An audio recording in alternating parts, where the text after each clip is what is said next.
Hello, GJ. How are you doing today? I am just posting my socials like a proper streamer.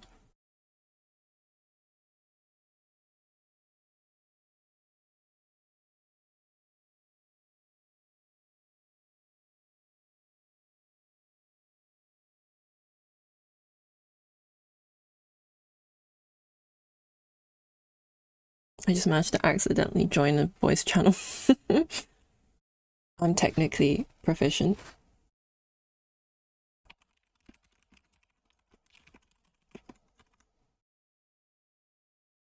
Doing alright, happy it's almost the weekend. And you can hopefully sleep a bit. Oh, yeah, I hope you can get some rest too. How am I? I'm good. I'm a bit tired. My mum came over yesterday, which was nice. But we went on like a really long walk. And I'm feeling it today. And I got to see the dogs, which is really nice.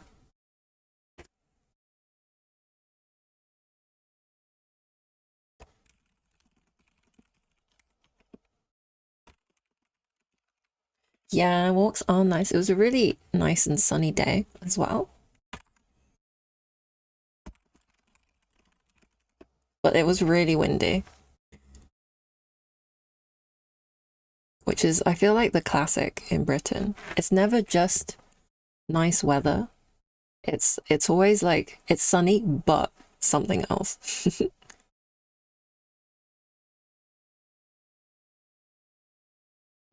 All right, I'm done my posting. We can start drawing now.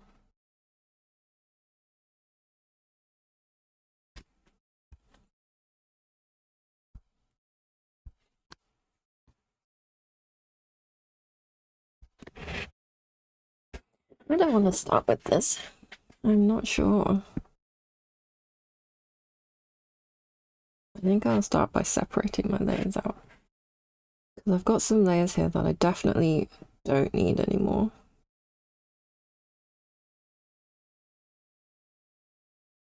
These are the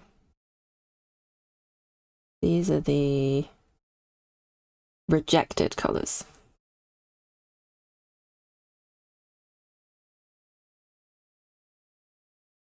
Yes, I did add CC. I forgot to put that in my title, actually. But yeah, as she mentioned that I should add CC, so I looked up a tutorial and I followed the tutorial. I forgot to ask if it was working, but I assume it is working now. Hello. Hi B. Have a good time lurking. I will beat this artwork. Although he definitely looks like he's more capable of beating me up than I him, if you ask me.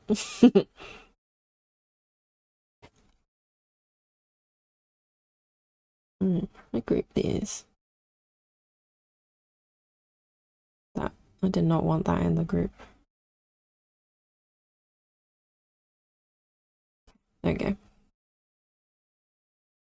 How are you doing, B? Since I last talked to you, like, probably less than an hour ago.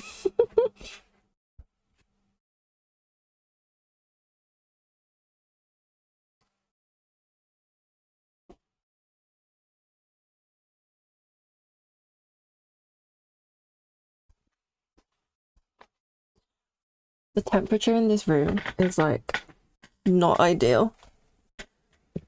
It's nice and sunny in this room, but because the windows are quite big, it gets warm really quickly when it's sunny. But then it gets cold quite quickly when it goes behind a cloud. That's such a first world problem. Oh my god, my windows are too big.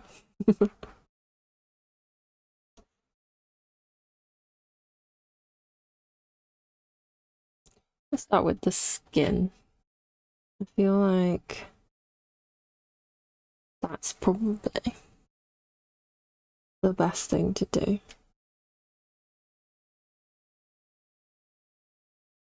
I think I want to merge. Do I want to merge this? Is that wild? Duplicate that. Oh, What did that look like? Oh, that looks more sinister. Jesse, hi. You're getting ready for work, so you'll be lurking. Oh my gosh, thank you. This is a commission from my boyfriend, Michael, who's also my DM. So this is a character for the campaign that I'm a player in.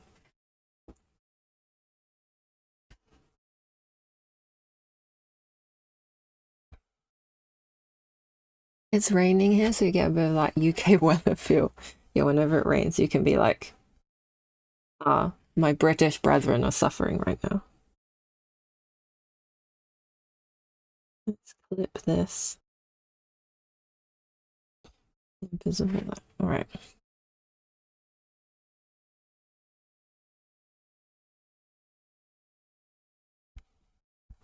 Thank you so much for joining, Jesse, even though you're busy getting ready for work. It's very nice of you. I did change my audio setup a little bit. I felt like I sounded a little bit too crunchy. I don't know the proper definition. So let me know if the sound balance is okay.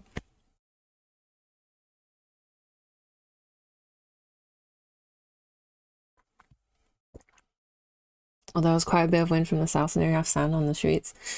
Oh, I hate when it's windy and you get like sand in your mouth when you're walking around. That's when I like really regret going outside.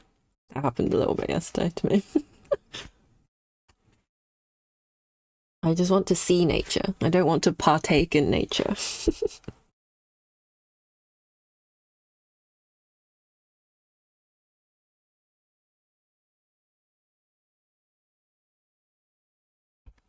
He looks like he's glowing when I take off the multiply layer. It looks kind of hilarious. Oh, I should put my drawing glove on. Because I think we're in for a long one today. I want to get a lot done on this. Because my commission queue is now up to, including this one, 5 commissions, which is super exciting. That makes me so, like, I've never had so many before. I think like I just get like one every few months, and most of them are from Mike. He has been like single-handedly keeping me out of debt. Congrats, thank you. Thank you. But yeah, I wanna work hard and get through as many as I can. Put my best foot forward, that sort of thing.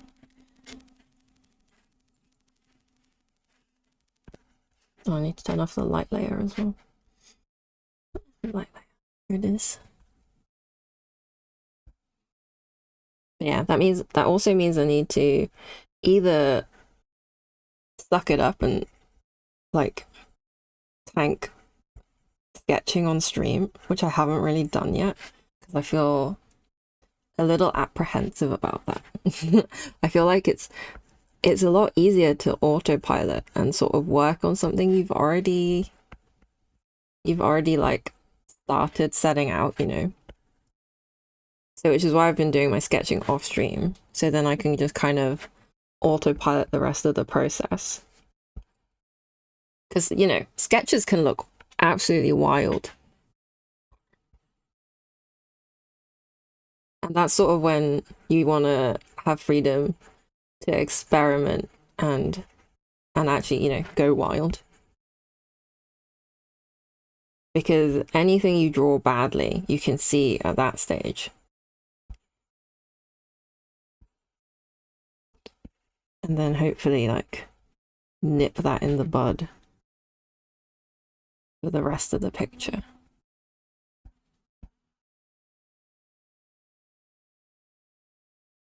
Maybe I need to start with a darker color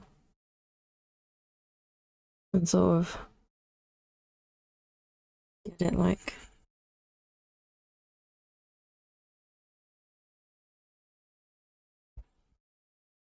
So I know I could do all this on a multiply layer, but I don't really like to. I like to sort of paint each color on one layer, and then I feel like it looks more Organic. You'd love seeing me sketch things out on stream, but go do get your feeding. Oh yeah, sorry, I can't read today. What is wrong with me? I think I'll give it a go. I think maybe I'll do that with like some personal projects rather than commission work because I feel like the idea of like someone who's paid me money seeing me like do some god awful sketch for that commission on the stream, I would be a little bit embarrassed. But I think given that we did successfully draw hands, maybe I'm simply worrying too much. That would not be the first time.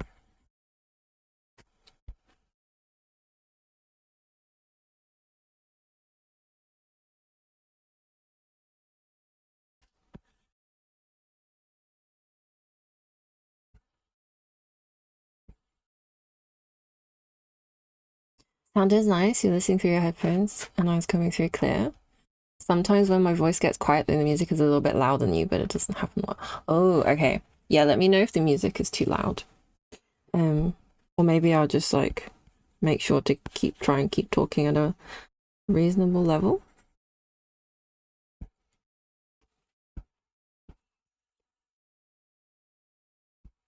Thank you, Jessie. Worrying too much is very relatable. Oh yeah. I think I need to make an actual stream schedule as well. So that, there's a little bit more predictability in my life. Because right now I'm just kind of like I've really been enjoying streaming. It's really fun. Surprisingly, my stream endurance is not too bad. Congrats on my commissions. You're killing it. Thank you, Jessie. I was like ecstatic. I was just amazed that people actually want to pay me to do my silly little drawings.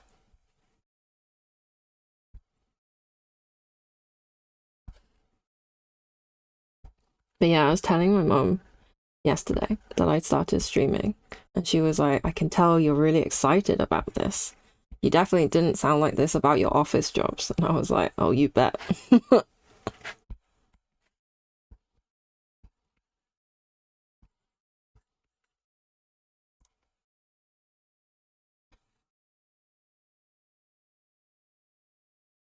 That's so sweet. Yeah.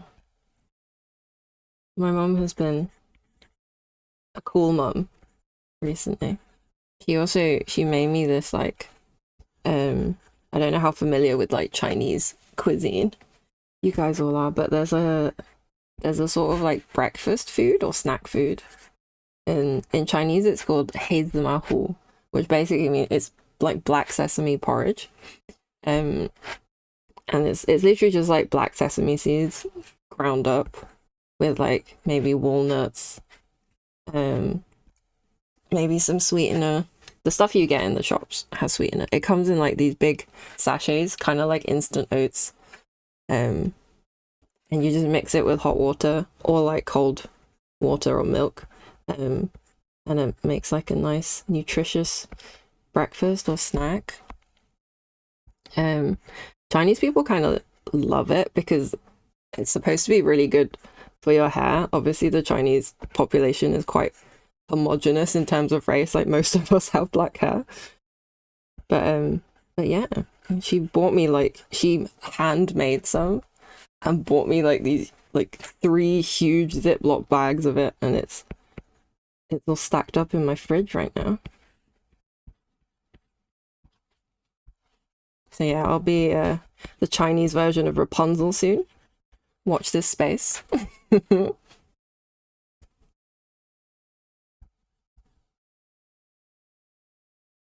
Oh my god. Hooting Star, hello. Thank you for joining. Can I call you by your real name? Or should I call you Hooting Star? Hooting Star is a lovely, lovely username. Don't get me wrong.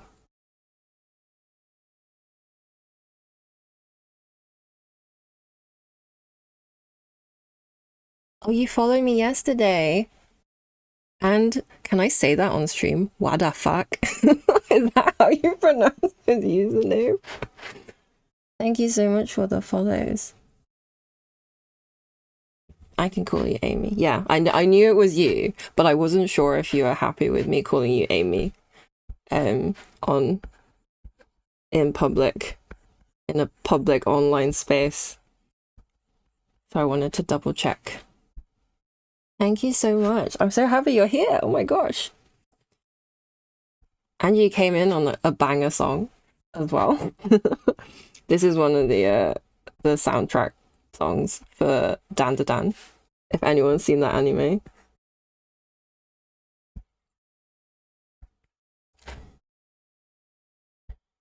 You went to a restaurant the other day and the lady brought this dessert that had sesame seeds all over the dough. And I've been, oh my god. And she gave it to you for free. That sounds so good. If you have a picture of it, Jessie, you can feel free to send it to me and I'll try and work out what it was. Or we could try and work it out here. You bumped this song in your car? Hell yeah.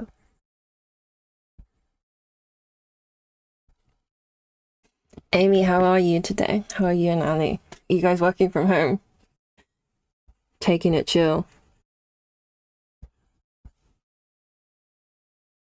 Yeah, oh my gosh, I absolutely adore this song. I've really been getting into Dance Mat recently, and I like only downloaded anime songs. So this is like one of my favorite songs to play on the Dance Mat. Perhaps unsurprisingly, it's such a banger.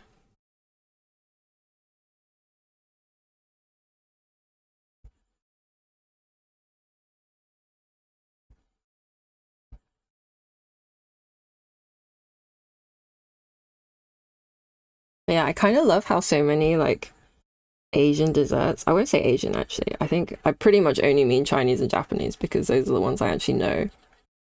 They have like they're actually kind of good for you, like red bean or adzuki beans are they're really healthy.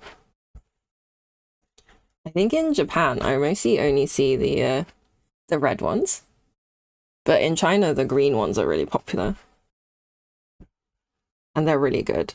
I actually have this drink in my fridge, which is like it's called Lu Dou Shui in Chinese, and I hope you guys don't mind me speaking Chinese. I presume you're not xenophobic if you're if you're here.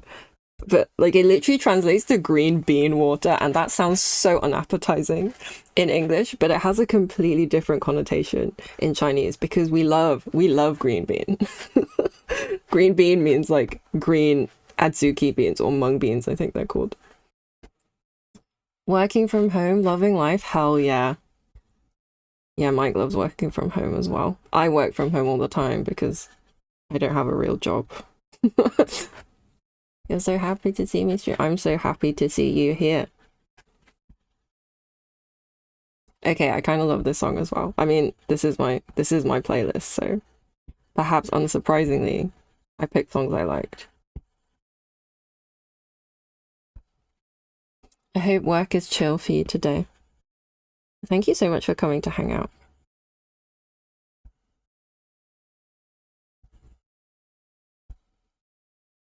But yeah, Jessie, I can't remember if I told you, I am moving to Japan this year, hopefully. If you're ever around in my neck of the woods, please visit us. That would be so fun. And I'm looking forward to eating all of the Japanese food.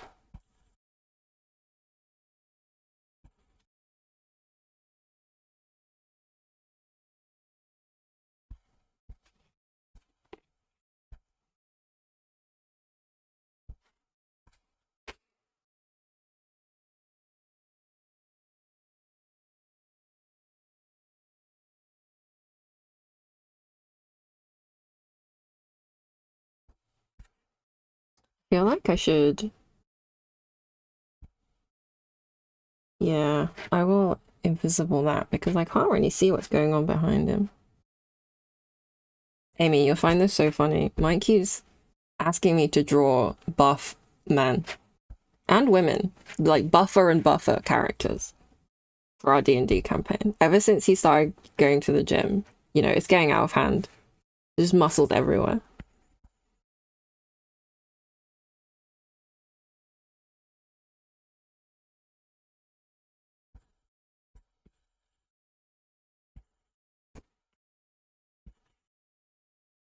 Oh, I forgot to make some notes about what else he wanted on this. So he wanted some like glowy, fiery veins on the arms. The man who cycles to the gym in jeans. In his defense, I don't think he cycles to the gym in jeans. I think he goes in his gym clothes. But when he cycles like to other things, he will cycle in his jeans. He doesn't like go cycling in his jeans. Glowing fire veins on arms. Okay, see, I had this thought that if you want glowing veins on the arms, you need the hands to look darker to kind of show it off. So we'll see how I feel about that when that happens. And he also wanted this crescent, he wanted like this crescent moon scar to be more obvious and to look more gnarly.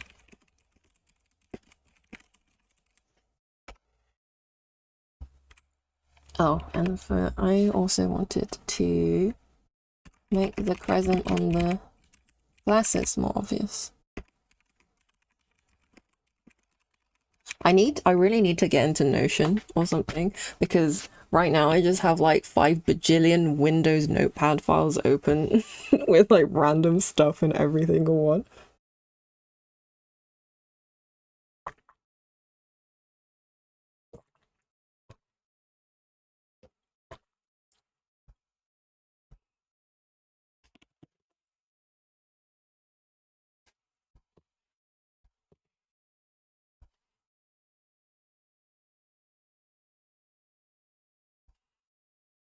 Notion is really good. You could also look into Obsidian if you prefer local markdown files. Ooh. Okay, I gotta say, Obsidian sounds like such a boy-coded brand name. Do you know what I mean? When I think of Obsidian, it conjures in my mind like the Transformers and like dark steel edges.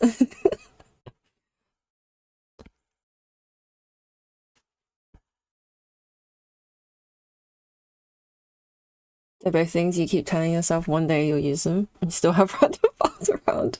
Yeah, I've known about Notion for so long.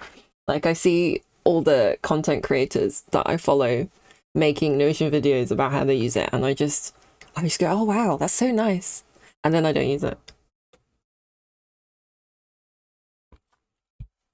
You can see it. Yeah. Some brand names just feel so specific.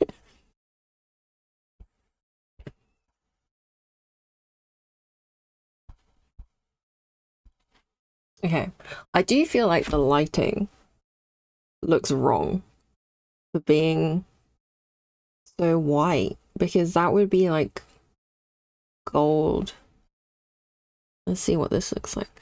I felt this sort of feel yesterday when I was looking at this. Oh, that looks awful. That looks truly awful. Let's go for a lighter color. Maybe I need to just pick a more yellowy, fleshy tone. Something like this, maybe. You have a friend who just started using Obsidian for her uni work, so she can store notes easily, syncs them on a private GitHub repo, has them everywhere. That sounds like something Mike would do.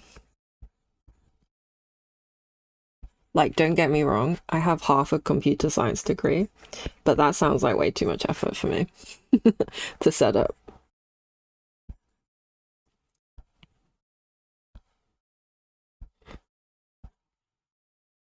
And also, I feel like... No, that's not a good enough excuse. I was gonna say, I do specific work on specific devices, so I kind of don't need to see them everywhere. But that's actually, that doesn't mean it's not useful to be able to see them everywhere. I'm just making excuses for my own laziness. You know, and at that point, it's my own fault.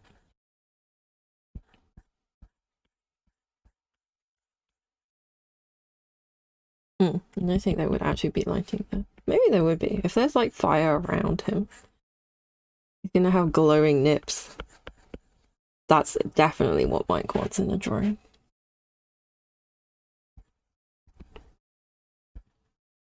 He's at like a work thing today, so he can't even defend himself from my slander.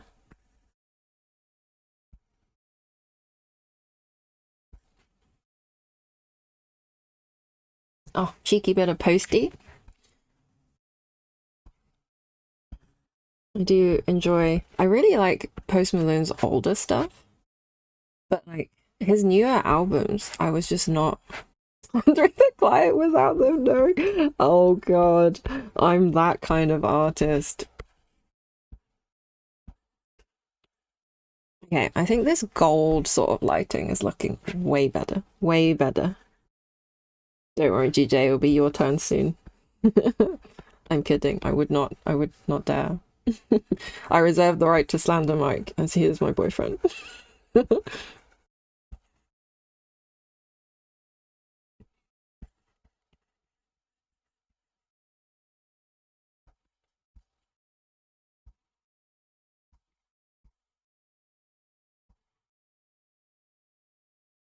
You have the right to slander me if I say or ask stupid things. Aw, I don't. So I'm one of those people who I kind of think there aren't really stupid questions. Like if you want to know, you want to know, you know.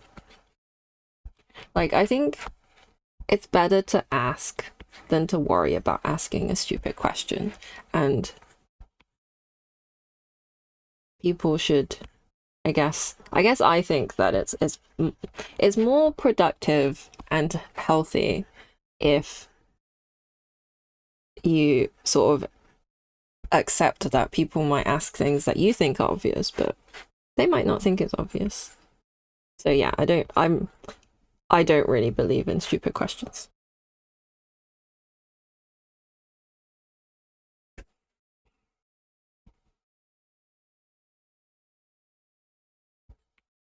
I love the guy in the back of this song who just goes like, I can't even. he just makes the funny sound. I hope. Like, I would love it if that's like the only thing he does in the whole song. Agreed. No such thing as a stupid question. Yeah. I sort of started just caring less and just YOLOing a question, kind of hoping for the best. See, I think that's how you go about it.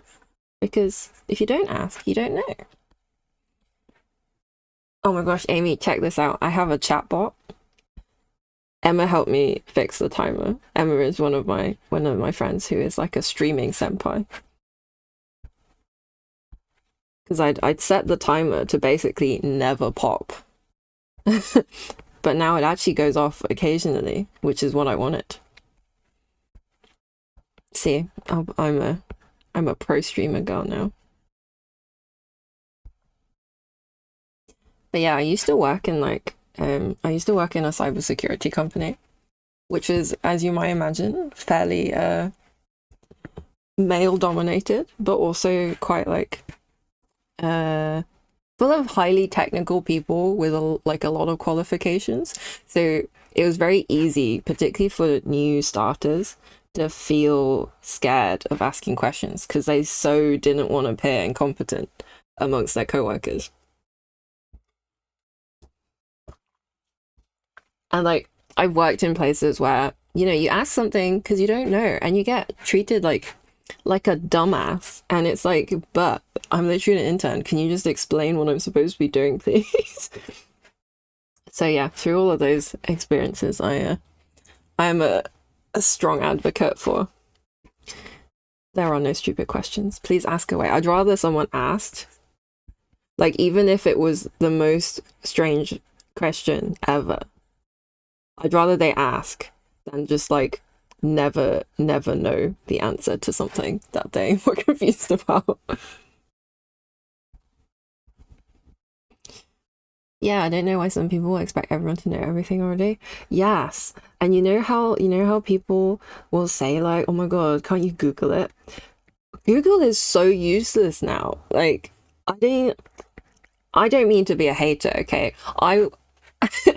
I made my like entire stream setup on Google Slides, and I will die on a hill to advocate for Google Slides, but the Google search engine is not it recently. It is really not it.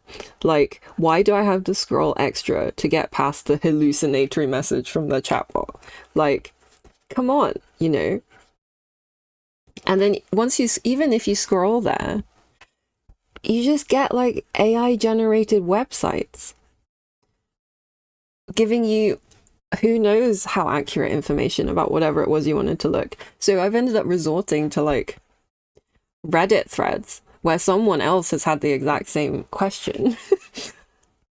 And I'm like, oh yeah, they've asked this question. And then you get someone in on Reddit, obviously, being like, why don't you Google it? I'm like, I tried. Please answer this question. Help me. Oh my God.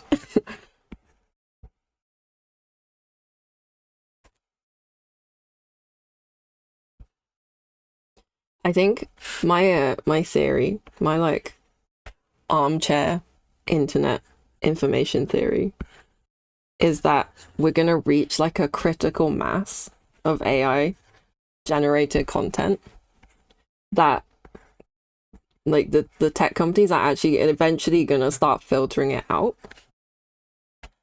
So we'll go back to like what it was before. You keep a mental note of what your friends are really good at, so you can have a very easy reference in case you need something in their specific field. Oh, that's smart.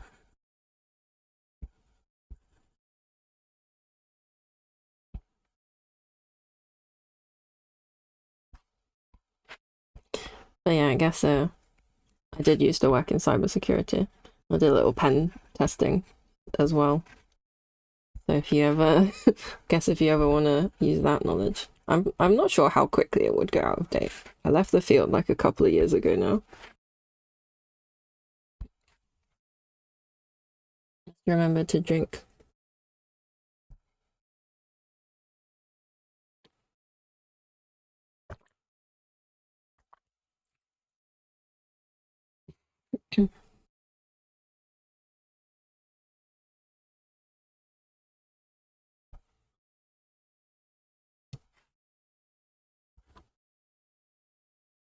Yeah, now I'm just like not technical at all.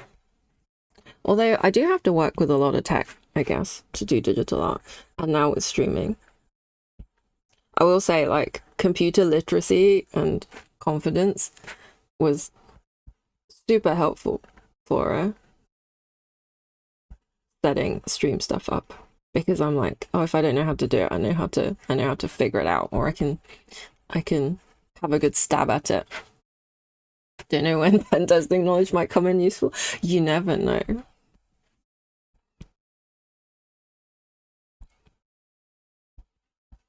I think it's more useful for the other way around, as in like thinking about when you or a service you're using might get a pen tested. Is this character for another new campaign or one already in play? So this is an NPC because Mike DMs a campaign for me and some of our friends. He often like commissions drawings off me. So this is an NPC in our campaign, but I think he's a sorcerer. He's a backstory villain for one of the player characters. His name is Chris. He's actually based off he's based off one of our old co-workers at the cybersecurity company. He's not this buff. He might be now. I haven't seen him for quite some time, so, you know, never say never. I'd be so happy for him if he was. Get it, you know? But yeah. I was saying the other day, I was like, I wonder how he'd feel knowing that I was drawing him shirtless on a live stream to the, like, entire internet. He'd probably be happy. I don't think he'd mind. He's pretty chill.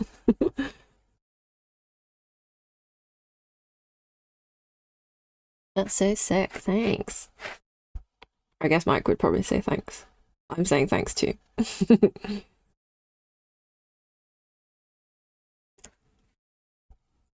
You did not think about that? You were mostly thinking about how he ended up being a villain in a story? I think not because he's done anything particularly villainous. I think he has good villain energy because he's such a troll. He's like one of those people who's always like pranking you when while he talks to you.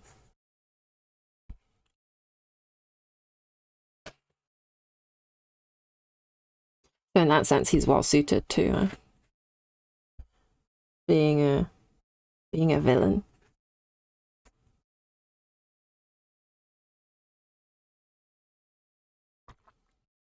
I gotta remember to drink my water.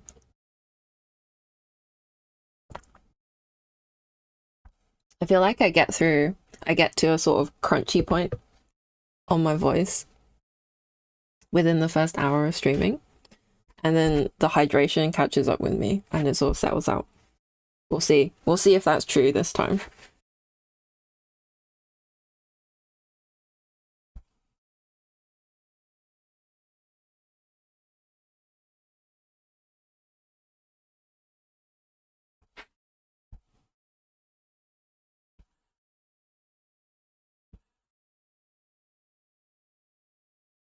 Yeah, the other thing I need to do is I need to just sit down while I'm like, I don't know, playing Minecraft or something and just listen to more music because I'm really picky about the vibes, you know. I'm sure most people are. And like my stream playlist is probably not long enough if I keep doing 4-hour streams. But obviously, I'm so picky that I add like no songs to my playlist.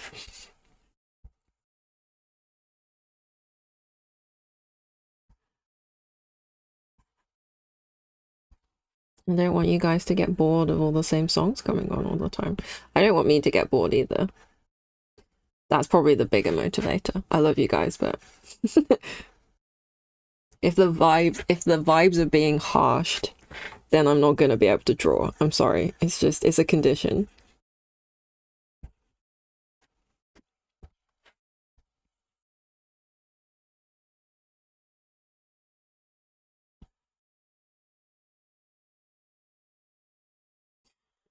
You just have to have an evening where you let Spotify radio random selection go and see what sticks. Yeah.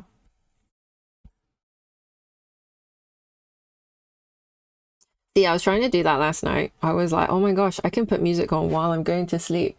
And then if I vaguely remember any of them, they'll be my history in the morning. And that just didn't work. I just like immediately fell asleep. Didn't hear a thing.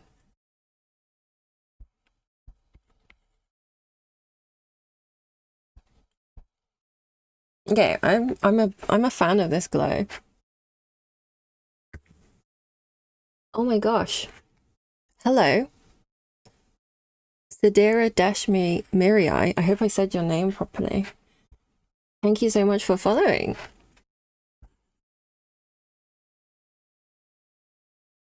Is it okay if I call you Sadira? Or is there something else you would prefer me to call you? Welcome on in. We are working on a D&D commission today.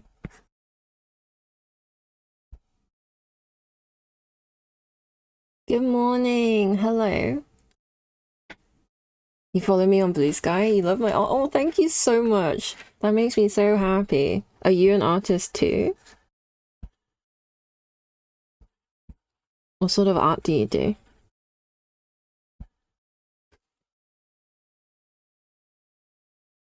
Thank you so much for being here. I've only just started streaming. I literally started last week. We had like my partner had like a 4-day weekend, and so he wasn't going to be on any work calls. So I was like, oh my gosh, maybe it's finally time for me to achieve my streamer girl dreams.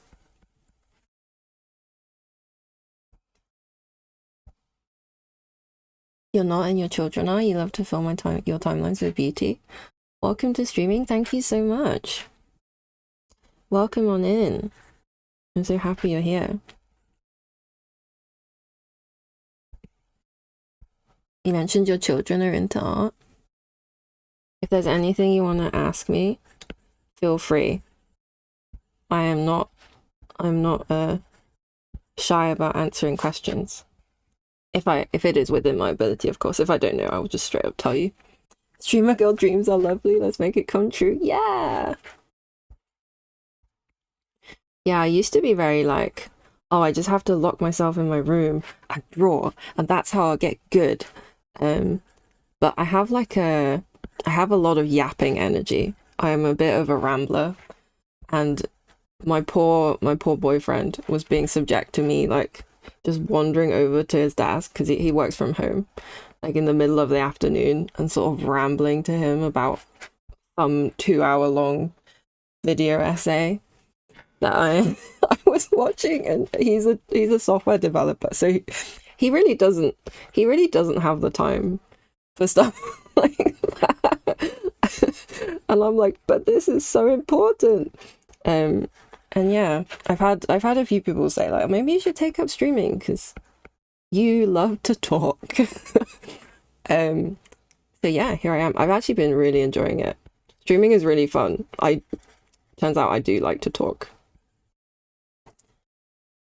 You're just an old lady who likes to support art. Oh, I'm sure you're much younger than that sentence would betray. If you're young at heart, that is all you need. Thank you so much for supporting and being here. It really means a lot to me. Okay, his left boob is incredibly glowy. You loving progresses and watching people draw is very relaxing. You just had a birthday. Happy birthday.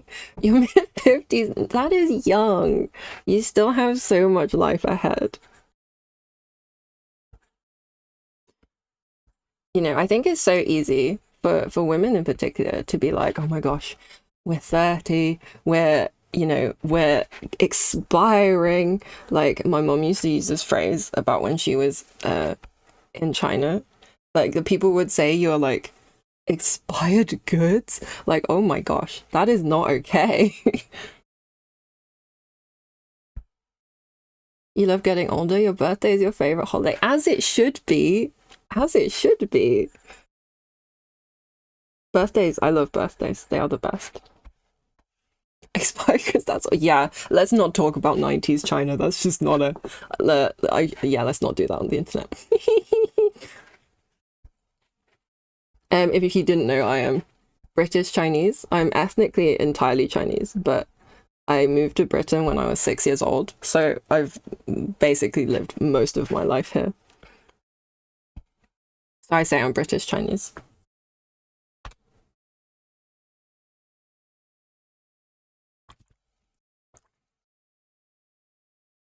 But yeah, like it's so tough for women because I think there's this we're gonna get on the feminist soapbox today.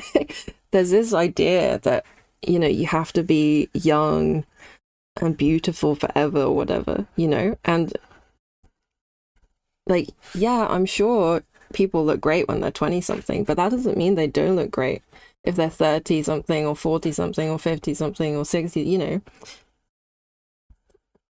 Normalize thinking people look good at any age, not any age, adult age, of course.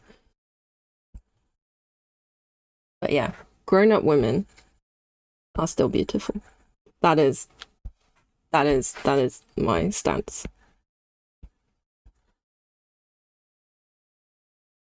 Turning 30 is the best thing you did. Hell yeah.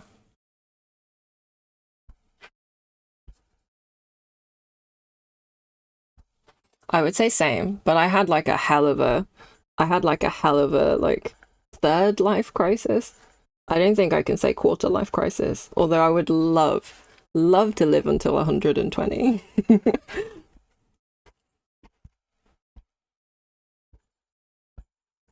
I think all the like, oh my gosh, like what am I doing with my life really hit me at that point.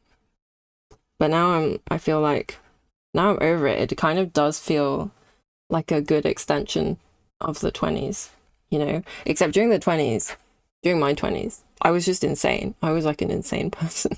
I'm glad I've moved past that now. It's kind of crazy that a lot of women's worth is based on appearance and that society thinks their peak worth is the first quarter of their life. I know. Yeah, men age with dignity and their worth increases as they age. No sexism or misogyny there. Absolutely. Oh my gosh, absolutely preaching to the choir here.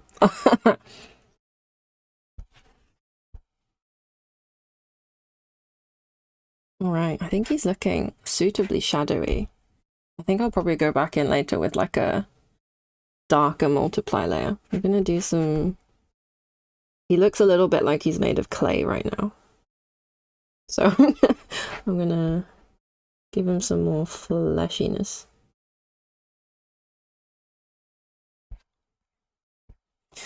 Yeah, I think also, like, I was looking at some photos of like me when I was at uni, and I was like, wow, I look so young.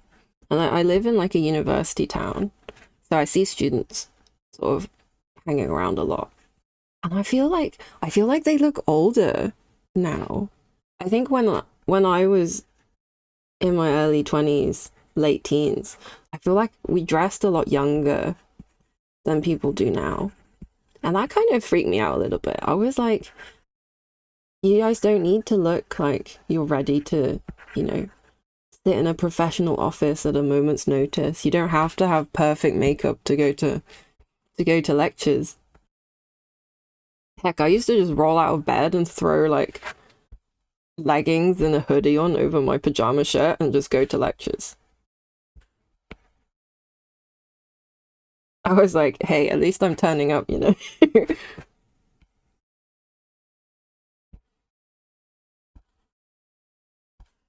I was gonna have helmet hair by the time I arrived anyway, so who cares, you know? You would trust this adventurer with your bag of holding. He's got a look that says it's all gonna be okay. He is actually a villain. He's a villain in the backstory of one of the player characters in our campaign. But I think he would definitely, if he was on your side, he would look after the crap out of that bag of holding. But you might never get it back. I think you might never ever get it back.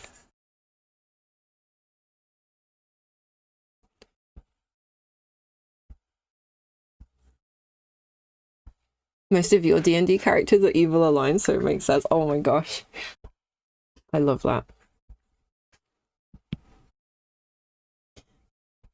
So I have three D&D characters.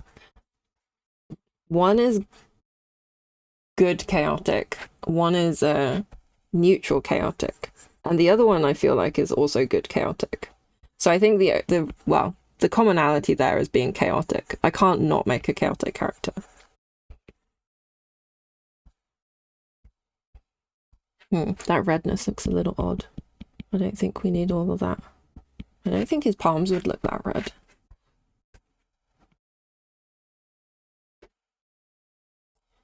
Even friends with a bag of holding may not be trustworthy. Chaotic characters are fun. Heck yeah. I had a real moment in a campaign the other week. Amy, I'm going to talk about the fire instant. Amy is also in this campaign with me. Wait, I'm going to have some water before I sound like a croaky little frog. Yeah, so we were like infiltrating this castle keep. It was great. There were cultists involved. It was, you know, we kind of did just run in and start killing everyone. Not proud of that necessarily. My character in this campaign is she an artificer alchemist? Tinkerer, artificer, alchemist? Some subset of those words is the one that accurately describes my character class. It's slightly homebrewed. She's like a potion maker. So he has reskin spells where she slings vials of like acid or combustible fluids to do damage. It's really fun to play. And yeah, we were fighting these cultists. Amy says alleged cultists. You know, I heard they were cultists from a fairly reliable source.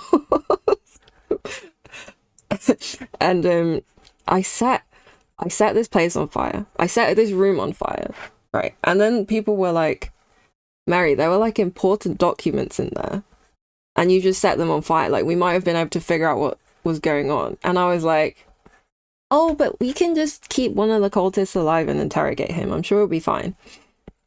So they were like, yeah, okay. But then as the combat and the session progressed, the fire was getting bigger and bigger. And it was like actually becoming like a problem. So then, and the DM was like, okay, if you want to put this fire out, which I did, you're gonna have to, you can have like a few minutes to think of a solution. Because everyone else was in the sewer fighting more cultists while I was trying to put this fire out. And this character has nearly 20 intelligence. And so I was like, I have to think of something really big brain for her to do to put out this fire. So I was like on the internet Googling like, what does acid generate if you mix it with ash and stuff like that. And eventually I came up with like a bomb technician sort of a plan to put out the fire. We caked mud on the outside of the door to starve the fire. Yeah, I am on all the watch list now. I was Googling some very suspicious stuff. And then we climbed up to the top floor above the chimney, and I'd scooped like a ton of ash from this other room because I looked up that when you put acid on ash, it makes carbon dioxide, which will starve a fire. Carbon dioxide is what they put in fire extinguishers, right? I was like, oh my gosh, okay, I've made a homemade fire extinguisher. So we pour like an absolute ton, like a crap ton. I filled my bag of holding with like as much ash as I could. I poured like a crap ton of ash down the chimney, and then I poured loads of acid, which I could make on tap, being an artificer alchemist potion character. And then we stuffed the chimney with giant mushrooms to try and keep it in.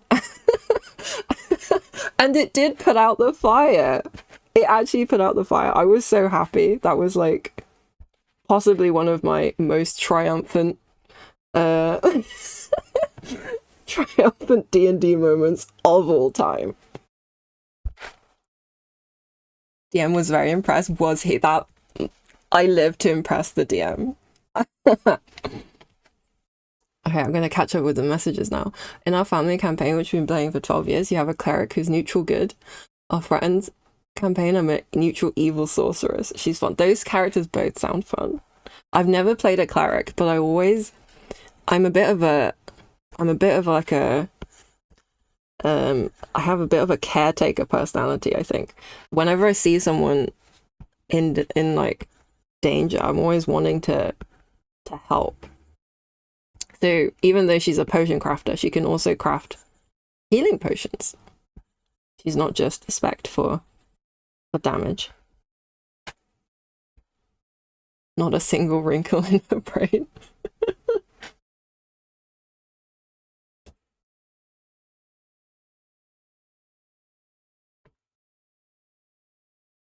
Yeah, this character is called Minty.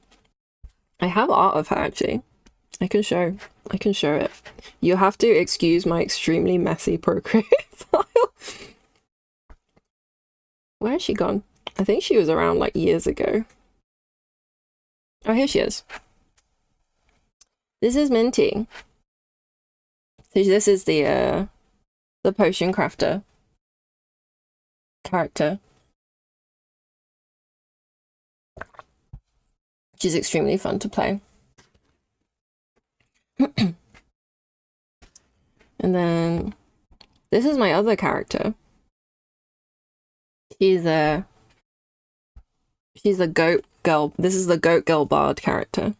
She's really fun to play as well. I was very into pink and green for a while.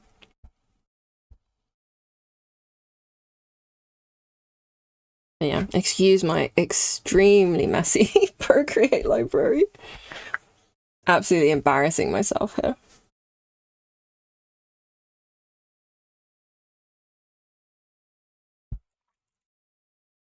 You had a party member your character didn't trust, and they were in a room fighting a horde of mimics. So you convinced your wizard to cast a fireball into the center of the room as you slowly backed away. She did, almost killing him and knocking herself unconscious because she didn't get out of range. Oh my gosh. That is so funny. That does sound hilarious. That's like the most troll move. What if you guys just blew yourselves up and this other guy, and I'll be over here supporting you from the corner. Trust me, it'll work. That is amazing.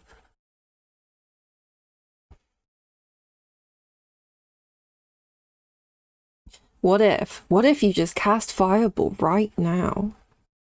Sometimes you just have to give in to the voices.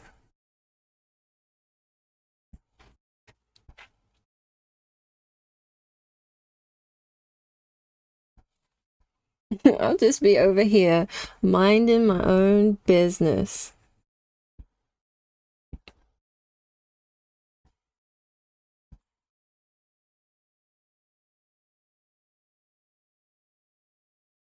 That is amazing. Man, D&D is so fun. You want to play a TTRPG, GJ? That's why chaotic characters are peak, because those what ifs generate so many silly and great moments. Exactly.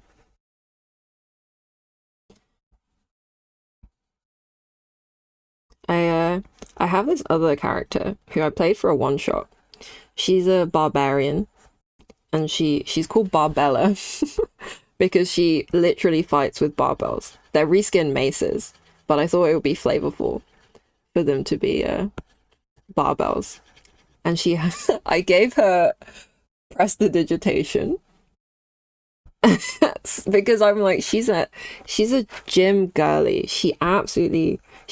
Her life is about getting those mirror muscles, you know? That is her one goal in life.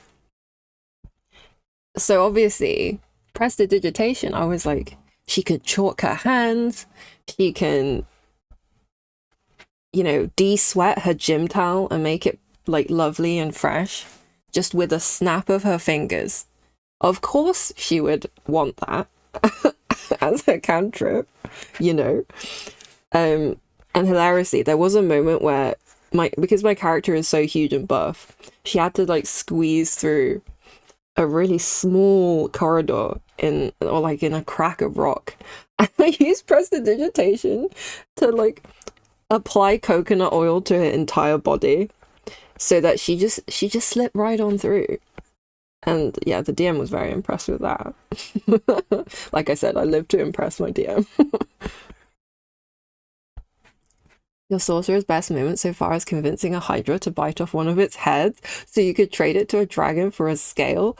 Oh my gosh. That's incredible. You convinced the hydra to bite off one of its own heads? What? I can only aspire to such an incredible persuasion roll. Oh my gosh. That is ridiculously impressive.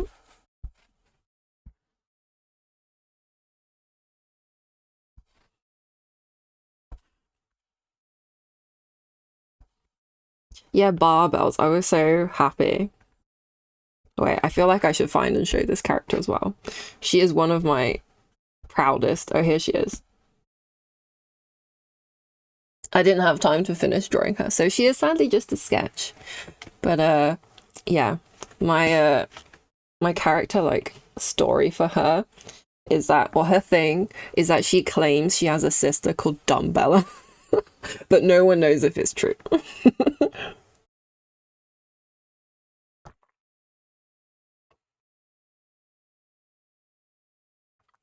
And I spent so long looking for the Barbie font so I could have her name on the side like the Barbie font.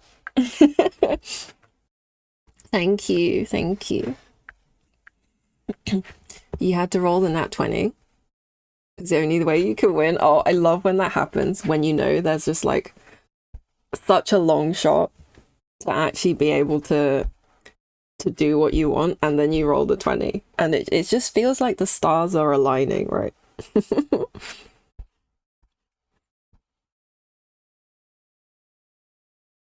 Yeah, I should finish Barbella because I wanted her to have like pastel blue hair. I feel like that would suit her. I do want to play her in a full campaign at some point because she sounds really fun to play. Well, she was really fun to play, but in like a longer campaign.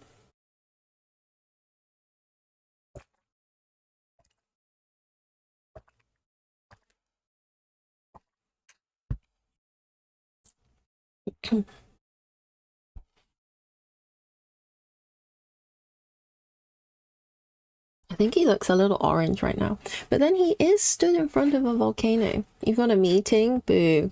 I hope your meeting goes well. Sky, hello. Welcome on in. How are you doing today? We're continuing to work on this character that kind of looks like buff Harry Potter, but evil.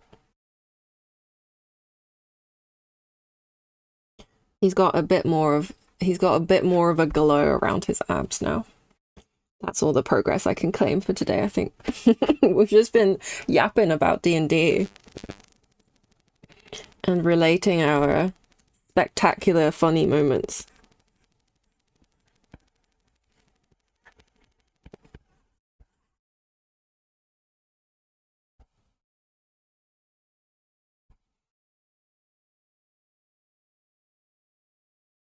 How are you doing today, Sky? Apologies if I've already asked that.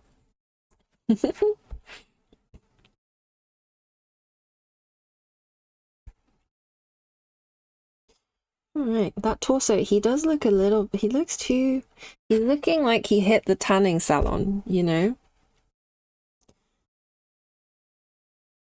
Probably because he's got a lot of brown tones. You're doing okay? Your cold evolved into pharyngitis? Oh no! You're absolutely frightened of breaking your new glasses? Is that related to the pharyngitis? Or are you just worried about your new glasses? Because I can understand. But they, you know, glasses are made to last for absolutely years. And, you know, you can always go back to the shop and they can fix it if something goes wrong. I regularly have to do that. Because, like, my glasses are always sliding down my face because I'm Asian, so I have a low nose bridge. And I'm always pushing them up my face, and then I think that kind of squishes out the shape of them. So I'm like a regular visitor back to good old Specsavers.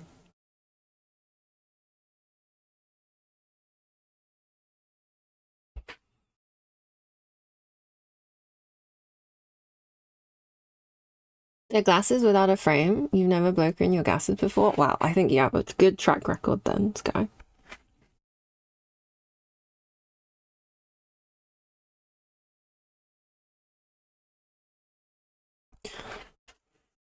You only played it on one shot one time, a Dragonborn Warlock. Part of the pact was that you could push your luck on any roll to reroll with advantage.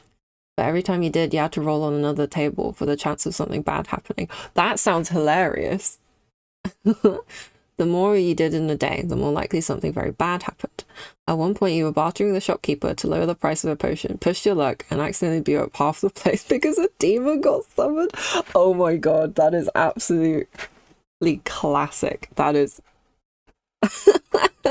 I mean, I don't want to say you were kind of asking for it to happen, but that one might be on you. That is so funny. We had something not similar. Well, actually, it's not similar at all, because what happened to us was merely the consequences of our actions. There was no mechanic that was really causing this. One of the characters, one of the players in my party, used what is it called? The one where you make the shopkeeper believe that the price of the item is like worth way more. Okay, he looks a bit sunburnt now.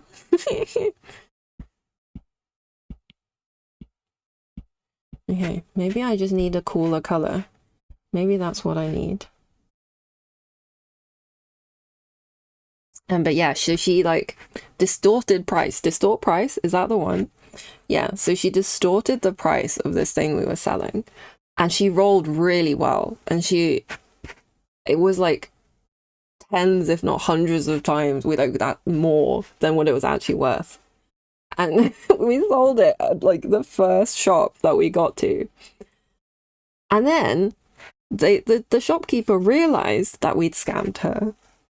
And then the entire town's guard were out looking for us because we'd scammed this one shopkeeper out of like hundreds of gold. And it made the rest of what we were trying to do in that town really difficult.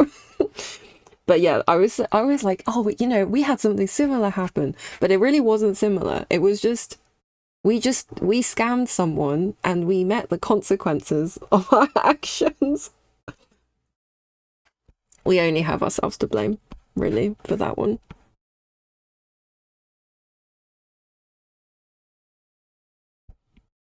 I think a bit of blue is helping balance it out, hopefully. I don't know, I haven't done such a, so the backlighting. Yeah, okay, I think the blue is helping. It might look a bit weird and obvious, but I am convinced it's helping. Hear me out, okay? Hear me out.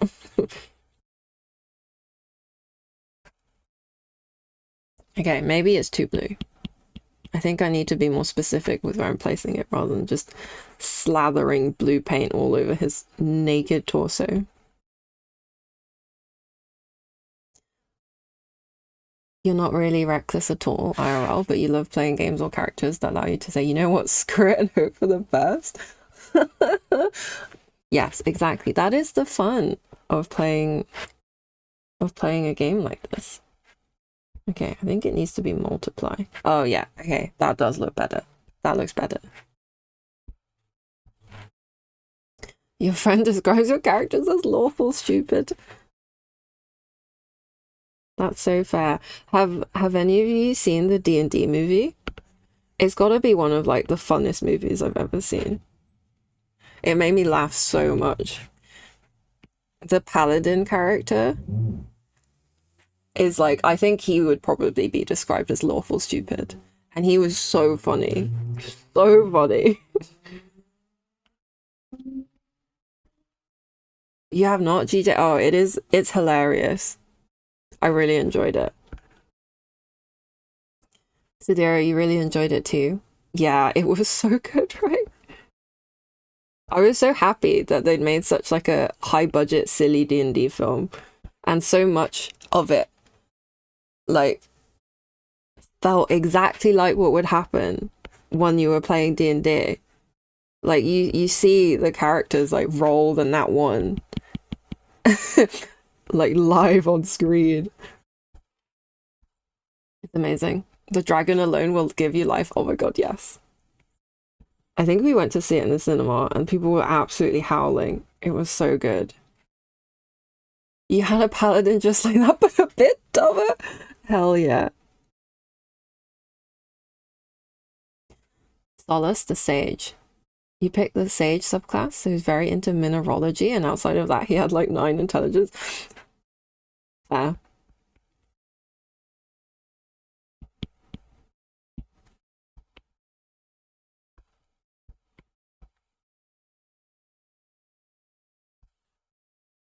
I've never played a paladin before. I've only played barbarian, tinkerer, and bard.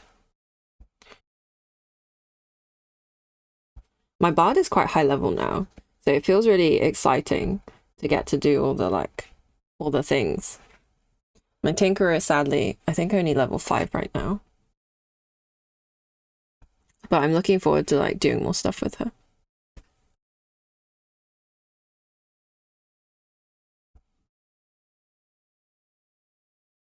Simple characters can be so fun. If you played a paladin, you know you'd be an Oathbreaker first round. You once got 14 nat 20s in a single session with him. Some people just walk in the light, huh?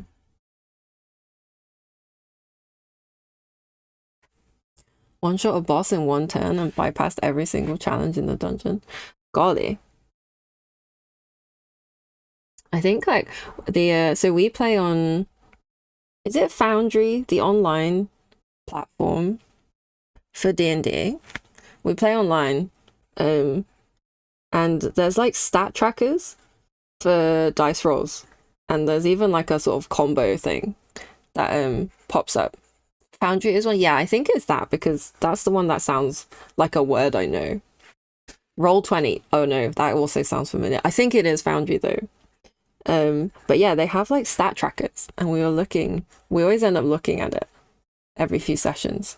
And I think my bard character and the rogue character we were like way ahead of everyone on natural 20s, and everyone's like, whoa, why are they ahead on natural 20s? But we were also way ahead on natural ones. So I think we just do a lot more checks.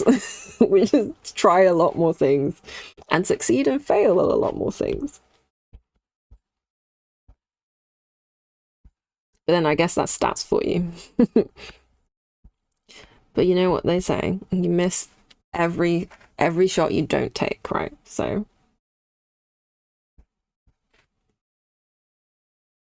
the poor undead enemy boss got hit for like 240 radiant damage and 2 attacks. Oh my days. You love how some of the spell effects show up on the map with Foundry.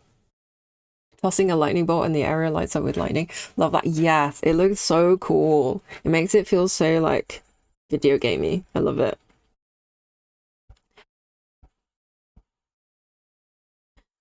One of my DMs is like super into getting all the animations. Oh, we've got a thing. Hang on, let me deal with that. There we go. Okay. I did the mod thing. Normally Michael Emma does that for me, but they're not here right now. I got it. I got to mod my own stream. Wow.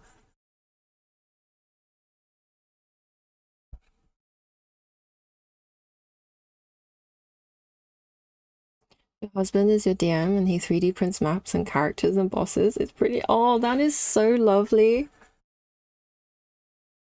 Yeah, one of my DMs always like gets the animations in, puts like, he spends ages on the formulas to make sure like things roll, and then he has like flavor text that comes up when you go into a room for the first time, sometimes with sound effects or like pictures that appear. It's really cool. It's super cool actually. You do like that in some games like Darktide, shooting flames with your psycho to light up the area when lights are out. Yeah.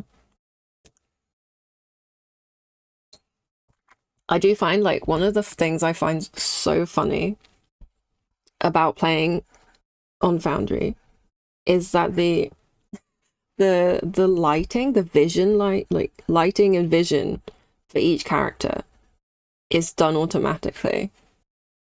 And there's always that one human player in the party who's like, I can't see anything. Oh my god. And they just kind of instantly regret picking human. I find that so funny. Because there's always, in our parties, there's always like, everyone is an elf except like one person. Yeah, the one guy with no dark vision. And they're just like, I can't see. Guys, what's happening? The human who forgot the torch at home. Yeah, oh my gosh. Yeah, that was our rogue. Which I think is actually extra hilarious for a rogue that he can't see very well in the dark just because he's a human.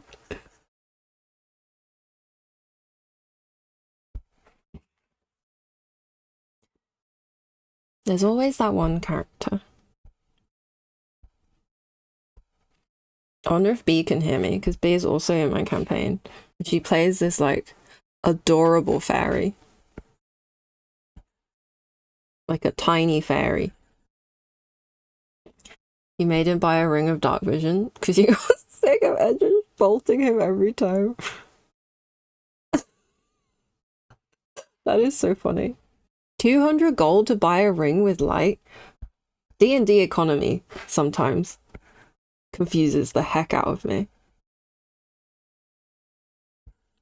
Because you know in Stardew Valley, you get that like baby light up ring in like the first like 10 levels of the mines. And you're like, oh my god, when am I gonna get the big ring? And then you get the big ring, you're like, oh my god, when am I gonna get the one that has all of the good ones together? And you just kind of, and then D&D is like, this is a magic item. It's extremely expensive. You will have to sell your liver to have a light on your ring. I think he eventually took the cantrip that like lights the torch instantly or something. Which is so fair. I don't really know how he got to that point in his backstory without having that before.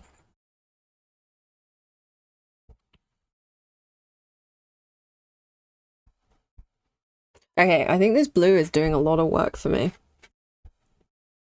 He looks slightly less like he's made of clay.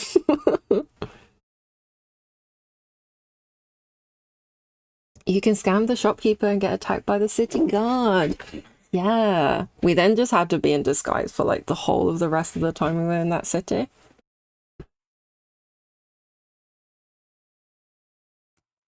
You never make a character that steals, you would feel bad. See, I feel like there are obviously different types of players, right? Some people play characters that are really off the wall and different from their like personal personality. Obviously, if you make like self-insert characters, then power to you. That is totally your prerogative and well within your rights. I think I would be incapable of making chaotic characters, you know? If the voices tell me to set it on fire, I have to listen. I have to. There's no debating it. So in that sense, there's always like a common thread in my characters. But Minty, my potion crafter, she's pretty neutral. Like, she won't help you necessarily if you're on fire. If you convince her, she'll help you. But my bard character, Bramble, she's super pacifist. She loves helping people. In the campaign she's in, she rescued a bunch of goblins and started a commune in the forest where she taught them to like grow vegetables and like farm the land and basically start like a Stardew Valley farm in the forest, when before they were in like a cannibalistic cult. She completely reformed them. In D&D, you always listen to the voices in your head. Real life, not so much. Exactly. I can't listen to the voices in real life, so I do it in D&D. You know, my little sandbox environment. Yeah, the DM that has to deal with my potion crafter, he's long suffering. He often will say something like, guys, remember there are consequences to your actions, okay? Because we just behave like we don't know that, clearly.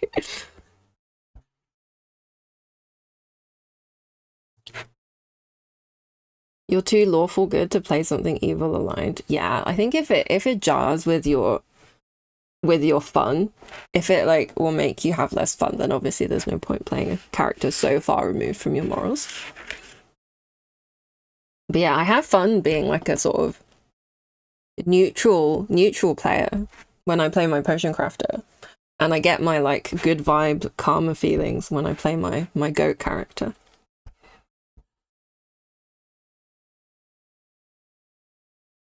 Oh, I love this song. Anyone seen the film Belle? It's gotta be. That's actually my favorite film, I think. I like Mamoru Hosoda's films generally, but I think this is my favorite one. Remember, there are consequences. Yeah, although to be fair, I think we genuinely don't really think about the consequences in that campaign. We just kind of, we're very YOLO. We're a bit of a murder hobo party in that other one, I think.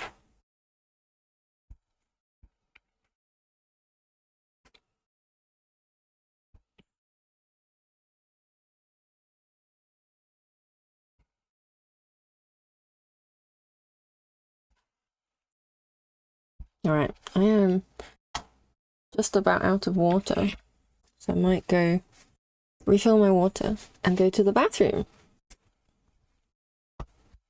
I will be right back.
Hello, I have returned.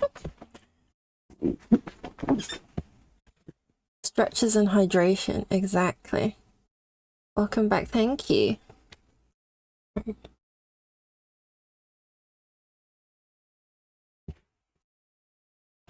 I realized when I was like checking through my VOD and you can hear my chair creaking. I don't know how much it comes through when there's music playing, but I separated my music so I don't get DMCA'd on my VOD. And I was like, I can hear my chair creaking every time I move.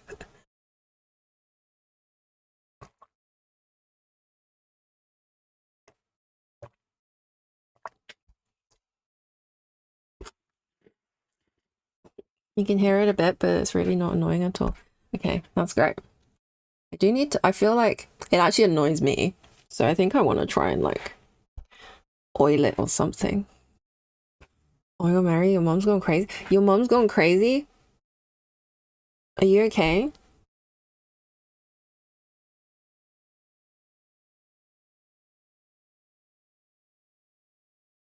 You can't really hear it? That's good.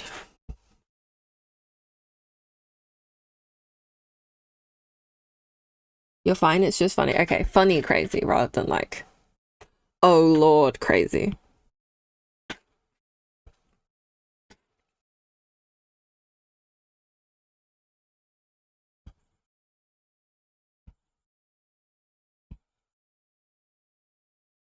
Yeah, yeah, nice. Nice, nice. Hey, welcome back from your lurk, B.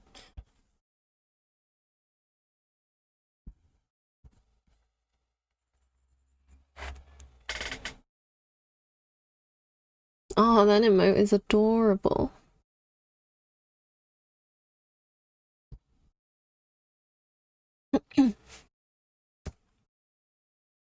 Forgot you're going to play Magic, you have to go. Have fun playing Magic, Sky.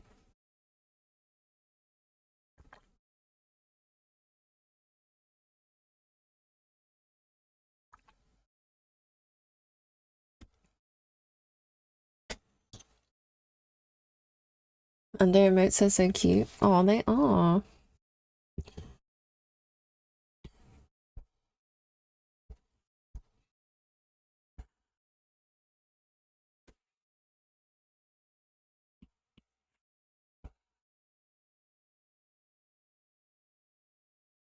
She started making random stories with just photos of you on them. She could have made better choices, but adding really cringy lines to it. Oh my gosh. Is this like a live, love, laugh sort of energy?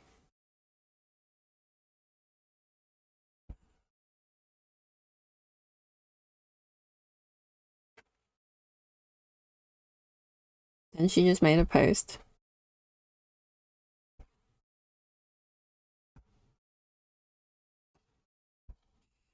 That is cute. Even if you feel like it might be a little bit cringy.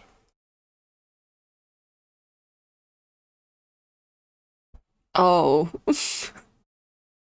Oh my days. No. B mother, why? Relax, girly, relax.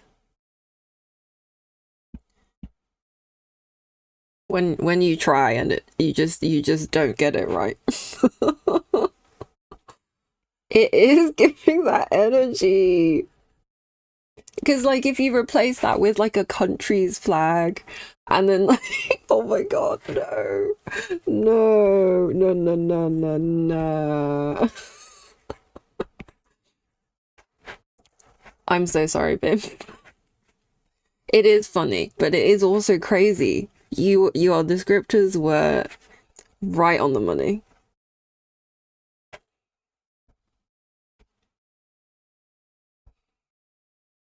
Thank you. You're welcome.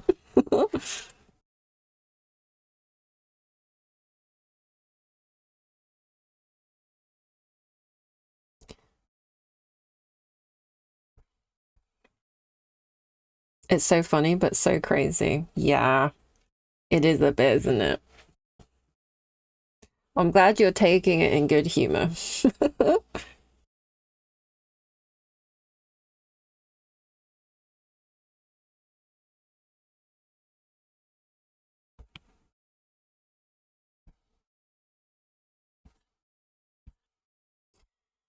You've been enjoying being a little depressed watching me polish up this art. Aw, thank you. So, wait, have you been enjoying being a little bit depressed or enjoying watching me clean up? I mean, both are completely valid. Don't get me wrong. I just wanted to clarify.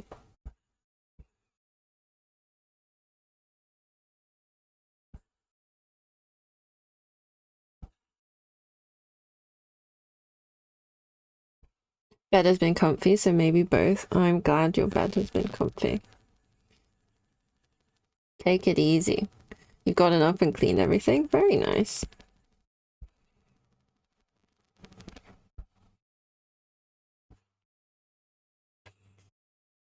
Well done. I've still got like a huge pile of dishes in the sink that I've just been ignoring.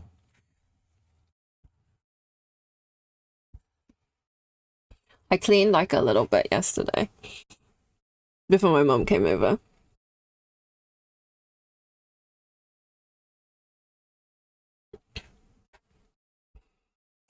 You may still only have one fully shaved leg.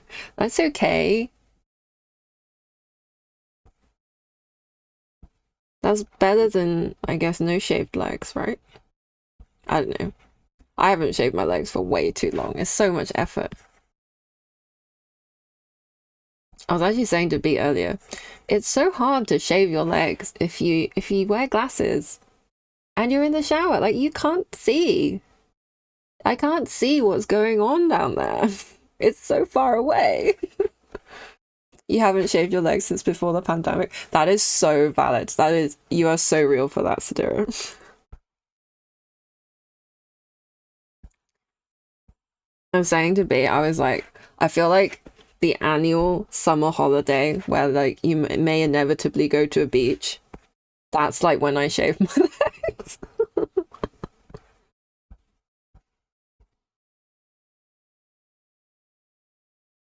Okay, I feel like the lighting on these abs is looking not too bad. I feel like I have absolutely fudged them a little bit. Like I don't really know what I'm doing with male anatomy or female anatomy actually. My anatomy is just it's not as hot as I'd like it to be, personally.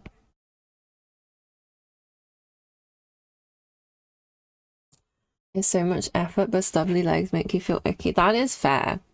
That is fair.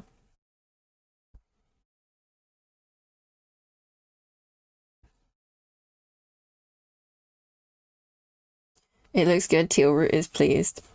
Did you hear the D&D conversation? I feel like we were missing your energy, B. Because Teal Root gets crushes on NPCs. I've heard.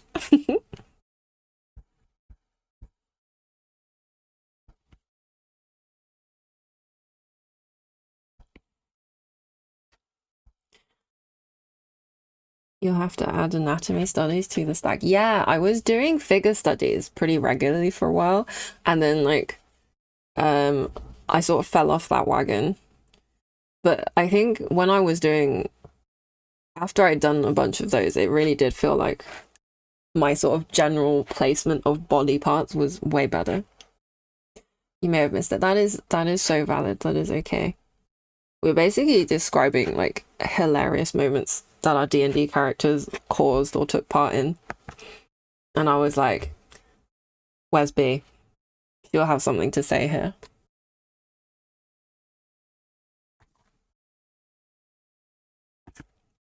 Shall I show Francesco? I'll show Francesco. This was the last character that Teal fell in love with. Where is he? Here he is.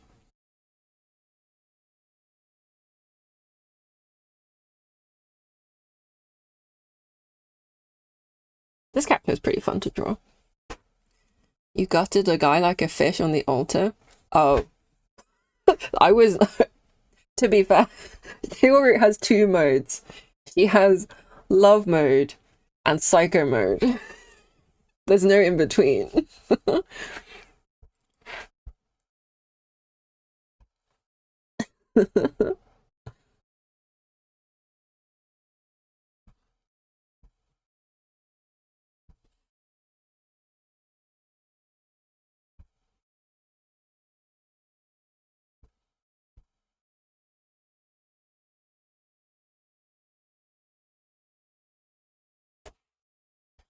The sister might be hotter. I did not draw the sister, but she was very, very hot.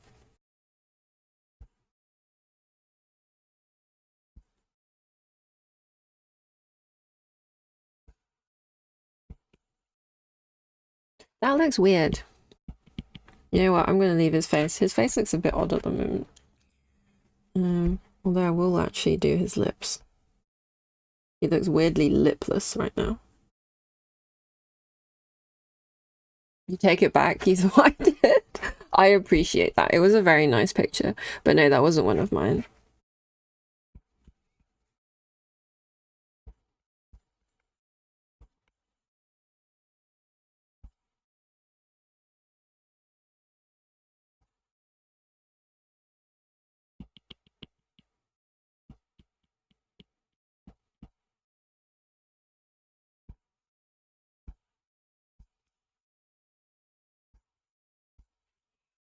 I think Mike does have...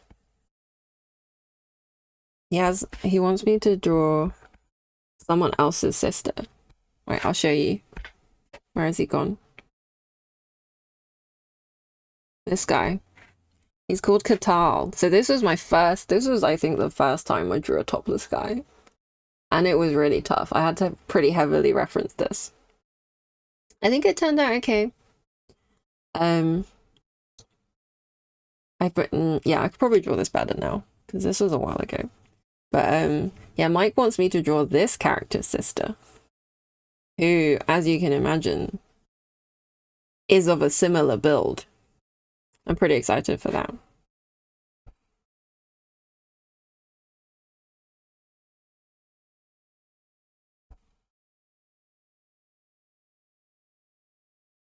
Oh.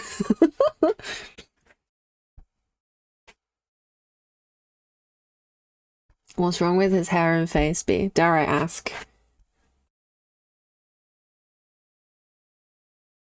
Maybe I don't want to ask. Maybe I'm not ready to hear the truth.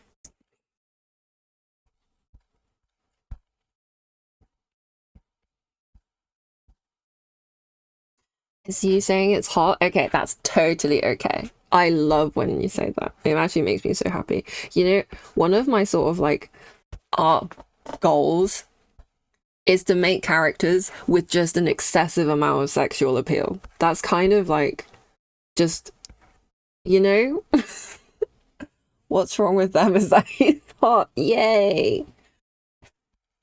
It's like that meme. Oh no, he's hot. I love that one. Always applicable. Okay. I think I need to color his hair. His hair looks odd. Being so one color and flat.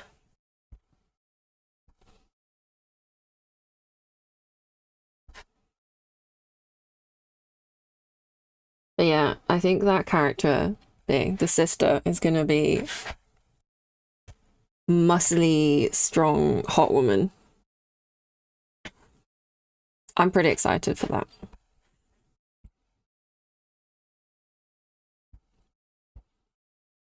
I'm basically getting like a crash course on drawing anatomy at this point.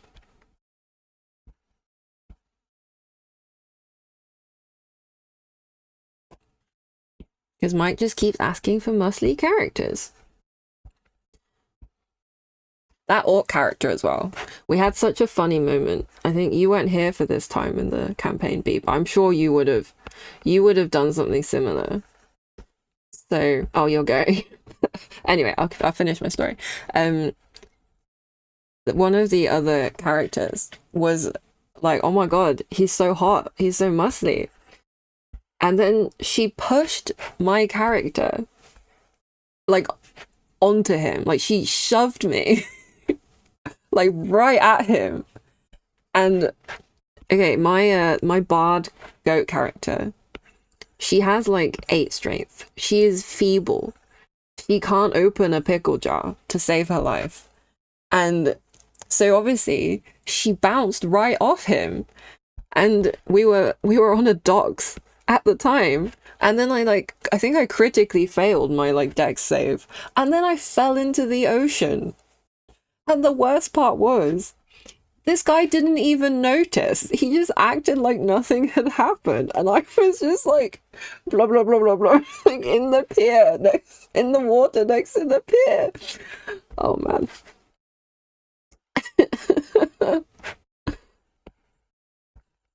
I'll never live that down. I think that's like become a core memory for my D&D character. Amy, welcome back. How was your... I don't need to ask how your meeting was. Was it okay, though? If you want to complain, feel free to.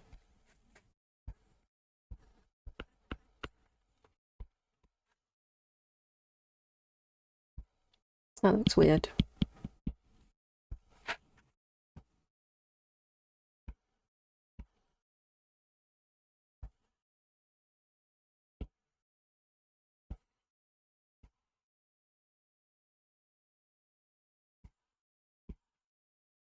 Yeah, definitely some shenanigans. I wonder if she'll do the same thing again, when she just pushes my character at the hot person as soon as they arrive. Boring, exactly as expected. Work meetings, eh?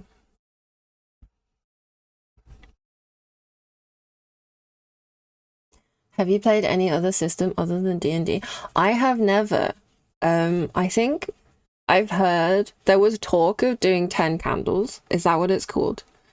Or Call of Cthulhu at some point as like a short one shot or something, but we never did it. 10 Candles is so good. Okay, I have a question to ask. Do you guys mind eating sounds? Because I have a little bit of the munchies. So I might eat my snacks while I'm drawing. But if it really offends you, I'll mute myself while I munch. Please feel free to let me know. I'll put them on the other side of my microphone.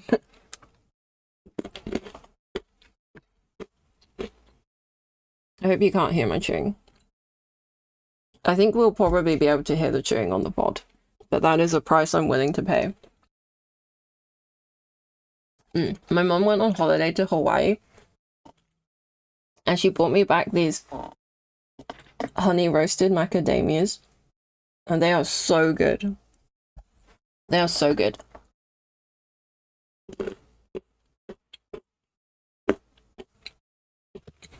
Extremely yummy. Oh, they're actually so good. Oh my god.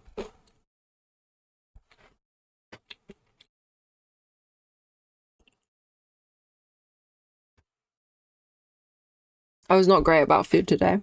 I woke up really late. So I had my like breakfast at like 12. And then I was just like, well, I don't really want to eat lunch now.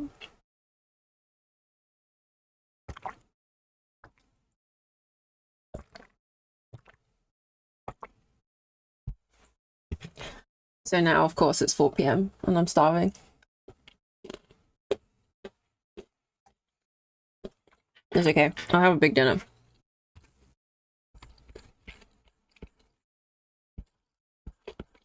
I always get really hungry after I streamed. I think it's because I drink so much water. And maybe because I talk a lot and draw a lot. That probably also contributes.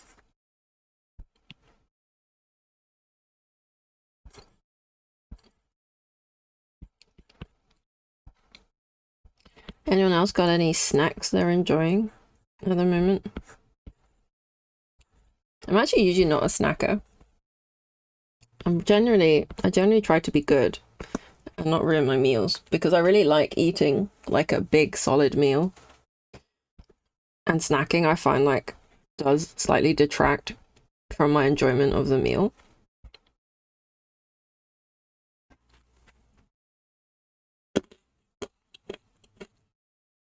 Just coffee, almost lunchtime over there in the shithole that is now the US.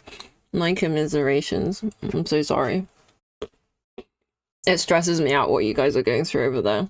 I hope you're holding up alright.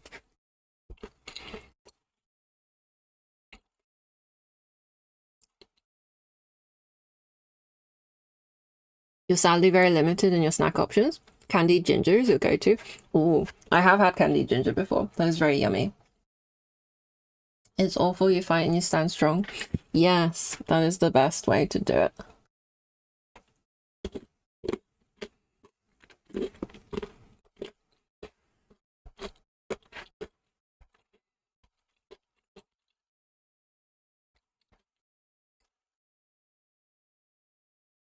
I really do feel for you though. I hope that you have ways to take mental breaks from that sort of thing.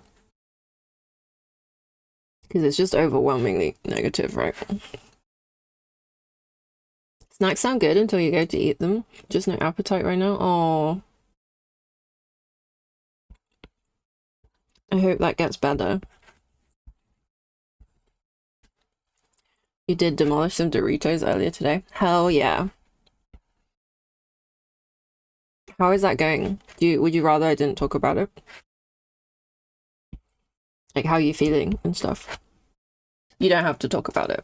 Please don't feel like you have to. I can yap about anything else. And will.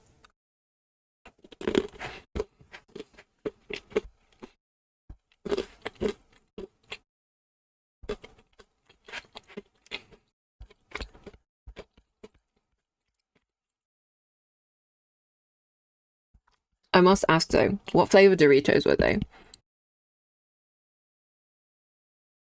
Now, all good? You're okay? Each day is easier? That's wonderful. The tangy cheese Doritos are my favorite. And the spicy ones are second. The blue ones? Amy, how can you betray me like this? Well, I'm glad you enjoyed them. But I'm sorry, the blue ones are my least favorite flavor. But then if we ever get the big multi-pack, I'll definitely be grateful for your company. I'm grateful for your company anyway, I swear. You're more important for you. What's your favorite flavor? See, if I'm hungry, I'll actually still eat the blue ones. I'm not as fussy as I've made myself sound. Spicy ones are your fave. The blue ones. So I don't know what they're called in America. I think in Britain they're just called cool.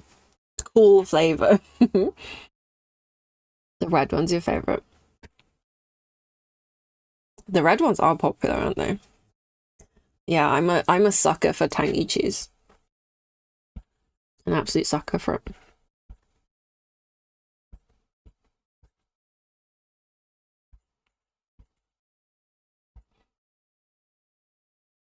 You haven't seen the cheesy ones here? That's so sad. I'm sorry. The cheesy ones are my favorite. They're so good. I'm a big cheese fan.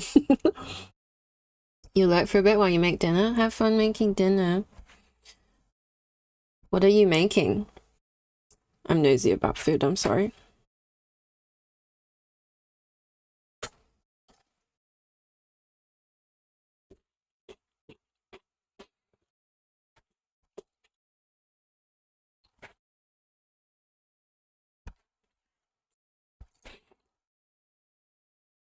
No clue. Step one is finding something to eat. That is so fair. I'm very thankful my mom visited yesterday because my fridge is full of lovely, tasty food.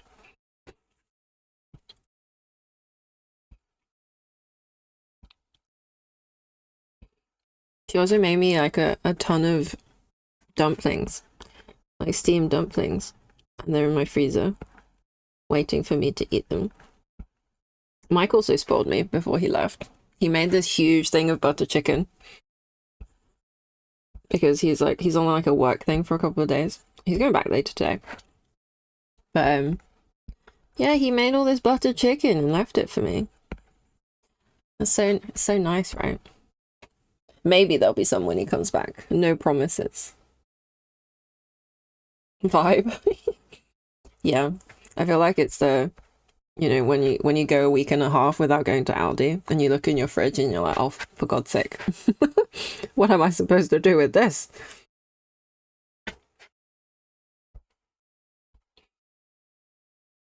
This is like my favorite song right now.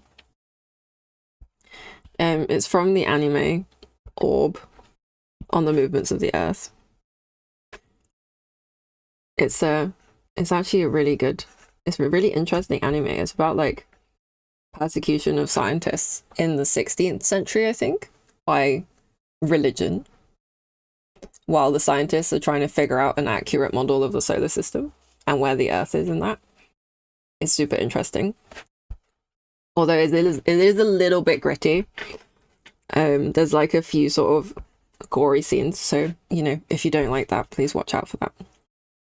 I've heard in vibe it's very similar to Vinland Saga, which I personally wasn't really into, but I really like Orb. You went to Costco yesterday? You're so stacked. Oh, hell yeah. There's no Costco near me. The nearest Costco is like, I think, about an hour away in the car. So we don't regularly get to go to Costco.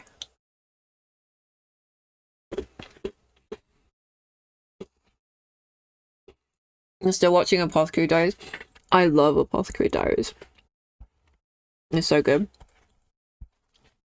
The Apothecary Diary songs on the dance mat are also amazing. You do a monthly because your closest about 50 minutes away by car. Oh, that is an annoying distance away. But I'm glad you still find the opportunity to go. You love Apothecary Diaries too? Yes. Oh my gosh. I think we just started the second season. Whichever the latest season is on Netflix.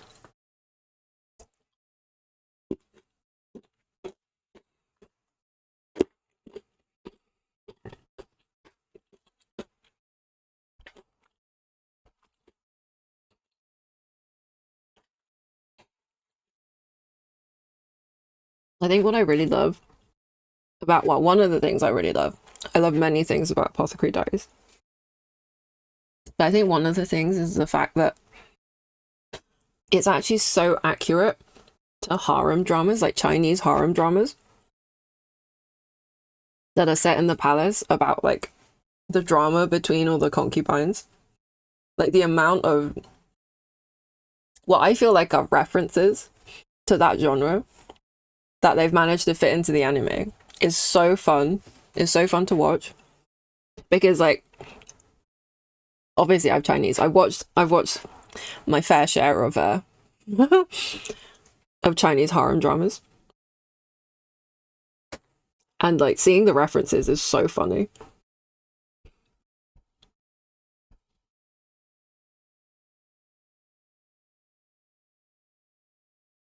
Food found. You're getting a slice of the savory cake you made yesterday.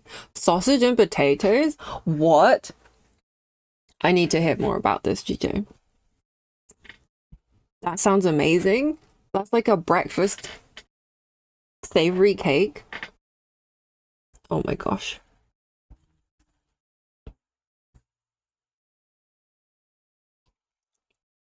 That line art should not be there. It's confusing the heck out of me.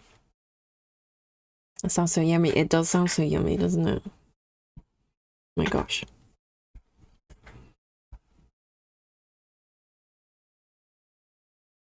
Want a very unappealing picture of it? Sure. Please do.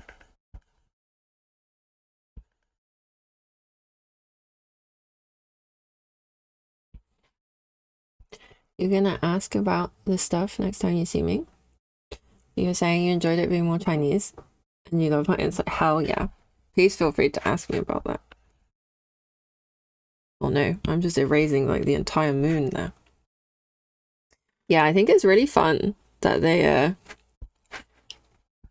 They added so many like whoever wrote this clearly has watched a lot of Chinese dramas. Like you can sort of feel the love for the genre. And the genre mashup is honestly great, like a sort of detective themed show, but that's also set in like a harem drama. Amazing. Chef's kiss. Absolute genius idea.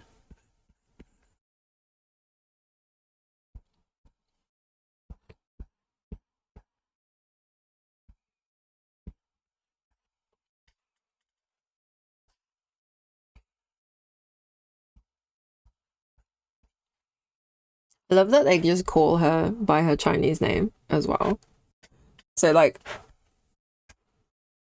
Mao Mao means cat in Chinese. So she's literally like Kitty. Like her name is Kitty. And you know sometimes the characters call her Xiao Mao. That's Xiao Mao in Chinese, which literally means little cat. It's like a diminutive sort of nickname. So that's why she sort of makes frowny faces when she hears like people calling her that. I thought that was really nice.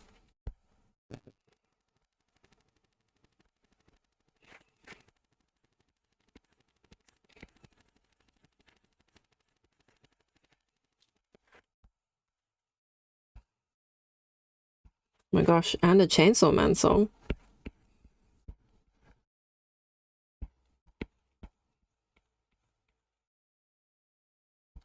I really love this song, but I feel like it's one of those songs where it's two songs mashed into one. And one of them I like way more than the other one. I really like the beginning of the song. Picture delivered.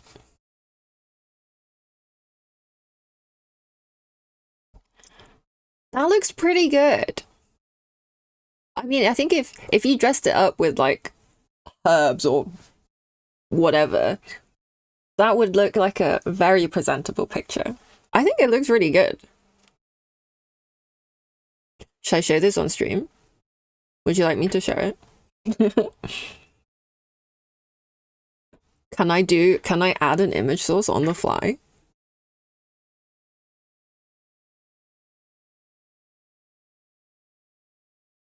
If you want to, I will share it.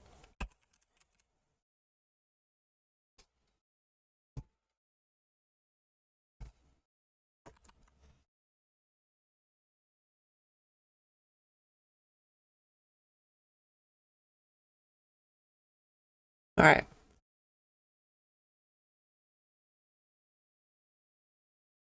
Application.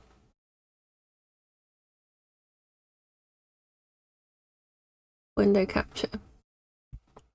Paint. I copied it into Paint because I didn't want it to capture my Discord. MS Paint. Is it working? That is like clearly not working.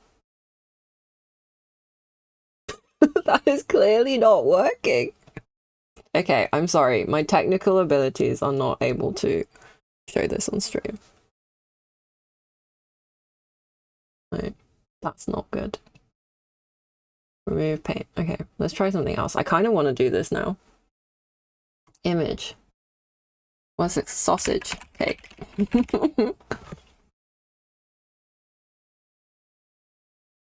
Okay.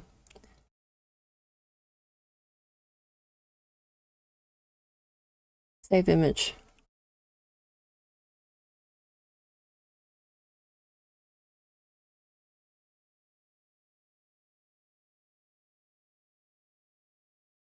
There we go. It is enormous. Why is it so enormous? This is an extremely zoomed in picture of my excuse is that I'm still a noob. There we go. See, I think that looks quite appetizing. I would eat that. I mean, I can clearly see it's got sausage and potatoes. Yeah.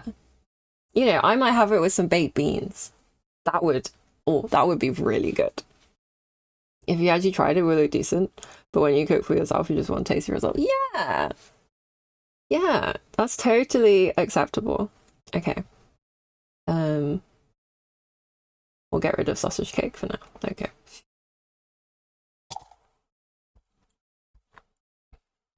I think it looks really tasty. Oh, that's not the pet brush I wanted.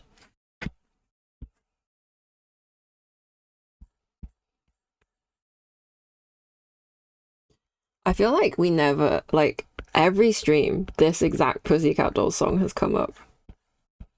And I'm sure there's tons of songs in my playlist that have just never come up. This is such a throwback.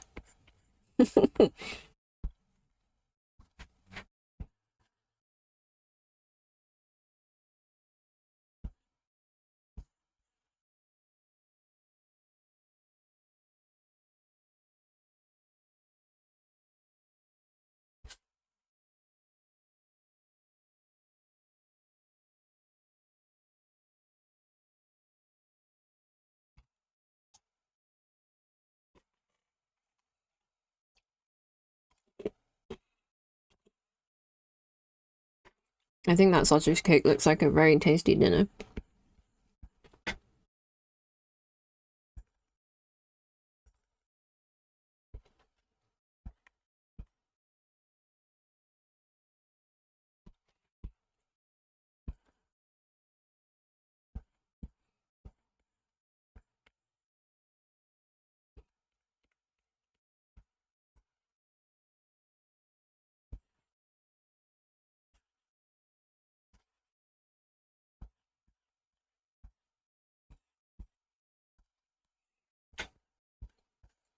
Right. I think the hunger pangs have subsided. I think I've horfed enough of these macadamia nuts to appease the monster that is my stomach. But they're really good, so I'm actually going to keep eating them.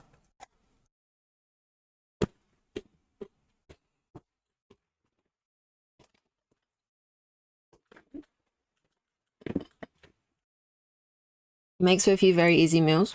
And also one of the few recipes that works with the gluten-free pastry thing. Ah, that's smart.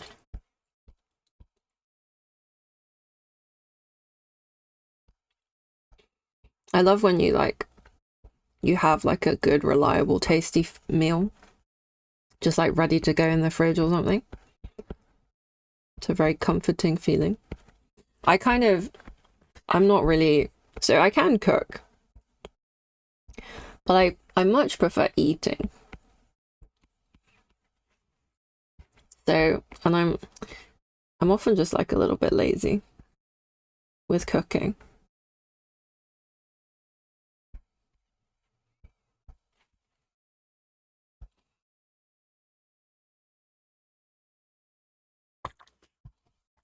Although the other day I had this huge craving for like Chinese like soupy noodles. And I made one with bok choy and chicken. That looks really weird. And oyster mushrooms, and it was actually so good. I was quite impressed with myself. If you have to cook for friends, you actually try hard and you can be very good, but for yourself it's laziness all the way. Truth. That is so valid. I can really relate to that.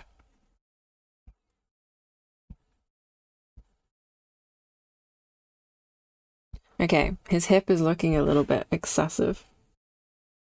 I need to put it on normal. Oh my god, that line art makes him look absolutely insane. Right, I think I was not thorough enough in neatening up his hip, because now it looks a bit odd.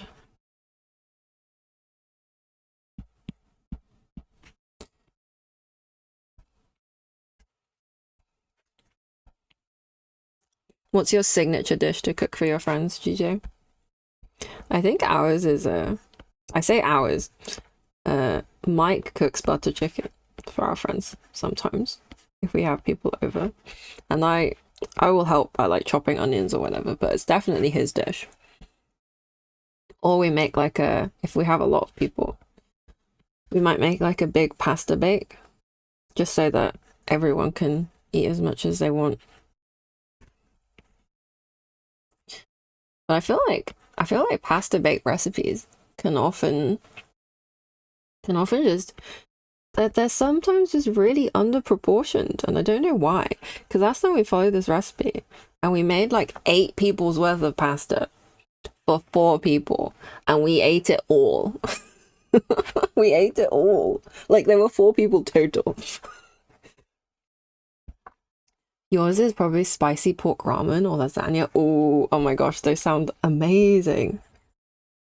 I love a good lasagna and a spicy ramen. Those are like, those dishes are singing to me.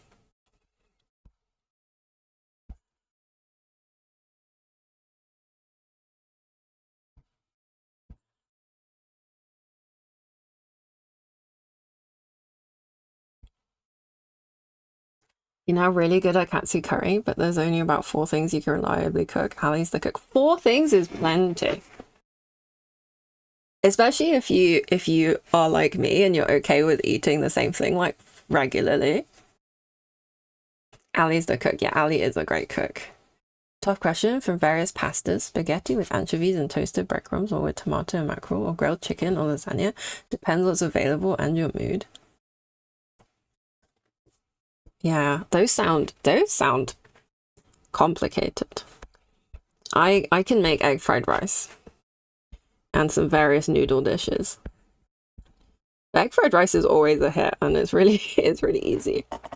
I also do this thing where like you can make mixed rice in the rice cooker, and you just like you put the rice in with enough water, and you can replace the water with like chicken stock, and then you just dump in like chopped vegetables, chopped like pre-cooked sausages, or like I use frankfurters or like Chinese sausage,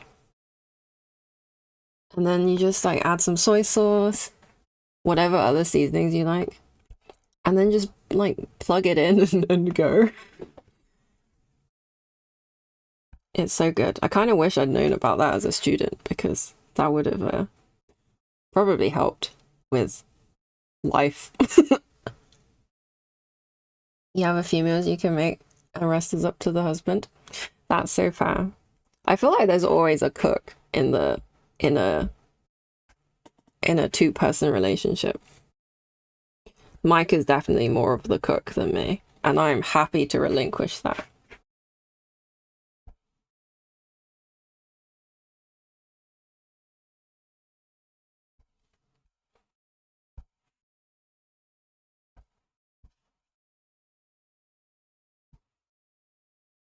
Amy, your katsu curry looks really good, by the way.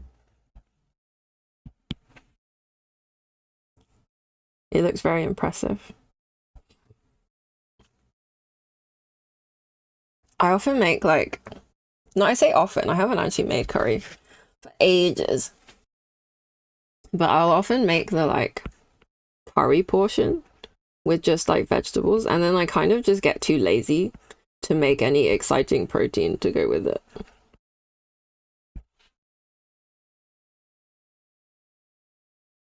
You'll make it next time I'm down? Oh, I would love that. Yes, please. I love being fed.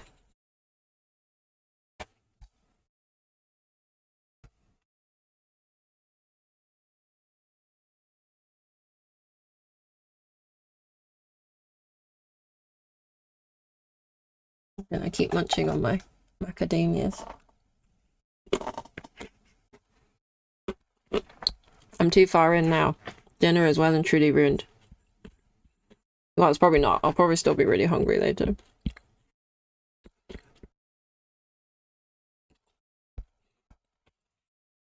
They are really good though. Now you want to make butter chicken? We all got you thinking about meals. Yay! I love butter chicken. I think I never had it at a restaurant before Mike made it. And I think he was like, he'd read that it was like a nice first curry to learn because you can make it like a lot less spicy and it's still really good. And it was really good. I think he did since order it like in a restaurant and I tried it and I was like, it's not as good as yours. Mike's butter chicken is amazing. Have we made it for you, Amy? I keep saying we. I can't take any credit for this. Has Mike made it for you? It was really tasty. I'm a big fan.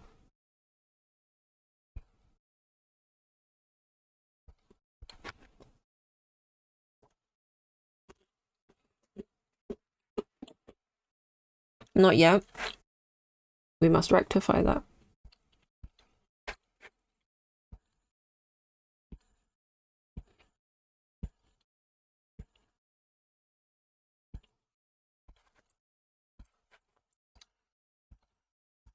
I'm kind of into the butter chicken as well. Maybe I'll have that for dinner.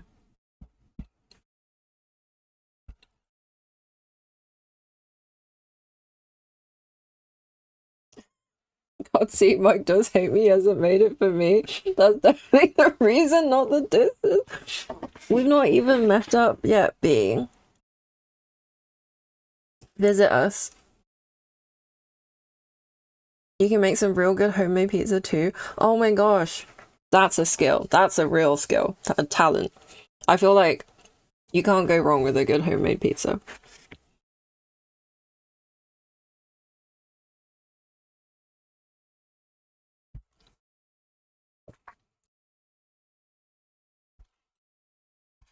My mum brought me over some like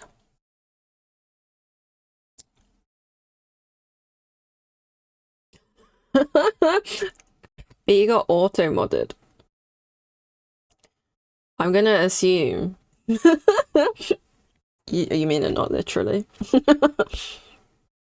You're all good, don't worry.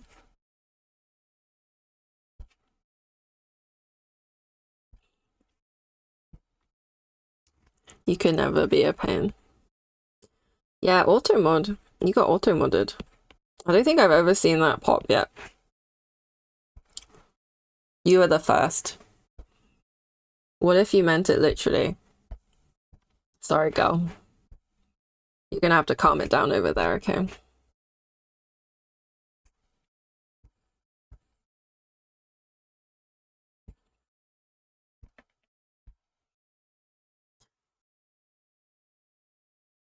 Oh, I need to clean some more line out over here. What was... I've missed out so much on my... when I was cleaning line up. Yeah, my mom made me bought me some of this like veggie dish. It's like a northern Chinese staple. It's got like peas and pine nuts in. It's really yummy. And she also bought me hong shao rou, which is red braised meat. It's usually pork. And it's like usually quite fatty cuts of pork belly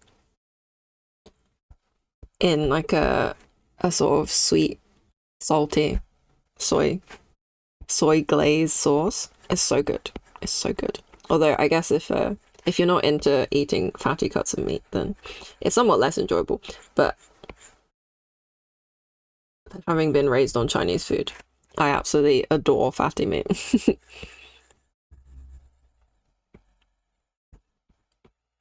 I like it so much more to the extent that I actually don't really like lean meat.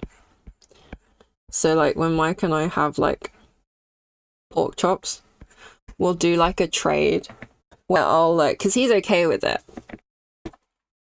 You got auto modded again. That is so funny. B, you are getting censored today.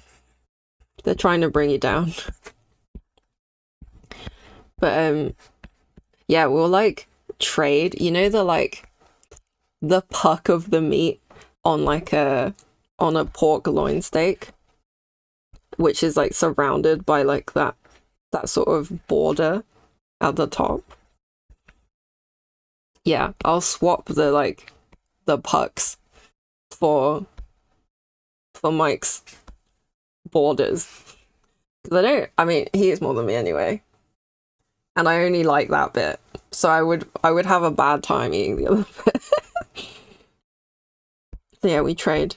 I'm very grateful for him to trade for trading with me because I enjoy that meal a lot more. Gotta have some of the fatty flavor. Exactly.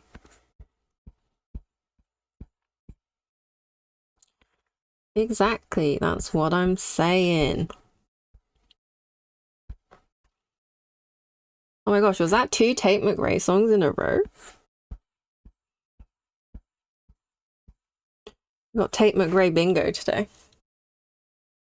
You like the chewiness? Yeah. I just think it's so much more flavorful.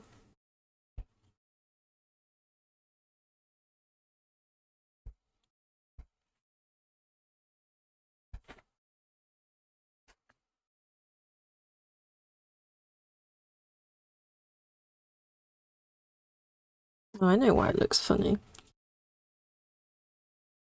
I think we need...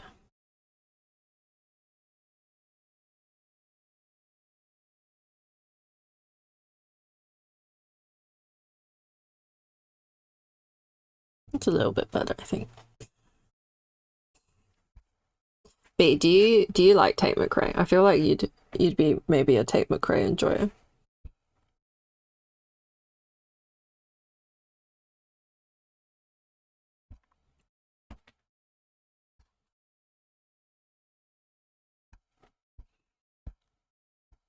I really like her new stuff personally. Pardon, sorry. Tate McRae, the song that's playing, or the artist that's playing right now. I was wondering if you liked her, and if you liked her music.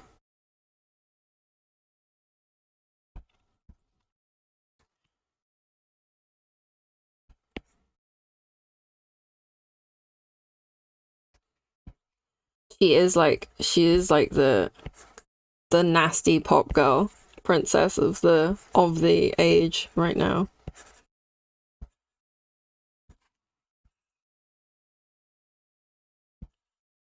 I'm a big fan of hers. This song is ridiculously raunchy.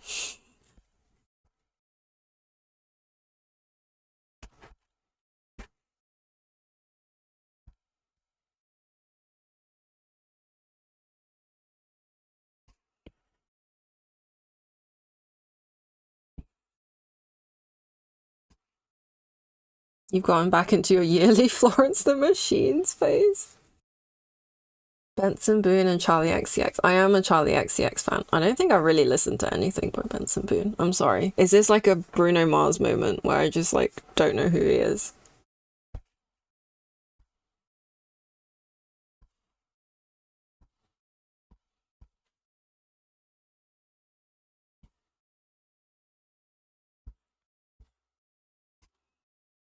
You love a good raunchy song. Me too. I like that nasty girl energy.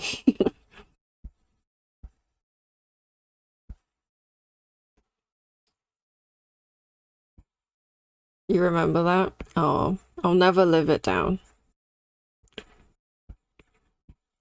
I'm sorry, Bruno.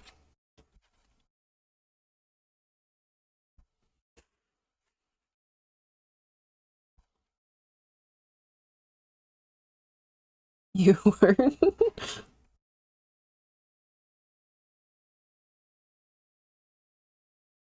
I'll forever be known as the person who didn't quite know who Bruno Mars was until APT came out. If I ever meet him, I'll recognize him. Only if he's wearing the exact same jacket and sunglasses he's wearing in APT.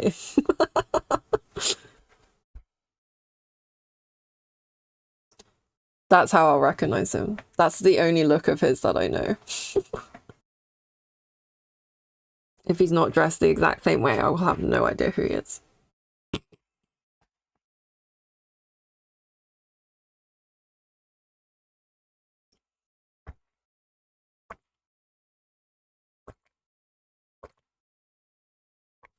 So I was like, who's this random ass guy? I I didn't know who he was. I had no idea.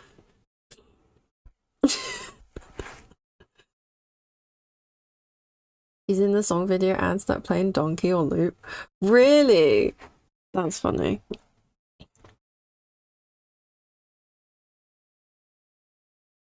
Yeah, I saw him in that APT video and I was like, oh, Rose looks cute. Who's this washed up old guy? I don't, what, because he looked like he had something to hide. He had like these dark sunglasses on and this jacket. He looked like he didn't want anyone to recognize him. And I was like, hey, that's kind of shady, you know? He looks kind of shady.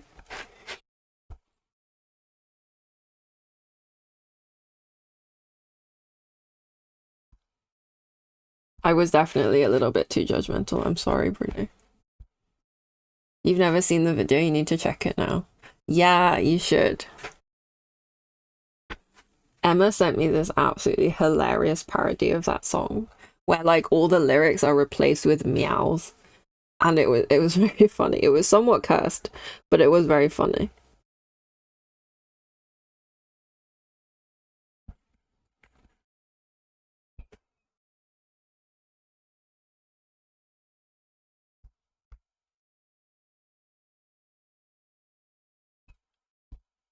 I think the video is a cute video, but I think I was just like, I only really knew who Rose was. And I was just like, who is this guy in the video with her? He has something to hide vibes. Yes, exactly. He looks like he has something to hide. I'm glad I'm not the only one. Thank you for validating me, GJ.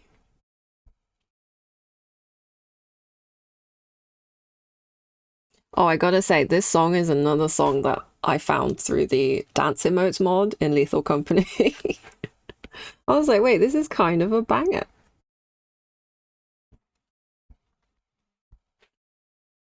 You barely have any idea of who he is as well, so you relate. Exactly. I'm glad I'm not alone in this.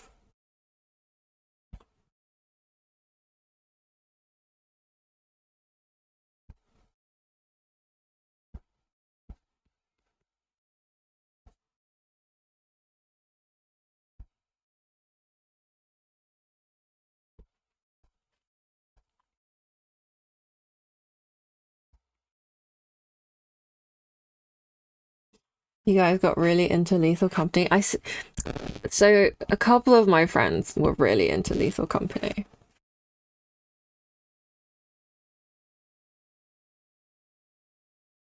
Repo? Is that the one about content creators? Or is that something else? Repo is so good.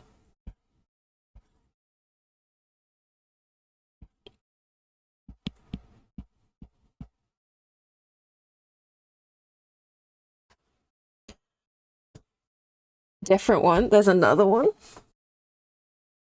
I put my cardigan back on. The sun's been behind the clouds for a while. Oh, it's really cloudy now. Brittany. And now my room is a bit cold.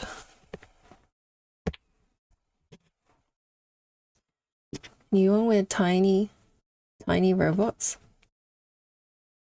Oh. Yeah, we were into Lethal Company for a while. But then, like, people kept being way more into Lethal Company than me.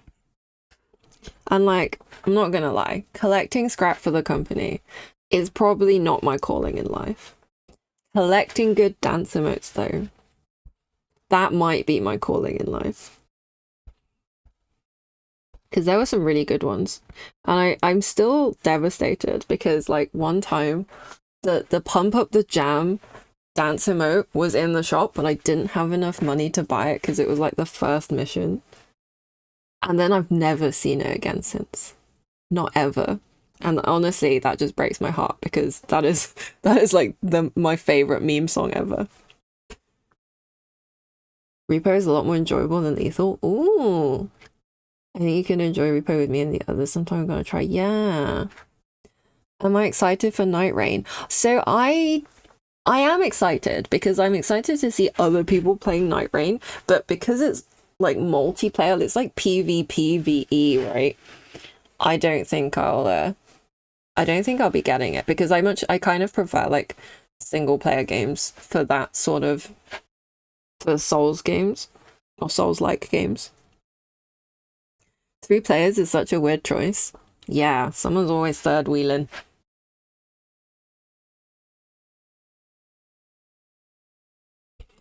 Someone's always third wheeling with a 3 player. I mean, I think it could work if you have like good friends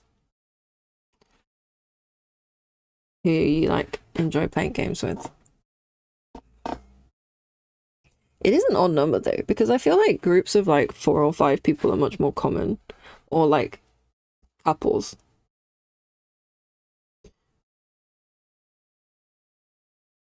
But yeah, also the Switch 2, I think is going to be a Switch 2 exclusive, right? I'm like, I don't think I'll be getting that for a while. Because it's pricey. It's spenny. I hear you, but the IP looks so good in the sense like I really hope it's hyped for a new game in that universe or something because it looks so good world. Yeah, it does look really good, which is why I say I'm excited to watch content. The new FromSoft game? Wait. Oh, no, sorry. I got completely confused with between Night Rain and Duskbloods. I'm sorry. My brain just completely blanked. Am I excited for Night Rain? I think we will get Night Rain because I already have Elden Ring. Yeah, Amy, I'm talking about like I didn't even just get the wrong end of the stick. I picked up a different stick and ran off with it.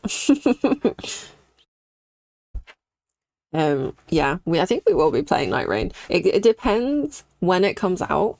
I can't remember when it comes out, but if we've already moved to Japan, we might not have anyone to play with. Because it might just be us two.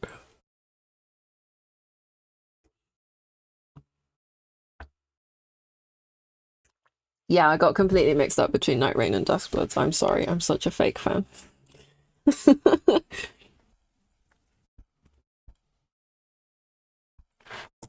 But yeah, I do hear you on that bit. I think Duskbloods looks really good. It looks like the Bloodborne world, but a little bit more modernized. 30th of May, that's pretty soon. I think we will be able to play then. Oh, that's quite exciting actually. I think I will be able to get that before I move to the other side of the world.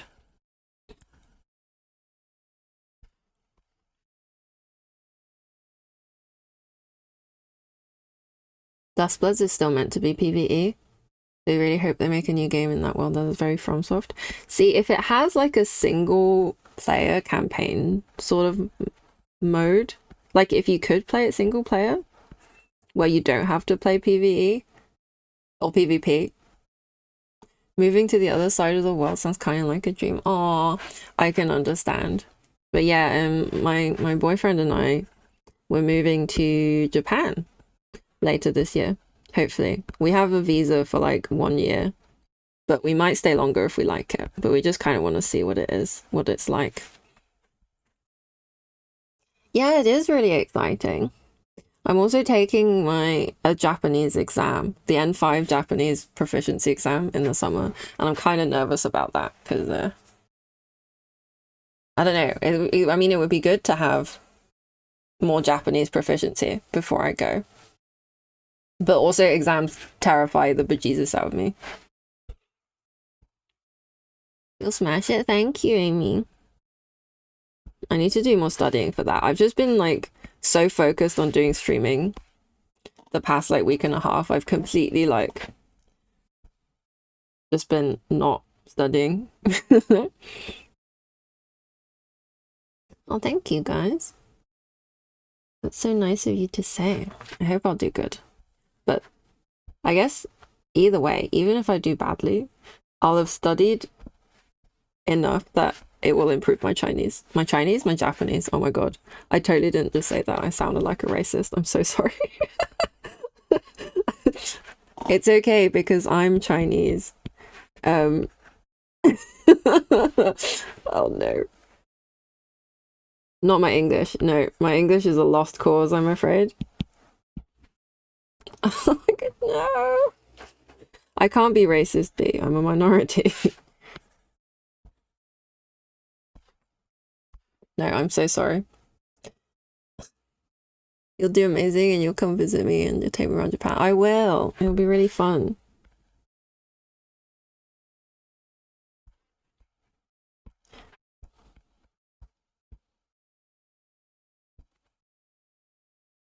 At the risk of sounding like more of a racist, my Chinese actually does help me with my Japanese. Like I have really scuffed Chinese because I moved out from China when I was 6. We moved to Britain when I was 6 years old. So like I didn't get to go to school in China and stuff. So my vocabulary is kind of low. I am technically fluent because I dream in Chinese and like I can understand pretty much everything that people say to me. My vocab is like not great and my reading and writing is not great. But I can recognize quite a few characters. And Japanese kanji is literally like really, really old, like ancient Chinese. It's like traditional Chinese. So there's a lot of intersect between those characters. Like a lot of the characters are the same. That is not the right color. Stolen characters. So I think like I've heard that Korean and Japanese are rooted in Chinese. And like even in the modern languages, the modern versions of the languages, you can hear similarities between phrases. It's really interesting. It's reassuring to hear native English speakers also struggle with the language. My brain just like short-circuited.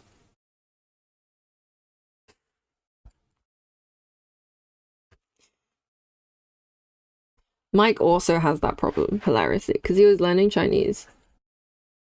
And he has to like segregate his days between the two languages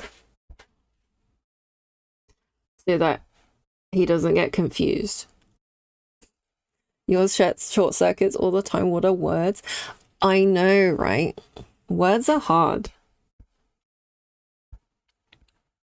But yeah, he has to have like some days are Chinese days and some days are Japanese days, and never the two shall meet. But obviously, because I'm fluent in Chinese, sometimes I just kind of troll him by accident, sometimes on purpose. And like I'll be watching a show in Chinese and Mike is like, my brain, oh my God. I was watching someone travel Japan and asking how to get to the Chugoku region. The Chugoku region. But the way they were emphasizing him and the Japanese guy thought he was asking how to get to China. Yeah. That would be 2 U's for China. But that's an easy mistake to make. Imagine going to Japan and asking Japanese how to get to China. Like, you would look like such a mug.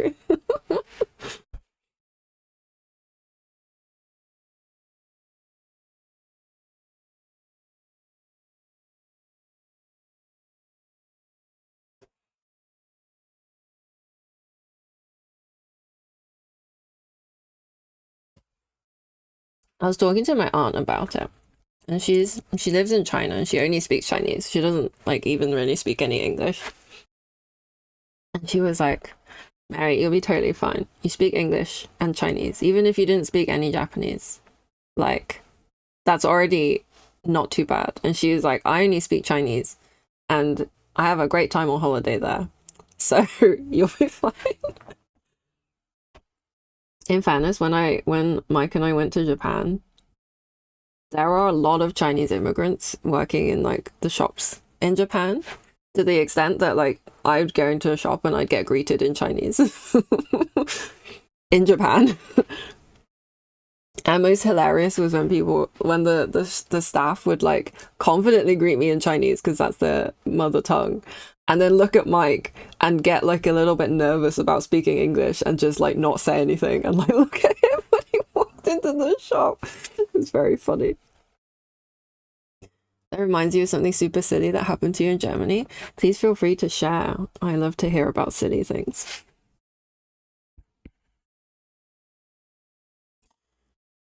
I studied German for 11 years in school. We went to Munich on a vacation. In a restaurant, you wanted to order. You can actually use the language to order. So I did. Bit broken, but kind of okay. The waiter looks at me weird, then tells us he's actually Italian himself, and we could just talk in our own tongue without problems. Oh my god, that is so funny. That pretty much happened to me. Well, it didn't, because I wasn't trying to practice Japanese. Your sushi is here, so you're gonna pop off for lunch. Enjoy your sushi. Oh my gosh, delicious. Thank you for such a wonderful stream. You all are lovely. Thank you for being here. That was so nice of you to join, and I was very happy to meet you. You've been lovely company. Yeah, I hope you enjoy your lunch very much, and hopefully see you around. But yeah, when I went to Japan for the first time, which was when I was like, I think like 21. It was a very long time ago. At the end of my third year at uni, me and like a bunch of my uni friends went, and we were just like buying snacks at a konbini, and I went to go up to pay for my snacks, and the girl at the counter spoke to me, and like it took me a while, but she'd asked me in Chinese. Wait, no. I think she asked me in Japanese. Yeah. She asked me in Japanese, I think if I wanted a bag. And I spoke to her in English. I replied, I'm sorry, I don't speak any Japanese, but I don't need a bag. I'm okay. I spoke slower than that. I'm not I'm not a terrible troll. And then the next thing she did was ask me in Chinese if I wanted a bag, which I did understand, but I just stared at her like an absolute lemon for like several seconds while I processed that she just spoke to me in another language that I did understand. And then I responded in Chinese and we had a regular conversation. But it was like my brain was just like, whoa, what is going on right now?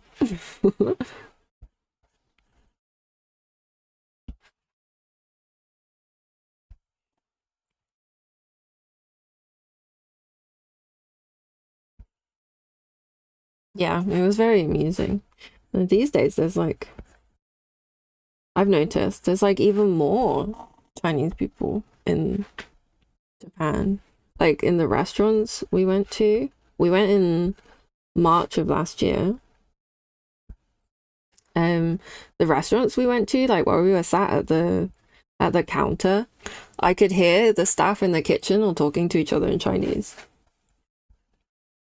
And there was like a funny instant on like the first day that we got there, where like, or the second day, yeah, we'd only been there for one night, and the aircon had been blasting, and I was like, oh, it's kind of cold in this Airbnb. So we asked the Airbnb person if there were like blankets or if we could turn the AC down or something like that. And she was really nice. She was like, oh, I've left a blanket outside of your room. You can use that. And we were like, okay, well, we weren't far. We were just like a cafe or something around the corner. So we went back to make sure the blanket was like in the room so nothing happened to it. And then we met the cleaning person. And Mike was like super excited to try out his Japanese. So he starts speaking to her in Japanese. And she looks really like harassed. And she looks at me and her eyes kind of light up.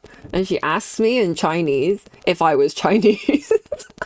It turned out she was Chinese and wasn't really super confident speaking Japanese or English. So I was like the only one she could communicate with. It was so cute. Yeah, she was adorable. She like lit up, and she was like, "Oh, you're here on holiday, but you live in England." And I was like telling her about my life and stuff. It was really sweet. It was really lovely. She was so nice.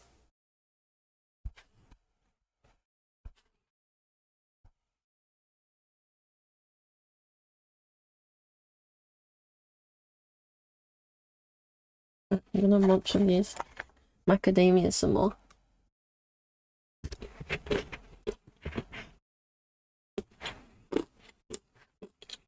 Guess I need to head off, but thanks. It's been fun.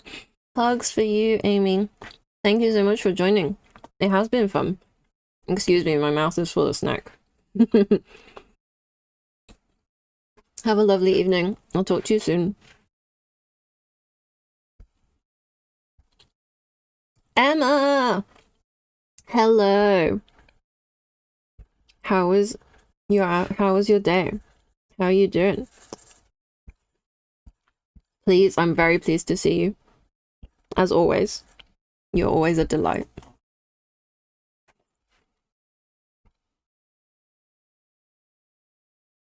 It's okay, you just got home.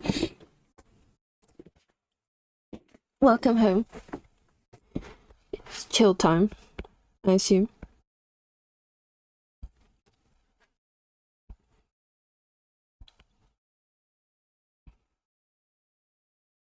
I'm munching on some snacks because I had breakfast for lunch like an absolute numpty, and I'm a bit hungry.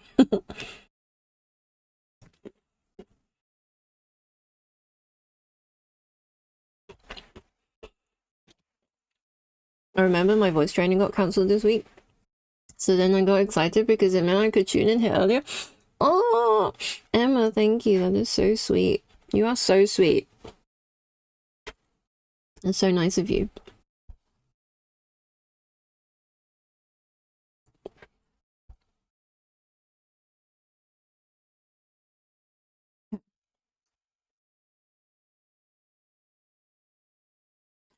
Also, my heart absolutely fucking melted on the way home. What happened?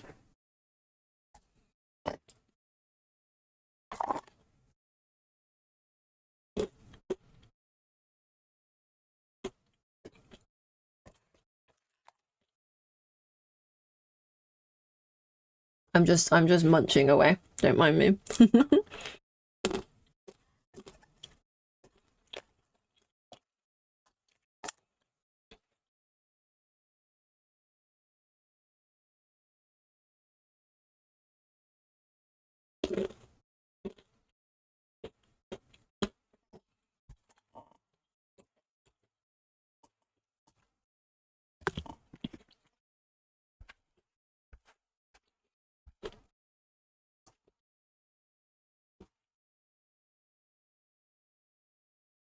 Right, I think.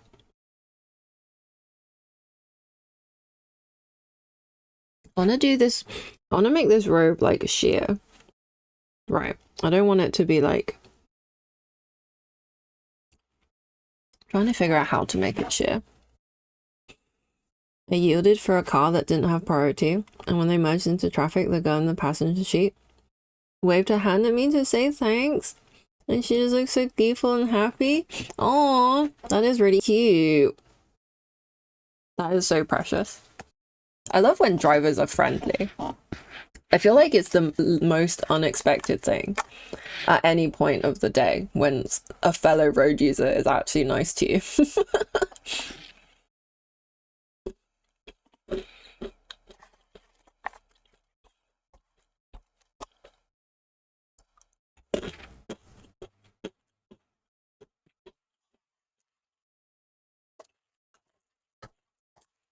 Excuse me. I'm eating macadamia nuts.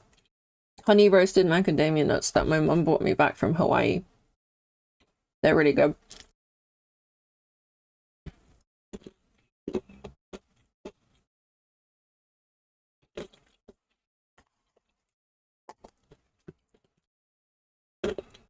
Mm. Can you hear me munching? I'm sorry if you can.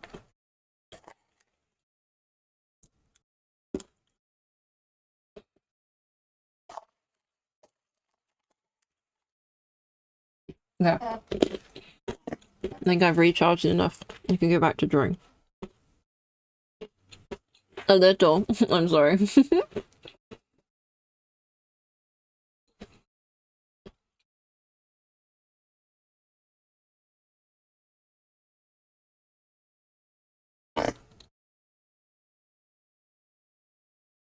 You always do it at that place because you know you're gonna miss the first red light cycle.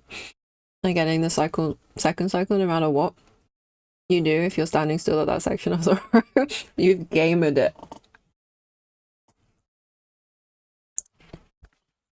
There's no loss for you to be polite for a second and let someone merge in.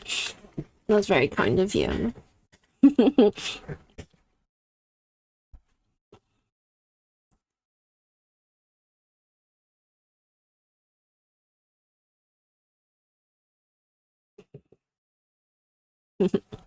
I'm proud of you. You absolute gamer.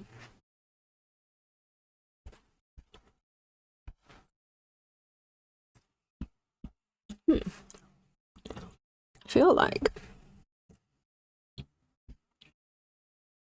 automatic. Okay.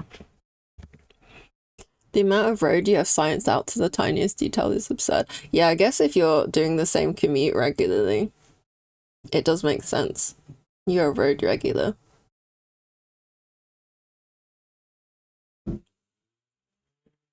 Right. Let's try and make this sheer rope. And then probably try and fix his face because that's a real mess. It's a hot mess.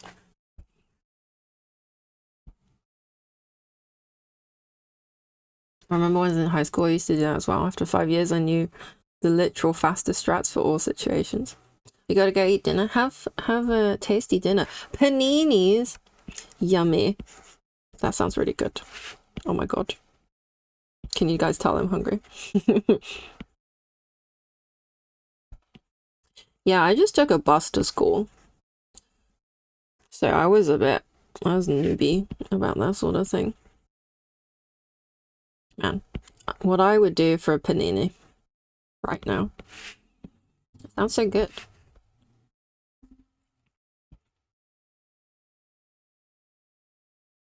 Absolutely no way we could tell you're hungry, Joe. I'm so sorry. I cannot apologize enough. I've been a little bit of a snack gremlin on this stream today.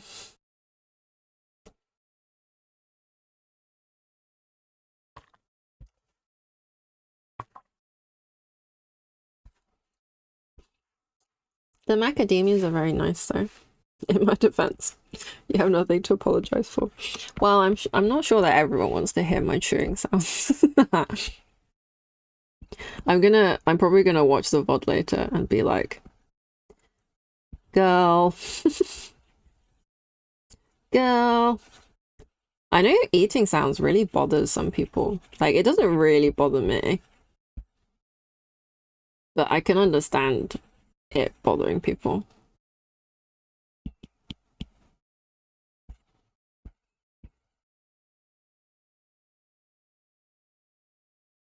Oh, my little chatbot doing its job. If it makes you feel better, the music covers a solid 95% of them. Heck yeah. Okay, that does make me feel better. The VOD has no music though. one of my friends, shout out to Q, if she is watching this, she told me that she listens to my VODs while she draws, which makes me so happy. That makes me feel like I've made it. I'm like living the dream that someone would listen to me yapping while doing their drawing. That's really nice. That's so cute. Yeah. That made me so happy. I hope I haven't now embarrassed her and she won't do that anymore.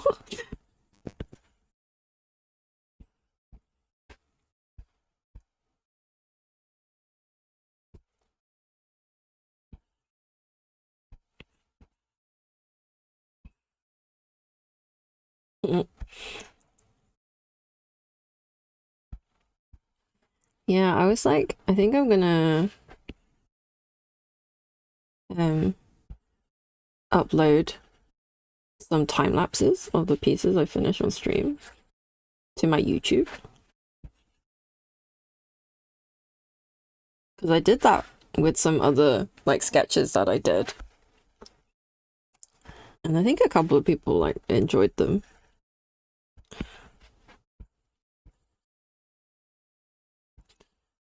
But yeah, I think like for a short, because most of my drawings are vertical format, I think that will probably work quite well.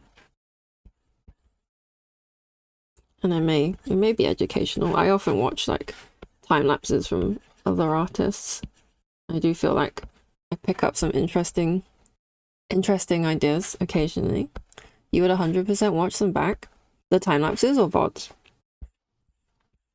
I appreciate either though.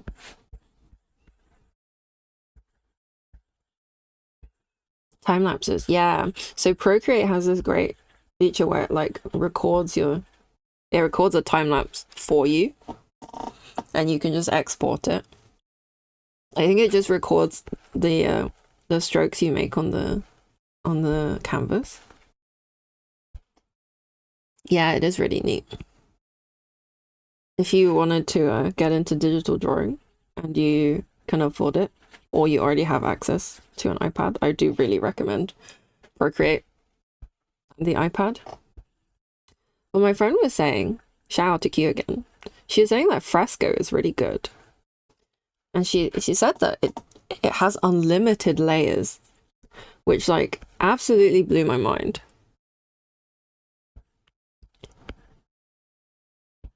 Because like doesn't your iPad just burn if you do that? What if you burn up your iPad? But then also, when I do like really big drawings, it's really tough because if you have a low layer limit, you just physically can't go above that, I think. I've actually not tried. I'm a bit of a rule follower. So if it says I can't do it, I won't even try.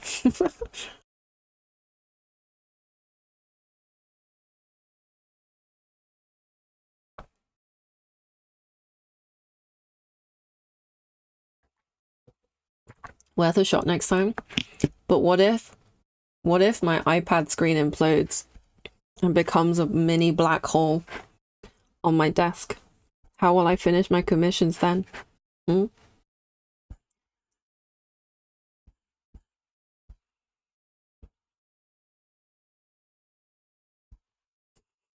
I'm trolling, obviously.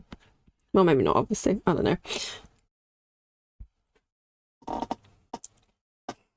It becomes a mini black hole. I think you'd have bigger problems than your commissions. Absolutely not. That would be my absolute biggest problem.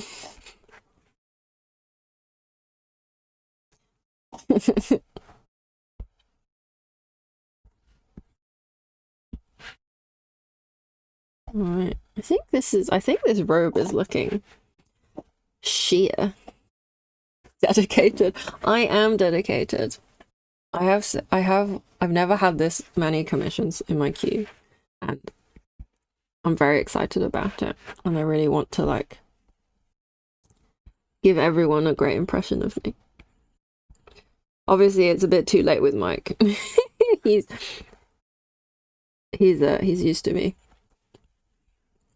But everyone else, actually Emma's definitely used to me as well. She's not even here. But yeah, I wanna put my best foot forward as a newly minted professional artist.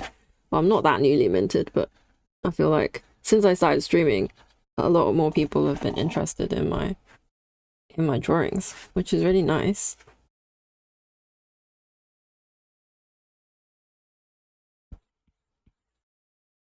But yeah,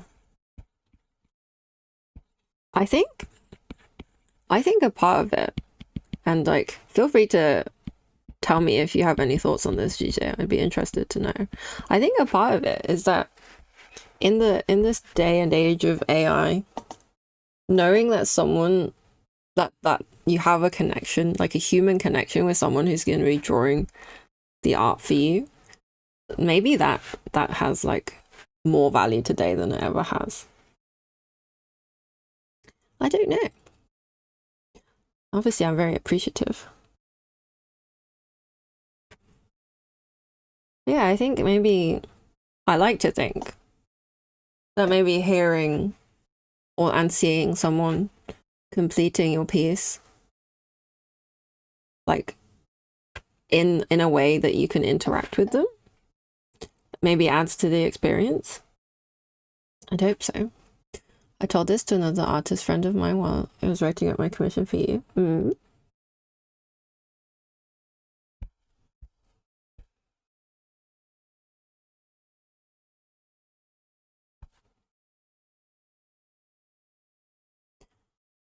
I was spending so much time trying to word it properly because I appreciate so much that you're spending time on something for me that I didn't want to make you waste a single moment being confused. Aw, that's very sweet.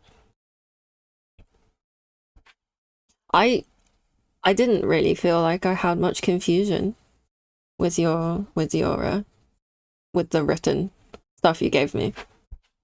So you can rest assured. Well, hopefully you won't see the sketch and be like, oh wow, she really didn't know what's going on there.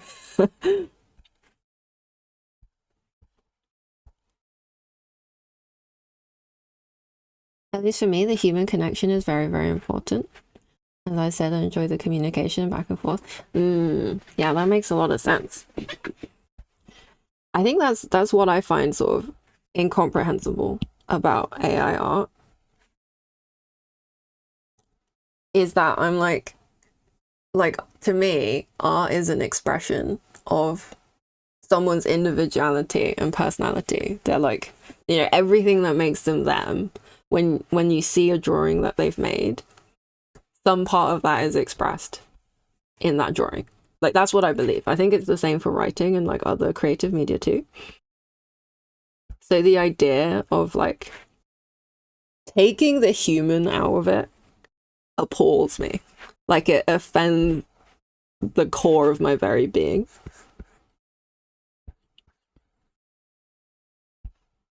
Yeah, you share that sentiment. Yeah, I think that's that's not an unusual sentiment from what I've seen amongst my like fellow artists online.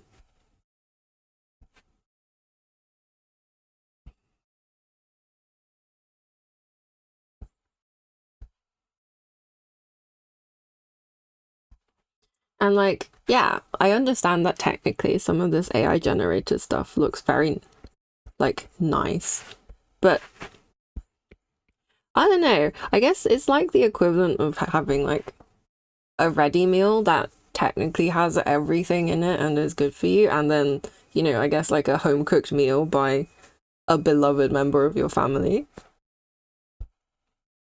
It's just different.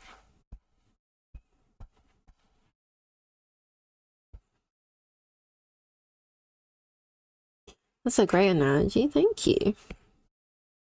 Yeah, I'm definitely like a regular AI anti-ranter. Probably unsurprising given the field I wish to make my career in.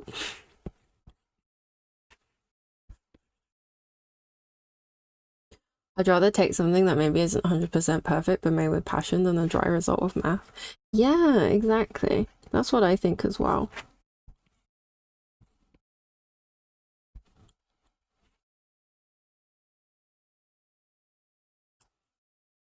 I think it's just, yeah, the soullessness is what really offends me about it. You'll be right back quickly. Enjoy. Take your time.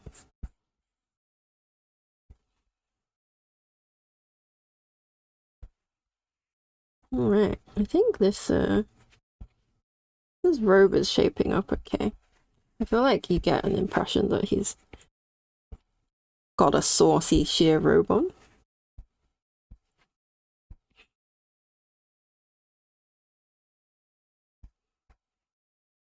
Alright, I think it's time to face the music on this face. Face the music on this face. That is a sentence I just said.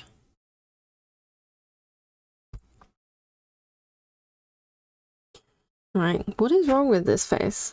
Let me have a think. Maybe this is too dark. Let's lighten it up a bit.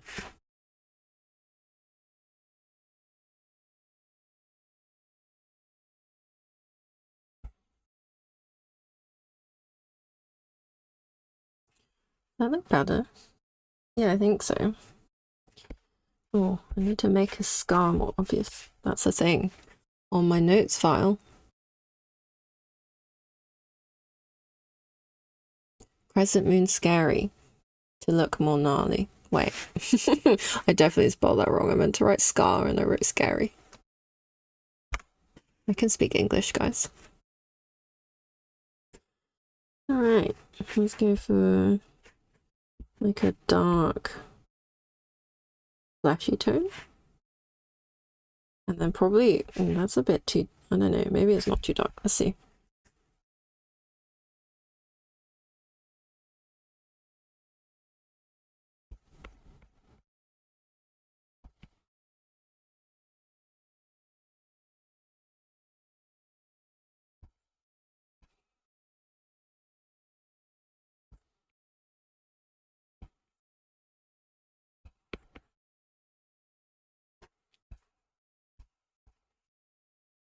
And then I think I want some redness going on. Maybe that's too red. Let's see.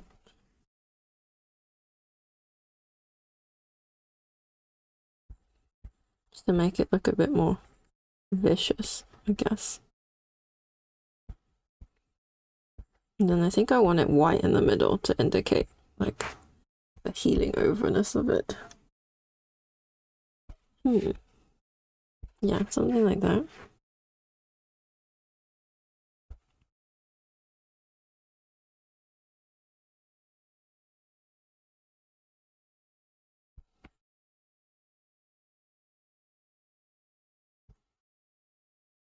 Right, that does look more gnarly. I guess I want it like all torn up. A bit of a rougher scar. It looks very clean right now. Maybe that's because of the very sort of even line I've drawn. I'm not sure.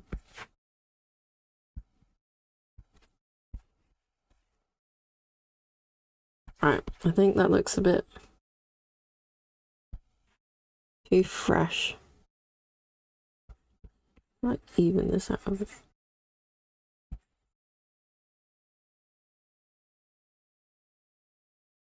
I might need a reference for this one. Let's have a look on Pinterest.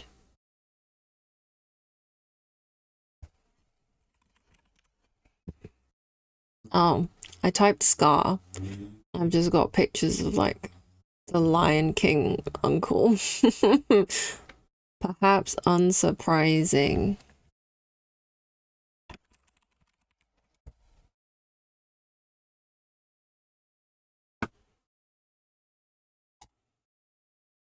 Hello, welcome back, GJ. I'm trying to make this guy's scar look more gnarly. I think maybe the whiteness is actually not the vibe.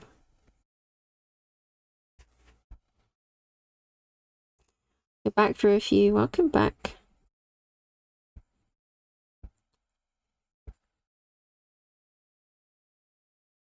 Maybe I should have done this on a new layer. Okay, I mean, that looks like a scar. That does look better. I have to go for real in 5 minutes, but here for now. That is so fair. Thank you so much for joining, for having been here. It's always lovely to have your company.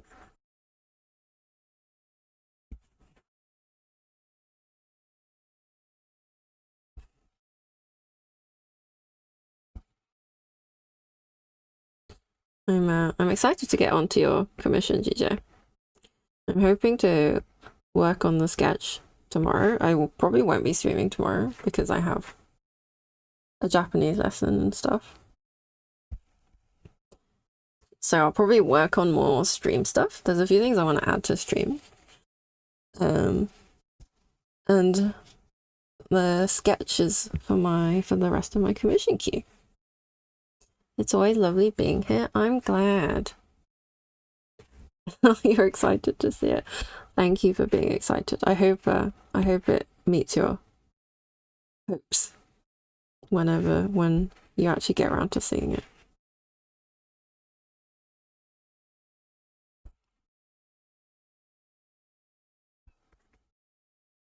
Oh, that's a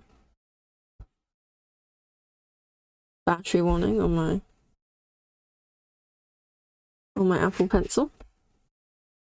It's always the way. I think the edges should look paler.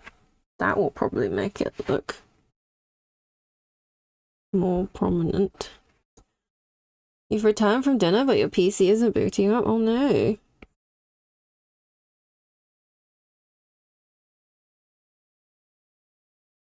I'm sorry, Emma. I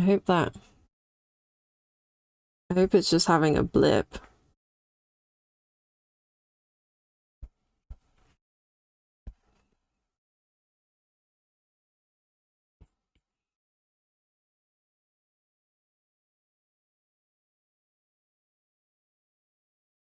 Is it making any, like, noises?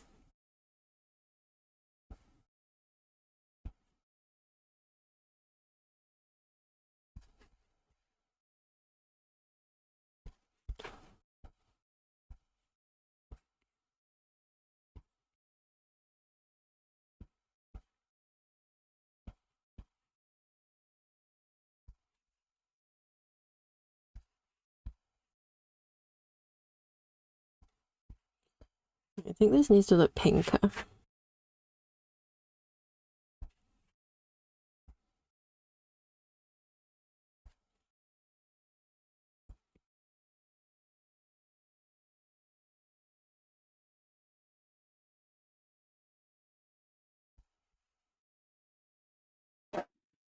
Okay. How do I make this look more scar-like?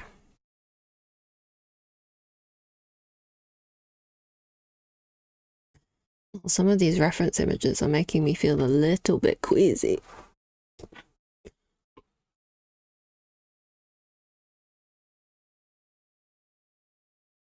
Wow, some of this is definitely makeup though, and it's pretty impressive.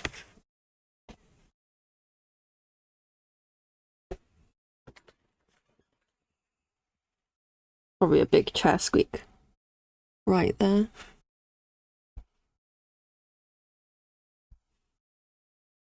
So I think I want like a grayish pink shade.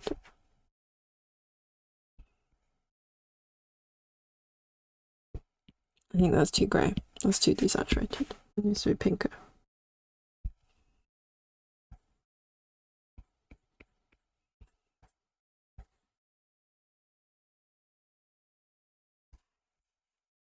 Alright. That's looking okay, I think. Maybe something a little bit darker for that side.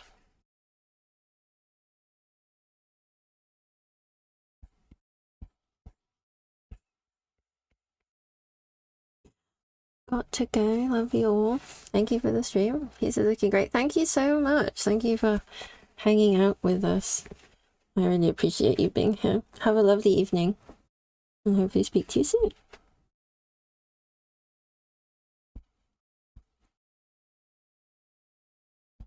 Alright. Continuing to make this scar gnarly.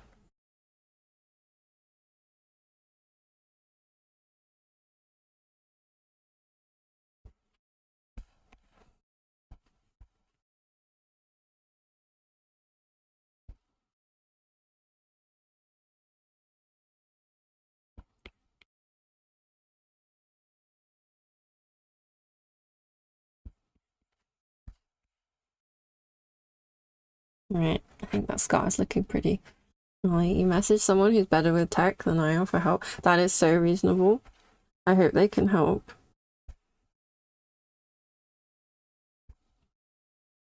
Okay, that's a scarf. I think fixing his eyes would probably go a long way to making him look less insane. The GPU lighting isn't on. You have a single red light on the motherboard. Okay. So the position of the light will probably give you some clear idea of what is going on there. So that's probably, I don't know if that's obvious.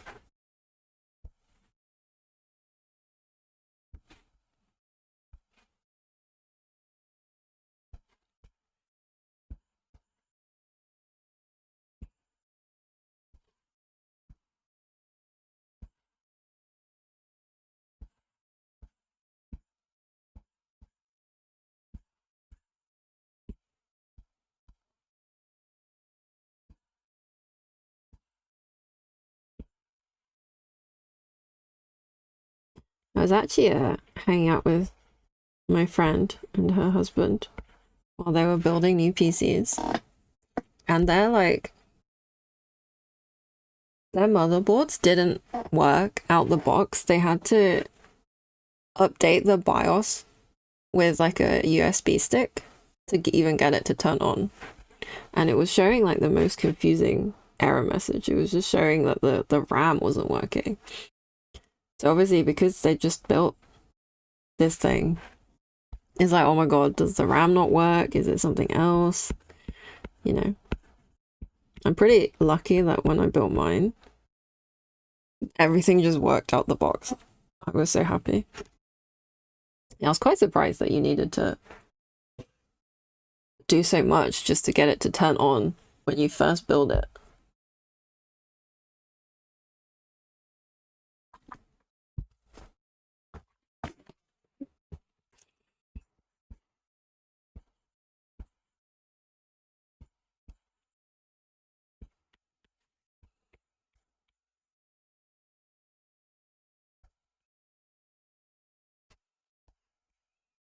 All right, I think that is looking better. My Apple Pencil is nearly out of battery, and I need to go to the toilet. So I will be right back in a minute or so.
Right, I have returned.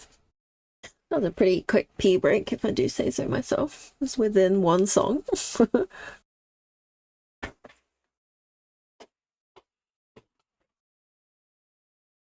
Right. Oh my god, I just kicked something under my table. I hope that didn't catch on the mic too much. Right, let's see. How is my Apple Pencil doing? Oh wow, it charged a lot in the span of one song. Let's go. Okay, I should remember to do that more often. And put my Apple Pencil on charge when I go to the bathroom or something.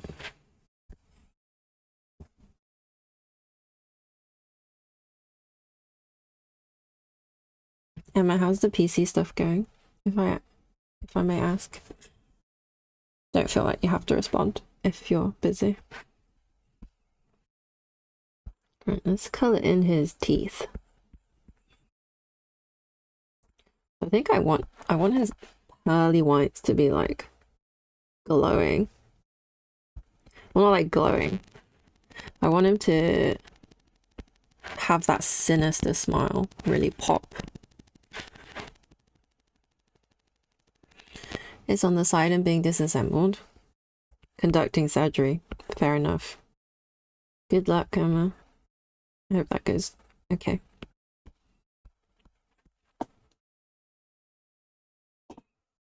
I'm really not looking forward to moving my PC when I go to Japan, because I think I'm gonna disassemble it and move all the parts like in my suitcase and get a new case and maybe a PSU while I'm out there. Because I mean, it's Japan. I feel like if there's any country in the world where it's probably not that difficult to get a PC case and a PSU, it's gonna be Japan. Tokyo, Japan. I'll be alright. That's what I'm telling myself anyway. Yeah, I'm a little bit nervous about that because obviously if something gets damaged in transit, then there'll be a lot of troubleshooting on the other side.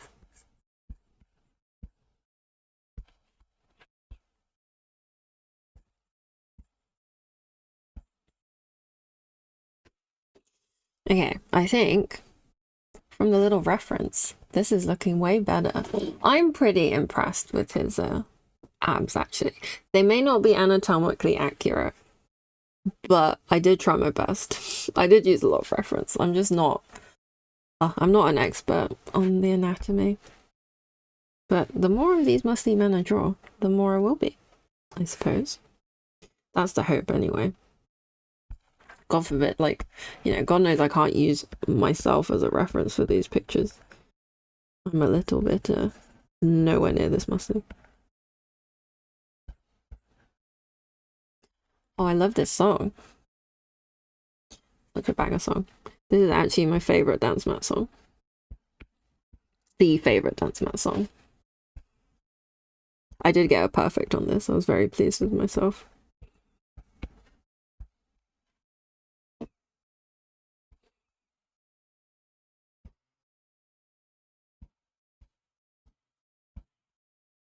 I'm absolutely vibing. I can't rap, so sadly I can't sing along, but I would be if I could. Right, that's looking okay.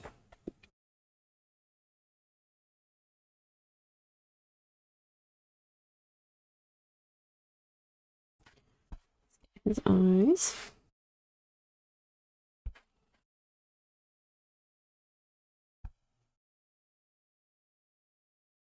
I think his eyes are looking very nice and sinister.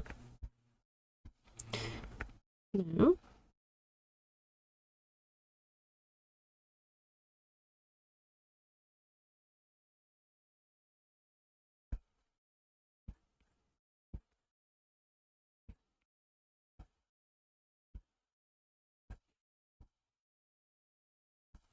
I did not lock the layer. I wonder if I'll regret that. I think it's fine if I'm careful.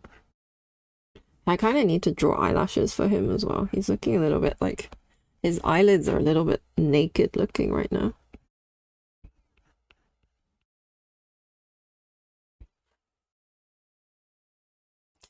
Doofy, oh, thank you so much for following. Like the wacky wacky, yeah. As soon as like I've been thinking about all the different alerts that I wanted, and I knew I had to have the wacky wacky for the follow. How are you doing? Thank you so much for joining. Welcome on in.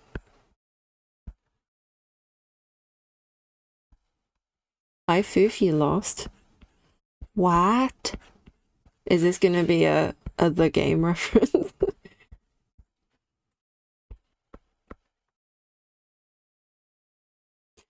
You already lost in the last 30 minutes, which means you're on cooldown. Yes, it does. It does mean that. I remember the first time my friend in like secondary school. Halloween! Oh my god! Hello. Thank you so much for being here. That makes me so I'm actually a little bit giddy. Wait, you followed me as well, and I didn't even see the alert. Oh my god. I'm sorry. I'm so sorry. I've absolutely mugged myself off. Thank you so much for joining. Oh my god. Could I'm sorry. I'm an absolute failure as a streamer. I'd better never stream again to make up for my terrible mistake. I'm sorry. How are you doing? Thank you so much for joining. I'm so happy to see you here. Like, you have no idea. I'm probably going to be a bit embarrassing now that you're here. Mary, this is only your fourth stream. You're still getting used to it. That's true. That's true.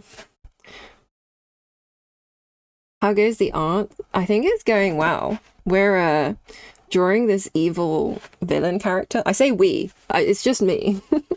I'm drawing this evil villain D&D character. He's an NPC in the royal we. I know. I feel like I have to say, like, I think I get into the mindset of saying we because I talk to people the whole time. So it's almost like I feel like I'd be leaving people out if I didn't say we, because there's been people with me, but it is still just me. Or maybe I'm a royal. Maybe I'm a secret royal. You don't know. They might have Chinese people in the royal family in Britain. They definitely don't.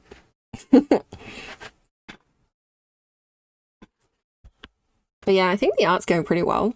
I was saying that my my knowledge of like muscular anatomy is not so hot. So I'm a little bit uncertain as to the accuracy of all his stomach muscles. But I think it looks passably okay. So we'll leave that for now.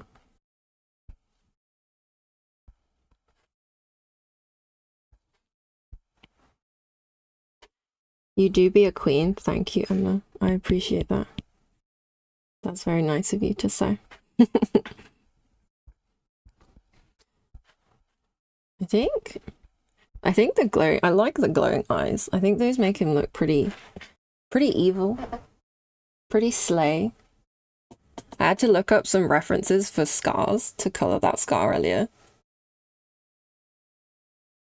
I made myself feel a little bit queasy while doing so.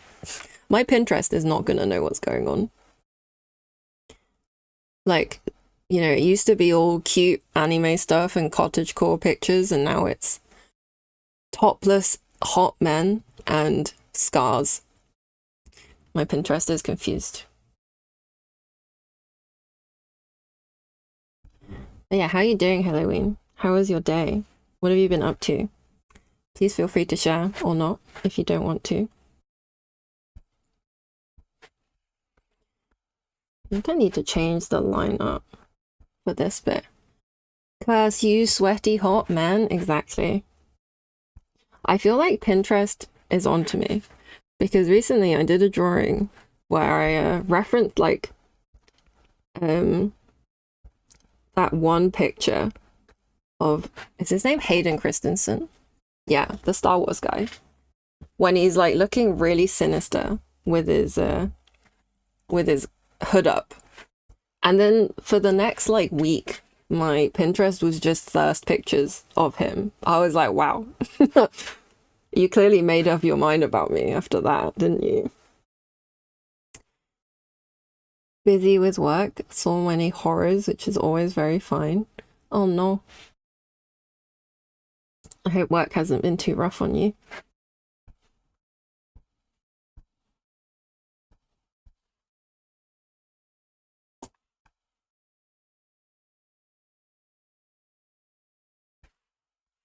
But yeah, I do kind of have to say this now that you're here, Halloween. Uh, when I was a teenager, I used to watch your YouTube videos.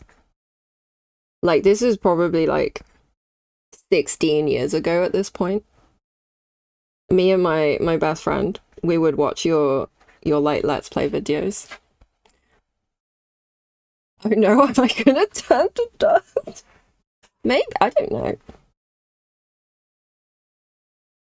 Gribbly nurses? Gotta shoo them out the door with anti-nurse powers. Not the nurses!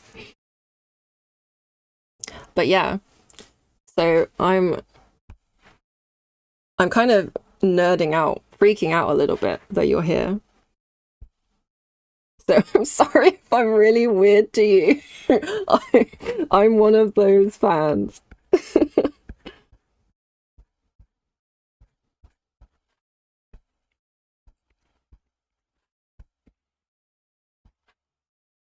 But yeah, I think my friend's older brother used to watch your videos, and we really wanted to be like him. We thought he was like the coolest. I'm sorry, I didn't mean that you were old. Just that I watched your videos a long time ago.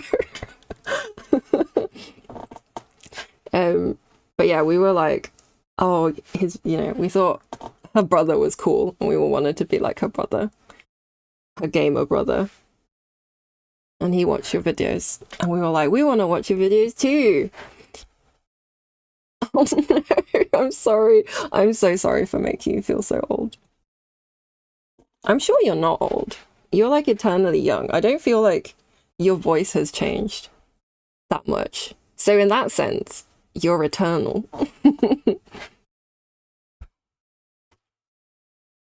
Mary, use your old. It's super effective. Oh no. Nice save. 11 out of 10. Okay, that's all right then. As long as I saved it somehow.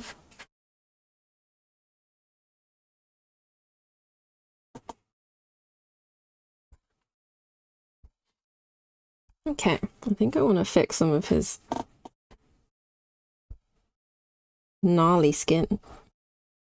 I feel like the skin under his hair is looking a little bit weird. The Lara splat emote is so cute. I'm sorry, I really didn't mean to call you old. Please forgive me.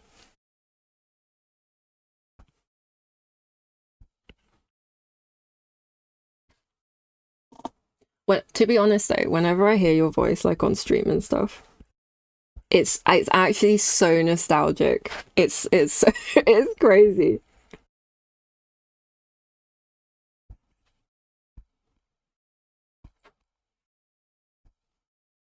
Okay, I'm gonna stop fangirling now. I hope I didn't make you feel uncomfortable.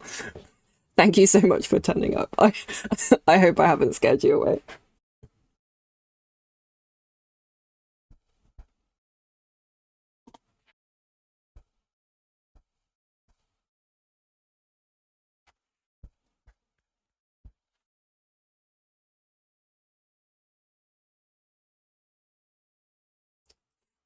It's fun to hear that people like this washed up YouTuber. Oh no, do you really think of yourself that way? Because like, because you're a pretty successful streamer now, right? So all things considered, the pivot must have been fairly successful.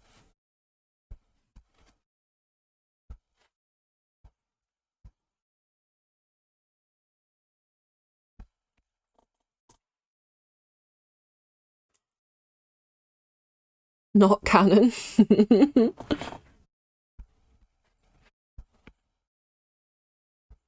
That is fair.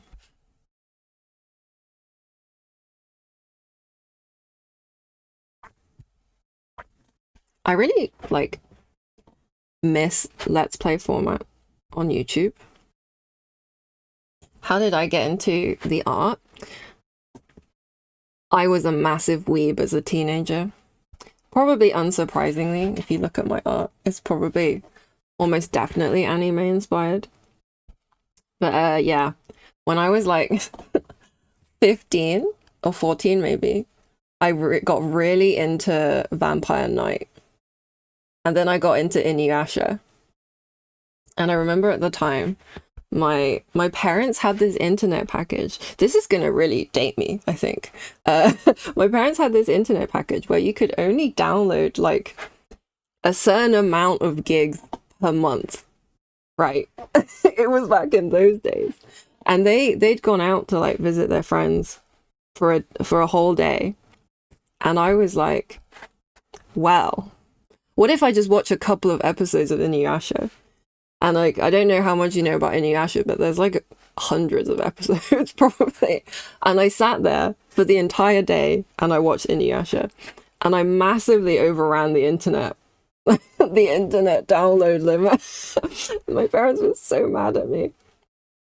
But then I don't know if they like rewarded bad behavior or what, but they actually upgraded to the unlimited package after that.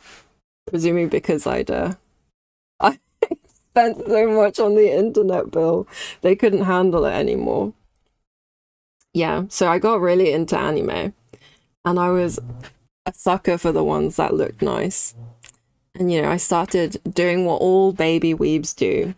We start copying manga panels. So that was, yeah, I started doing that. And then, because the internet had been upgraded, I discovered the joys of DeviantArt. And I started uploading my my little weeb manga panel copies onto DeviantArt.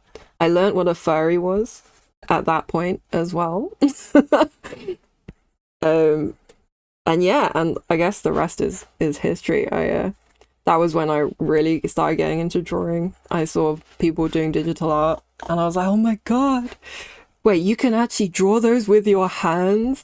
I thought they were magic created by Japan. I just like didn't understand what was going on. That's cool. Being inspired by something new and exciting is the best. Yeah, it was such an exciting time of my life. But like another time, it was uni applications and stuff. So it was really nice to like escape to some weeby fantasy land. I remember being like, me and my best friend, we were super into Naruto and Bleach. We weren't into One Piece. We were cooler than that, okay? And I think every Wednesday I would like rush home from school to watch the new episode, and then we'd discuss it on MSN Messenger. Those were good times. What about our best boy, Son Goku? I just butchered that name. I sound like such a mug now. So, I think I missed the Dragon Ball era by a little bit. Because, so I was born in China, and I moved to Britain when I was like 6. And then I think I just didn't get to really watch any Eastern media until the advent of home internet. But there are pictures of me as a baby wearing Dragon Ball Z pajamas. So apparently someone thought I'd like it. But I did unfortunately miss the Dragon Ball Z boat.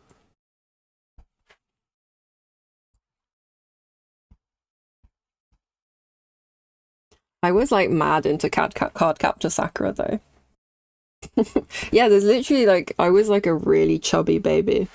And there's a picture of me with like my sausage arms, and I'm wearing this like shirt that has Dragon Ball characters on it. And that was only something I noticed years later. I was like, whoever bought me that knew what they were doing. They knew I was gonna be a weeb. But yeah, I actually I stopped drawing while I was at uni. Because it was just like mad stressful. And I was like, okay, I'm like a serious student. I'm gonna do my work properly. I have to stop weebing around and drawing. And like that was such a mistake because I think like drawing has always like really helped balance out my mental health and stuff. So it just made everything worse. But yeah, after uni, I got back into drawing, and like my my degree was like I did a joint computer science degree and history and philosophy of science, which is probably super random. But then I only got really like technical jobs after that because it's much easier to get a job with a computer science degree. And I just hated office jobs. I hated desk jobs, like working in an office. High five, yeah. Comp skis unite. And so I was just like, well, the only thing I really actually like is drawing. So what if I just quit my job and did art?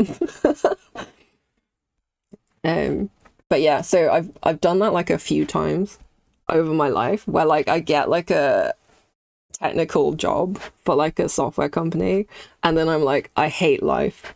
I'm gonna quit and be an artist. And I've done that like 2 times already. I don't know why they keep taking me back, really.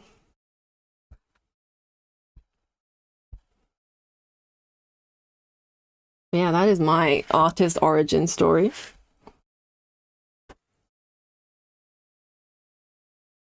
I have to say, I think it's working out way better this time than any of the other times. So maybe this time it'll stick. Exercise, you gotta do what makes you happy. Exactly. But yeah, my I did mention I was Chinese. My family are also very Chinese, and they were not they were not very understanding about the art stuff initially. They're way better now. I think they've kind of given up. They're like, yeah, she's gonna go draw her weeb shit. There's nothing we can do anymore.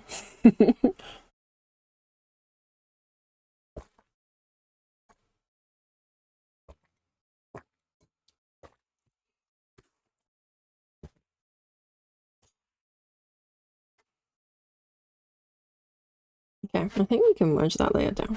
I feel confident about this layer.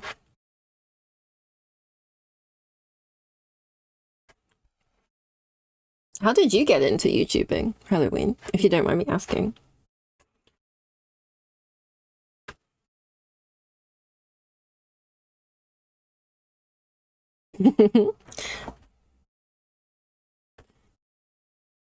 Thank you, Emma.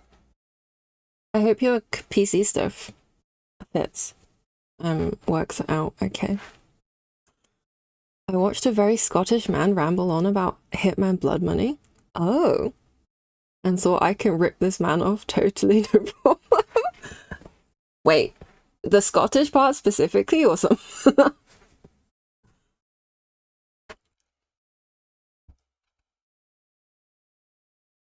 Oh no, no, not that.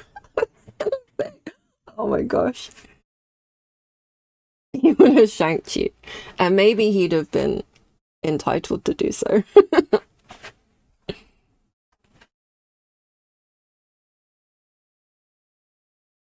So you watched like another YouTuber and you're like, my turn.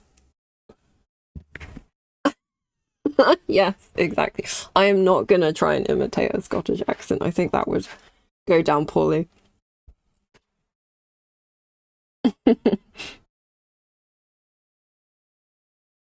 It's really cool though. I remember watching loads of YouTubers back in the day, but I never for a single second thought that that was something I would do.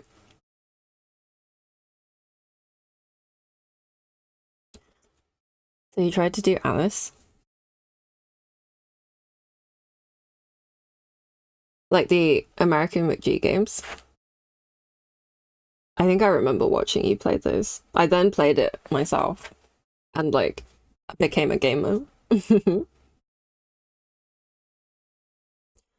Talking shit while gaming is usually crazy fun and relaxing. Nice.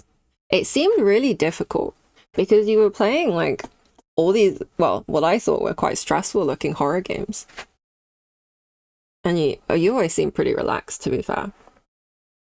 I was like, wow, I could not. But then it turns out that I'm actually a bit of a yapper myself.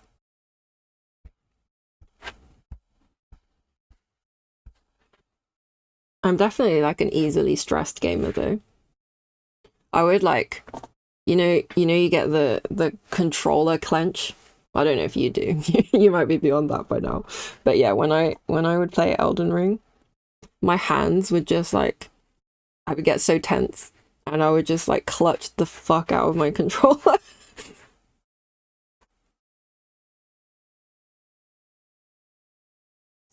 Don't let the stress take you. You gotta throw yourself at the gribbler. That's the secret. I see. I see.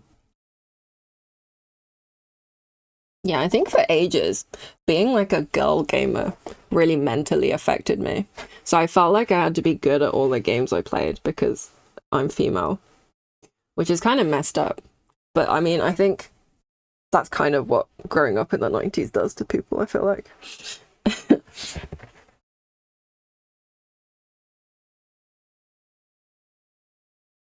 But yeah, I think nowadays I'm way more chill about being a gamer. It didn't help that I started playing League of Legends when I was like 19. That that's like hours of my life that I'll never get back. Oh no, your opinion of me has just gone straight to hell.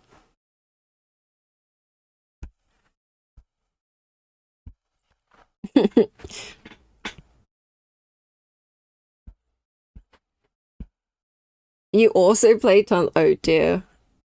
Do you still play? Yeah, the lol suffering. Indeed.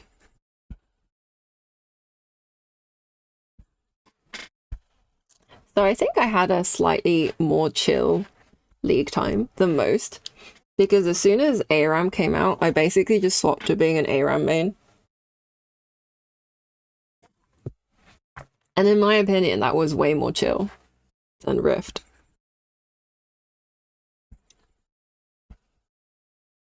Not for the last decade. Thank God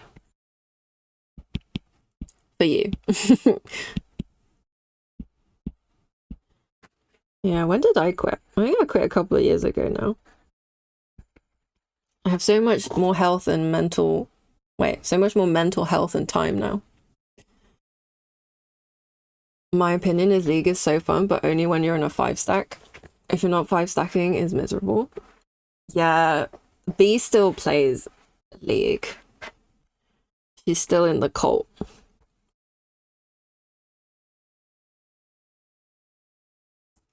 League of Legends made you able to take all the abuse needed to be a YouTuber. Wow. That's so true though. League community.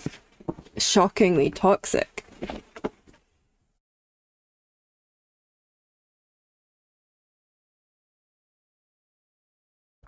Did you get a lot of abuse as a YouTuber? I mean, I know you're still using your YouTube. Farting up my chat with spam? No, please spam away. Death threats? Drama? No way. I had no idea. Absolutely no idea. I was living under my happy little weeby rock. Wish I wasn't kidding. Yeah, that sounds horrible. You made a joke about Detroit once? What? People just got really mad? Good lord. I feel like you can make jokes like that these days and everyone's like, yeah, because America's reputation is not there anymore.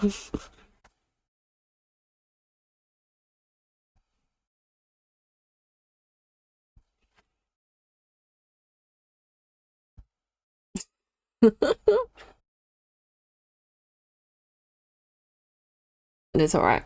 I'd clicked the thing.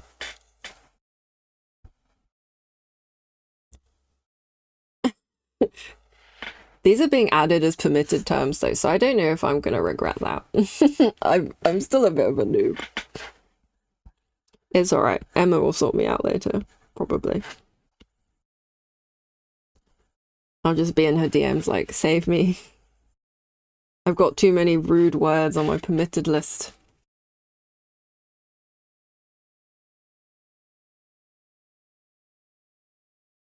You must flee for now. Fair enough.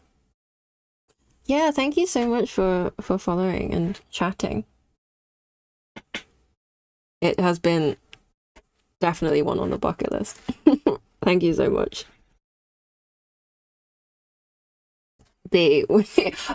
Okay, if you want VIP, I would absolutely give it to you. Except I haven't got VIP badges. I'm sorry, girl. Have a good one, Halloween. Thank you for hanging out.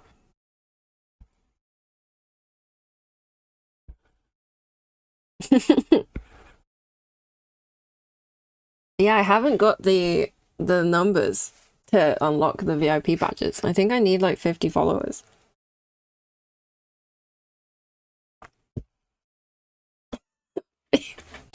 I love when you misspell meat like that. It makes you sound kind of sinister.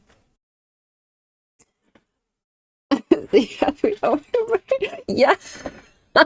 Oh my god, I'm getting called out. I might have told my friends that this like YouTuber I watched as a teenager gave me a commission. I've embarrassed myself. I'm gonna end stream and never come back. This cannot be salvaged.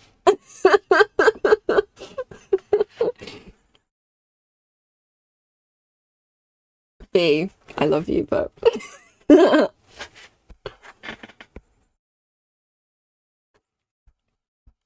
I'm never living this down. I've fangirled too far.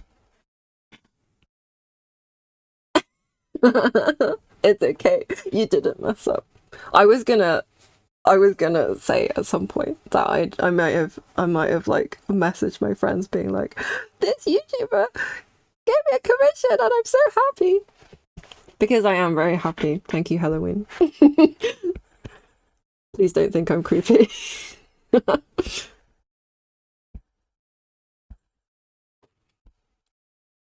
You're the problem, B? Yes, you are.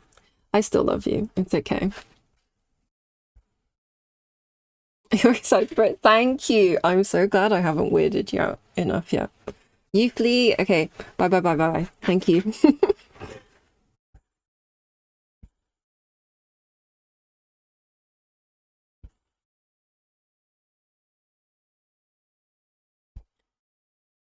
Right, I think this naked torso is beginning to look more well shaded. I'm really glad I did actually manage to flesh out the background before, because that's giving what I need to color it in. B, I hope don't feel too bad. It's totally fine.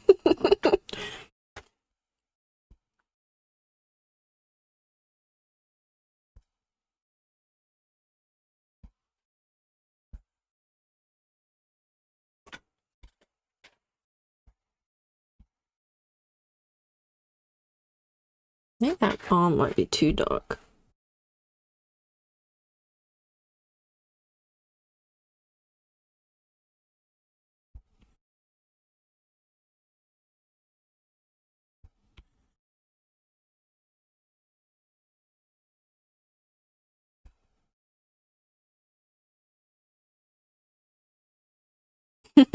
You think he's a hottie?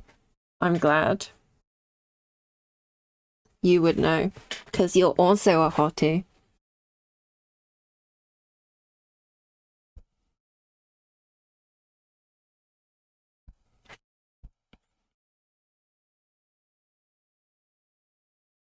Oh my god.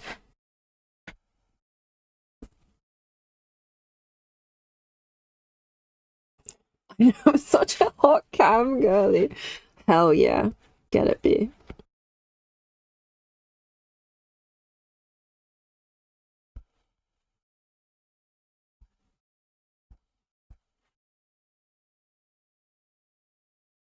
Oh, we're nearly at 4 hours.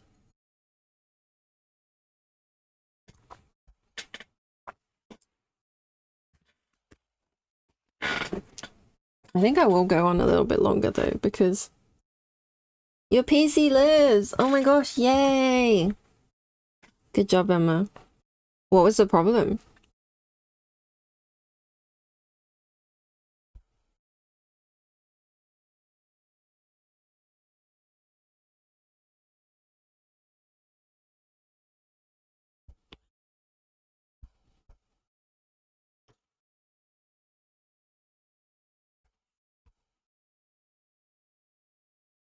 You have no fucking idea? Hell yeah. What did you have to do to fix it?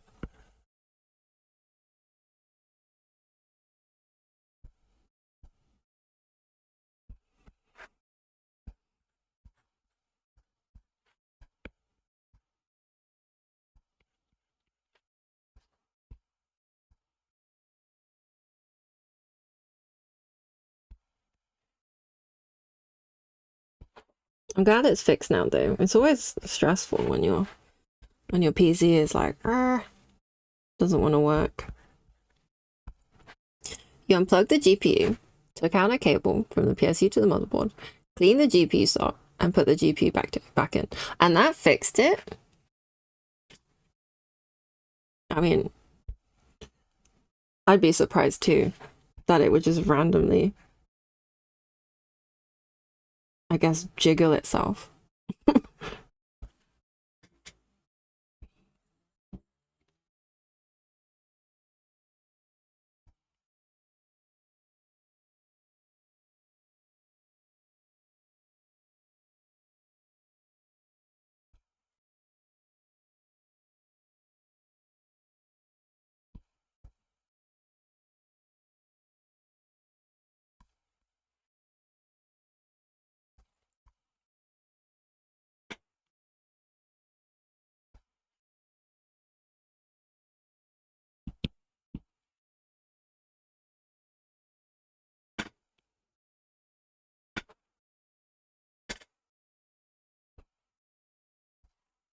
Emma, are you streaming today?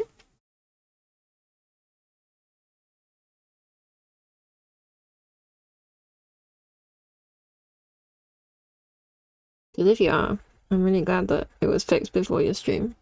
Never on Thursdays, not enough time. That's fair. Oh yeah, because you normally have your class, don't you? That makes sense.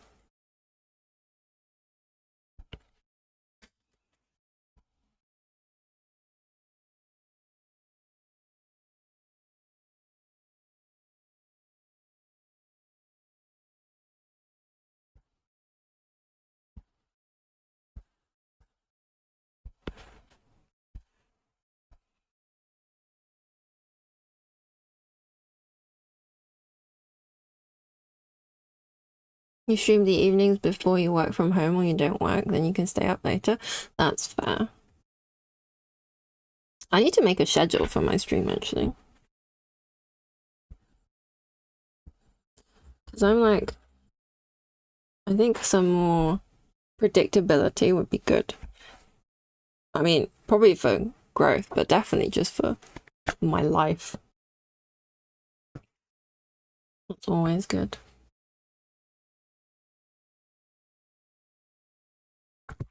Right. I wonder if I'll try and go beyond 4 hours today. We're nearly at 4 hours. I've gotten quite a bit done on this, but I would like to do more. I think I'm feeling okay. Let me stretch the arm out and have a feel. Is this song gonna play? This wasn't playing earlier. Yeah, okay. I'll skip this song. For some reason, my Spotify doesn't want to play local songs, and I haven't quite figured out why.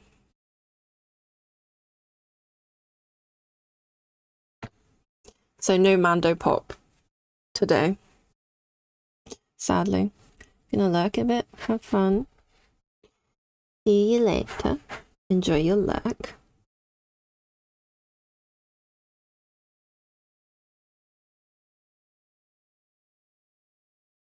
I think I need to brighten up his trousers. Because they're looking like it's hard to see what's going on down there.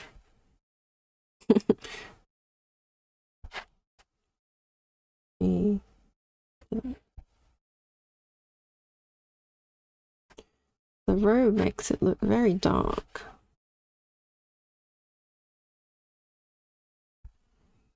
I mean, that is what it's gonna do. It is a black robe. But I think it would look... I think it would look better if it was a bit brighter.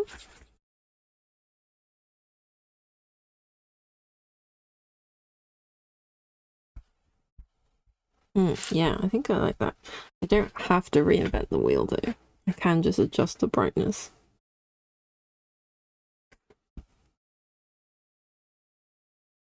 And saturation.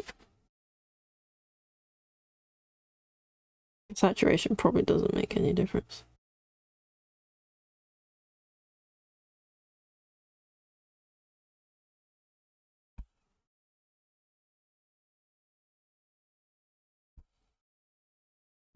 Alright, I think that's looking alright. Let me see what colour that actually looks like now. Those are some glowy trousers.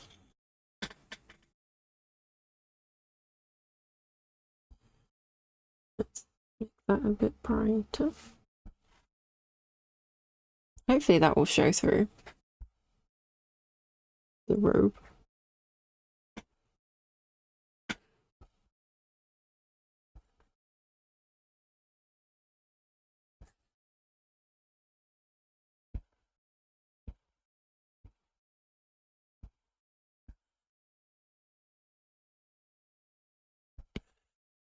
Oh my gosh, it's the song with Bruno who?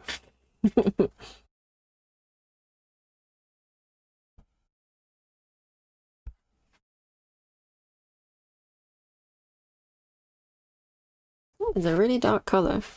I did not expect that colour to be so dark.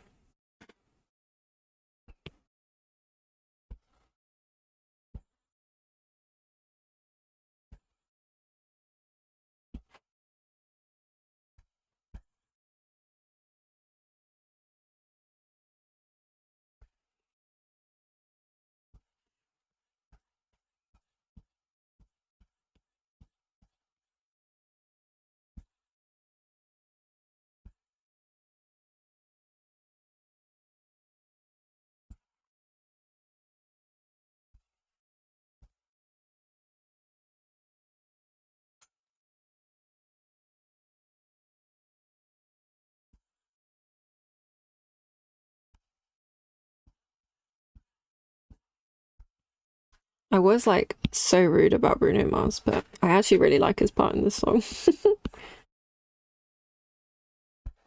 He absolutely killed it. Good job, Bruno. I think I want to add some highlights on the robe, maybe. Above the robe. Would that ruin how bright it looks? Maybe. Try visible this. Try it with this. I add like a little bit of a glow.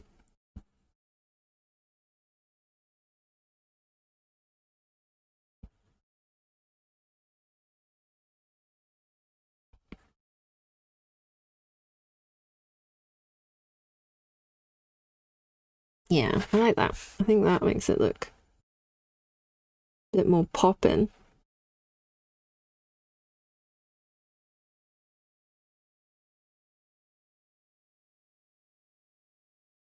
The sheer robe is nice and all, but it does unfortunately make the trousers look a little bit lackluster. I think this glow is going a long way.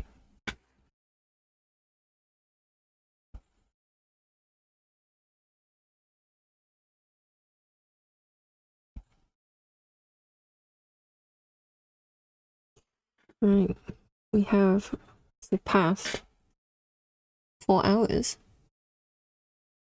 Heck yeah.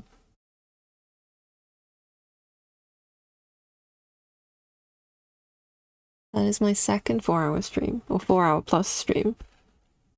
I think I'll go for a little bit longer because I want to get more of this done. But my shoulder is quite tired, so... Oh, I'll do a quick stretch though.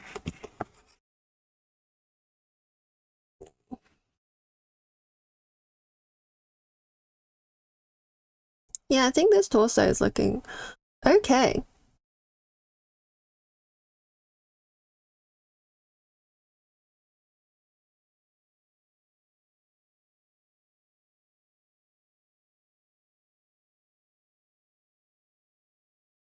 Alright, I've done a little bit of a stretch. I might get some more water. I will be right back and get a bit more water. I'll probably go for a little bit longer. I think that's what I want to do.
Right, I'm back. I'm watered, toileted, all the good stuff. I'm actually gonna put the lid back on my snacks because I think it's sufficiently close enough for dinner, or when I should be having dinner, that I'd rather eat that. Okay, let's see. That's a brighter color. Do add a little bit of that as well.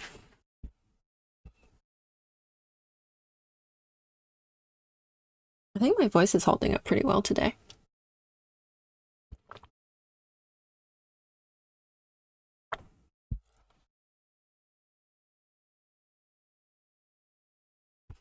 I've drunk a lot of water. That brush is too big.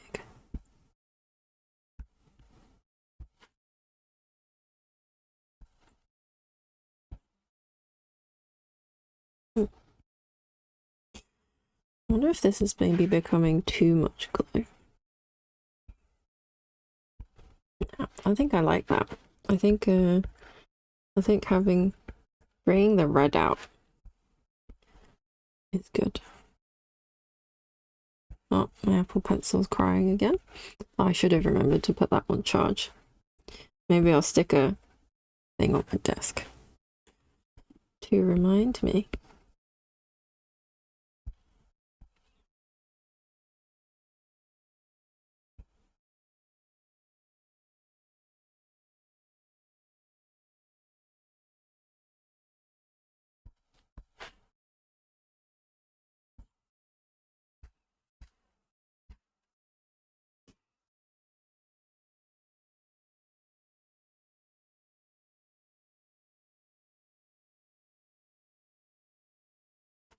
I think I need to add some better outlines to this robe so that it stands out a bit better. That's too even looking.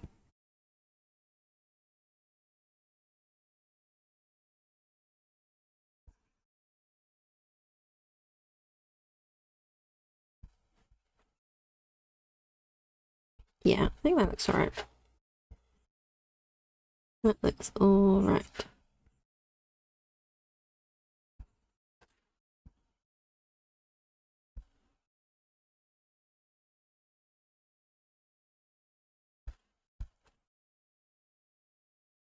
Okay, I think that robe is looking pretty nice. Pretty okay.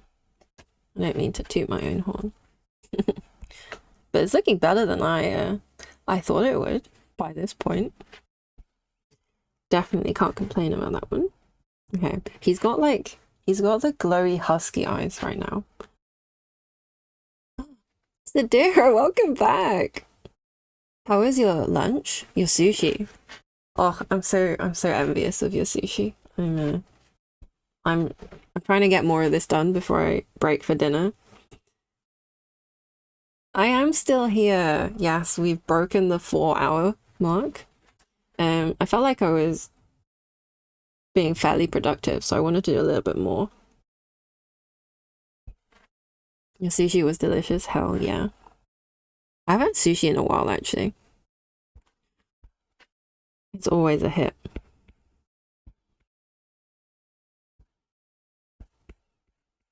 I think I want something darker for the iris. I think that's what's missing.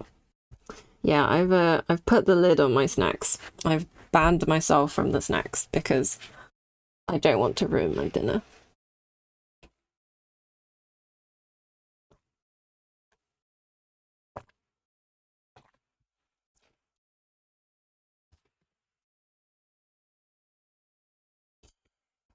Alright, let's make his eyes a little bit darker. But yeah, I was saying he looks like, you know, those huskies with the really bright blue, like almost like icy blue eyes. He kind of looks like that. My favorite sushi comes from a grocery store, Wegmans, which is just wild. That is kind of wild. I feel like grocery store sushi has a reputation for, you know, and it's not a good reputation. Your local sushi place is decent, but nothing beats some Volcano King salmon from Wegmans. Oh, that sounds delicious. British supermarket sushi definitely has a reputation. You're back from Lurk. You had a driver update, so you're wondering if that was in any way related. That's wild that like a driver update would brick it. Well, not brick it, but temporarily brick it. Winnie and Tigger is now following. I think I know who that is. Thank you for the follow. That is definitely the only grocery store you'd even try sushi from, honestly. They have a sushi chef on site. That's crazy. I think the some of the supermarkets here have like little stands with sushi, and they're always pretty expensive. And I don't know, I just never want to risk it because I've had some before and it didn't taste great and didn't make me feel good either. This is looking okay. Got dark eyes. I think it's time to give him some eyelashes. The red line art looks so bad when you zoom in. Well, in my opinion. it's really getting my goat. So this guy was freaking out. Where did it come from? How long has it been there? Yeah. I think that is the general feeling for British supermarket sushi. We dare not try it. It's a little bit scary to think about. Right, let's draw him some eyelashes. Because the red line art is just kind of hanging out. It's hanging out. And it looks a little bit... Well, it's starting to look odd to me, so that's probably time to fix it. I'm gonna drink some more water. I'm starting to sound croaky.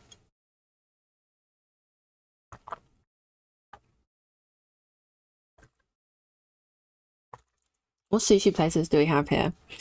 We have Itsu and Wasabi. I think those are like middle of the road, not too expensive sushi places. I enjoy them both. I don't think I've ever had like expensive sushi.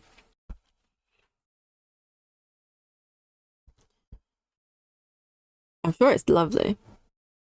But even though I've been on holiday to Japan a couple of times, I've not been to like the really fancy sushi restaurants. I've been to a few like regular chains, and those were really good.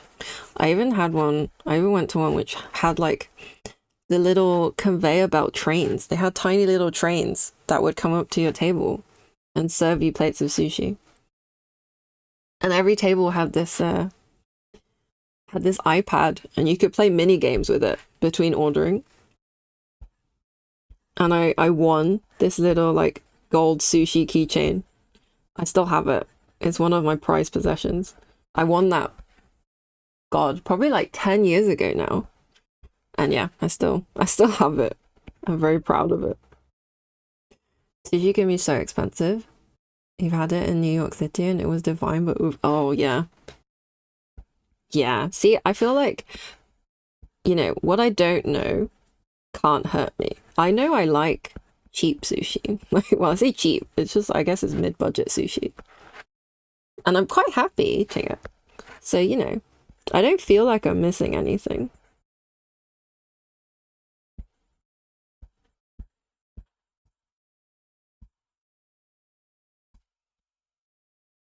He looks a bit... There's too eyelashy, I would say. Too eyelashy.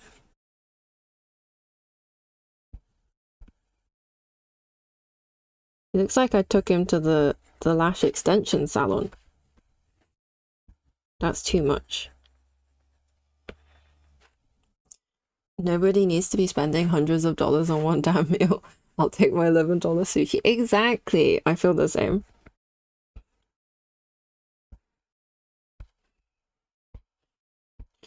Wait, that looks a little bit odd. I haven't figured out why. Maybe... I think I need yeah, something like that.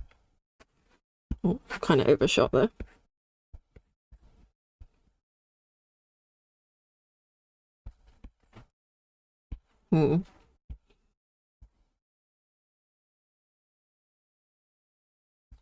Yeah, I'm always very happy with like the cheaper sushi. I don't know, call me poor taste, but I like my budget sushi. As long as it tastes good, it doesn't make me sick. I'm a happy chappy.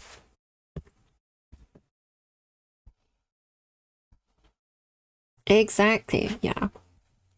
I will say I'm very excited to have the like convenience store food in Japan because it's really cheap and it's really good quality. Because like in this country, if you want like a meal deal, like a sandwich and a drink and a snack, it'll cost you north of £5.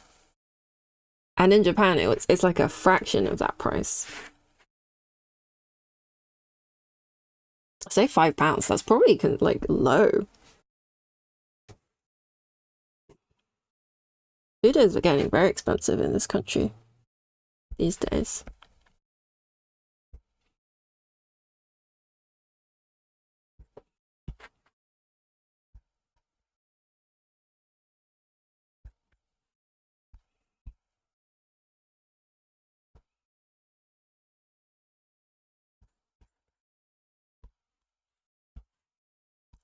I think he looks better with eyelashes. He definitely looks more like crazy Harry Potter. I'm never beating that idea. Oh, I don't need to rub this out. Is this above the glasses? It is. I don't think that's what I wanted. That seems wrong. Okay.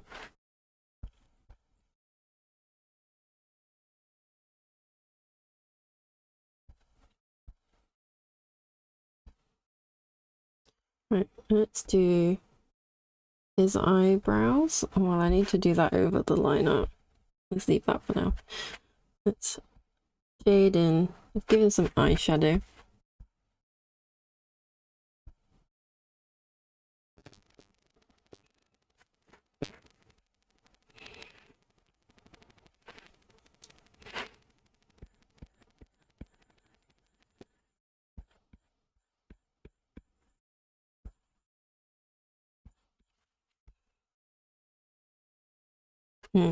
It's too dark on the left.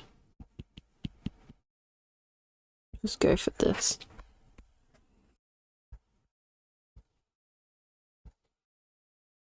Okay, I think I'll draw until I really need dinner.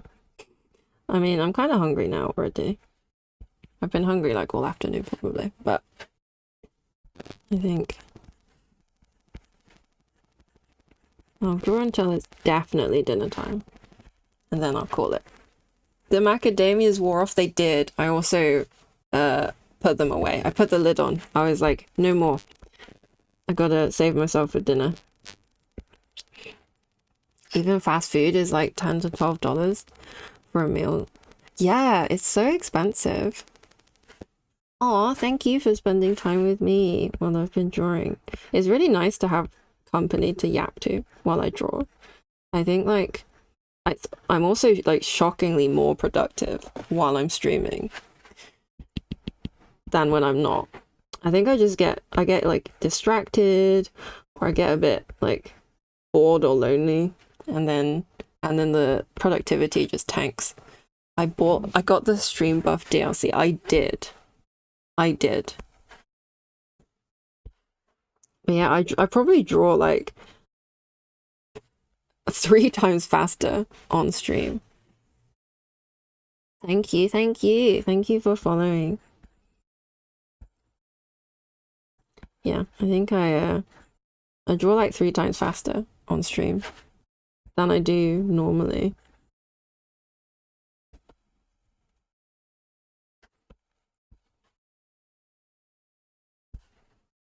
Which is really great.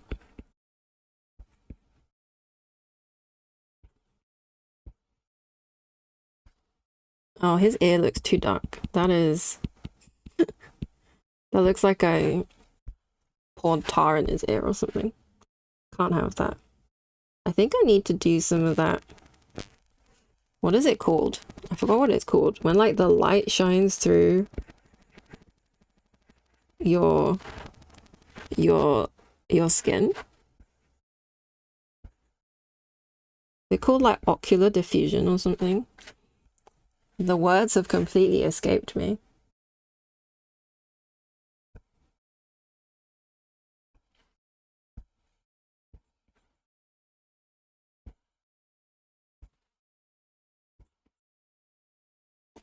Okay, I think I do want his ear to look red.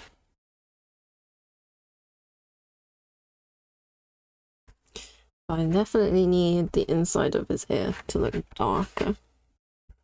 It's looking a little bit odd right now. Why are words? I know! I'm gonna have to look up what I meant. Is it ocular diffusion? Diffusion of light under skin.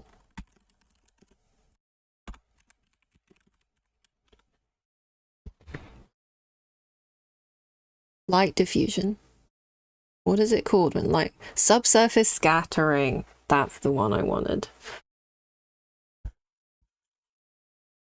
I'm not surprised I didn't remember that. I'm a bit hungry.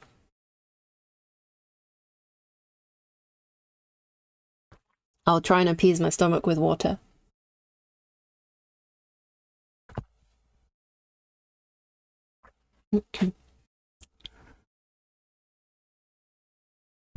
Alright, let's find a shadowy color. Probably that one.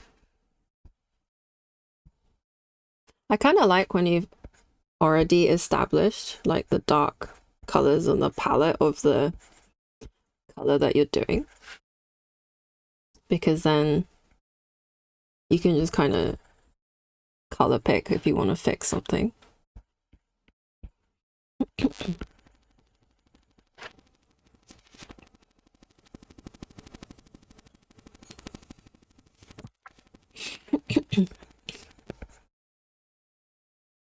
Alright, I think I need some shadow next to the hair. Although I'm getting imminently closer to the time where I actually need to paint over everything. So normally I have this line art, which isn't like the cleanest line art. It's definitely cleaner than the sketch. But obviously you can see like a lot of little brush strokes and some fluffy bits. But so normally I will have line art, set it to multiply, do all these different layers for each color, and then I'll usually paint over the top. There is a slight static noise coming from my mic. I thought I was noticing that as well. It might be my chair. Do you think it's if I wiggle my chair? Is it that? Yeah, when I was listening to my VOD, I did hear some strange microphone things. I'll probably have to spend some time diagnosing that. It's not. Oh, it might be my microphone then. I don't even know what that could be caused by.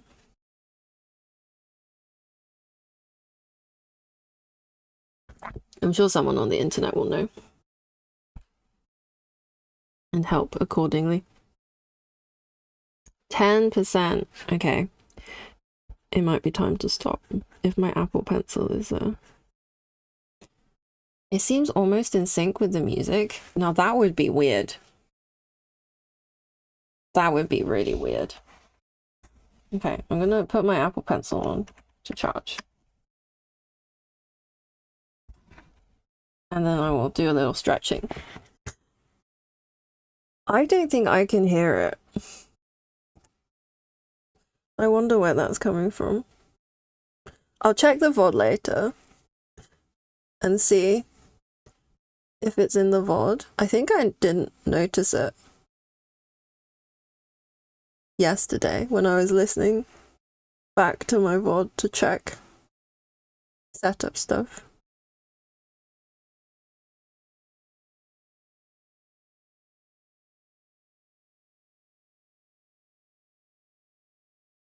Alright, okay. It's 10 to 7. I think 7 will be a nice round time for me to finish. It is very subtle, kind of static. You doubt most people would notice it. Okay, that's good, because if a lot of people noticed it, that would be annoying. You got those sensitive ears. Yeah. Got the ear buff. Alright, what do I want to work on with this drawing? I do think I need to add shadow for that lock of hair. I think I need to add shadows for the glasses. I actually haven't done any painting on the glasses yet, and I haven't added the veins. The background is still rough, so I need to work on that. Although I think most of the colors are there. I just kind of need to actually render it rather than letting it look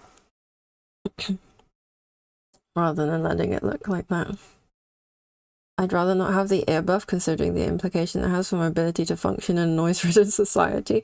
That's true. Do you use like loop earplugs and stuff? Because I heard good things about those. I think Sky was talking about them the other day. So I definitely, personally, focus better. 28%. Okay, we'll leave it a bit longer. I definitely focus better when I listen to music. And like on public transport, I do prefer to have headphones in. Mostly just noise cancelling headphones. Yeah. I mean, I think those are good enough. Unless I guess your work is like against you listening to music.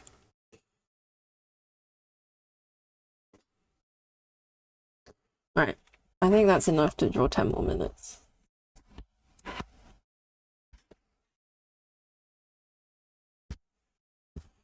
I think I'll add the shadow. And then hopefully we can call the skin finished until the paint over.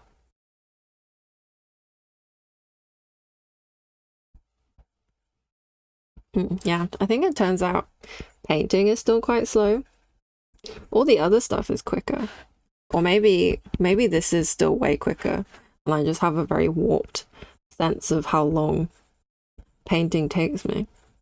To be honest, it does take me ages, so maybe this is still way faster. Not sure. I think I was having a bit of a slow day today.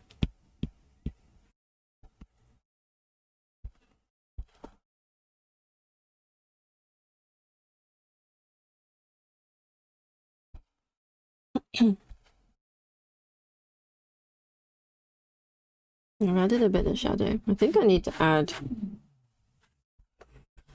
shadow for his glasses. That's too big of a shadow. Oh, I was gonna fix the moon on his glasses. That's part of the line art, isn't it? Alright, I think I'm just gonna have to draw a new layer.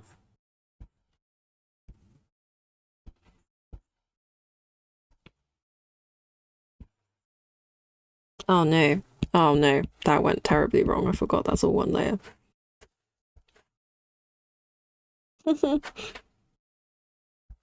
That's my bad. That's definitely me being a bit tired.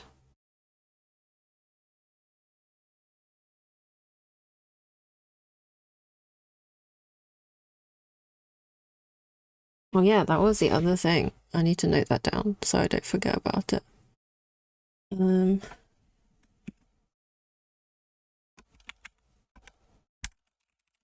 Because I want I want a part of his eye to look a different color when it's going through that crescent on the glasses. It's probably not noticeable that there's even a crescent there right now. The crescent intersects is change the color. I think making it like a yellow or orange would look interesting.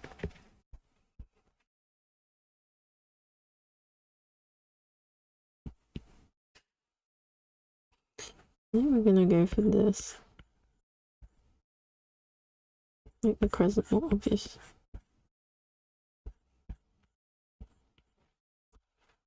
I think having a light darker line maybe help.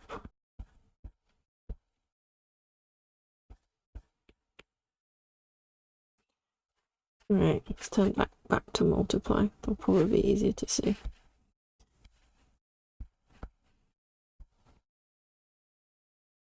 So it is intersecting his eye. That's a bit obvious. I think I need to make it. I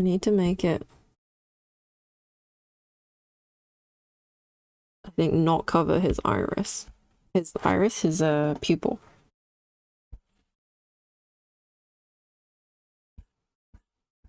So I think it needs to go just around his pupil. And then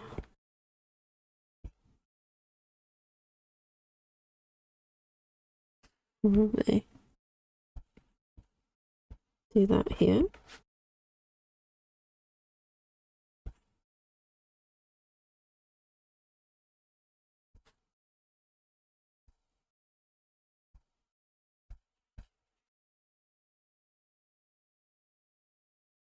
Those look a bit more obvious. All right. And then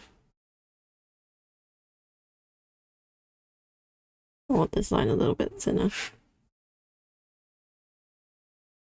That might be too much.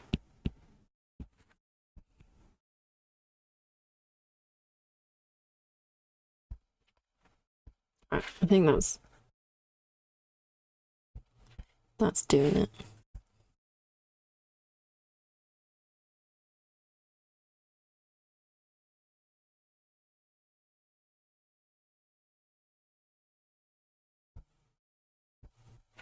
Then I think I can change the color of his eye.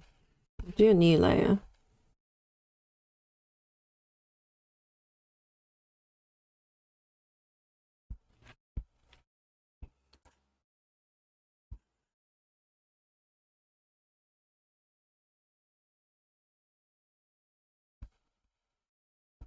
That looks kind of fun. And then I think having a very red, something more red for that slice would look good. We'll put that one here.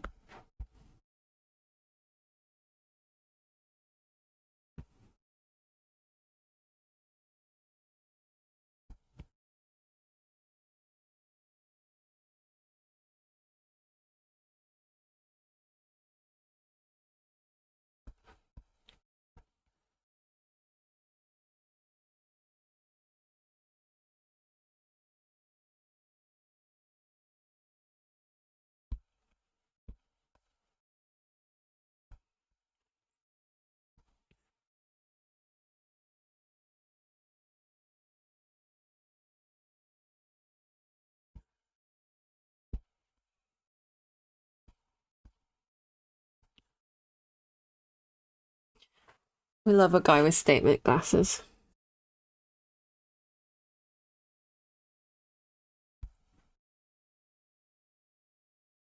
I think I want to over this. Yeah. I think it looks better when it's over the eyelashes. And then, yeah, I think I need to make the frames a bit darker.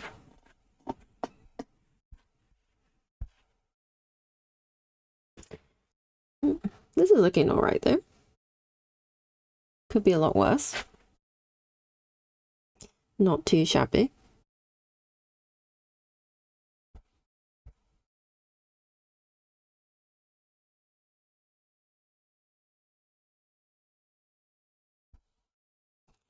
What I need to do next. I'm painting over the lineup. I'm gonna make some notes.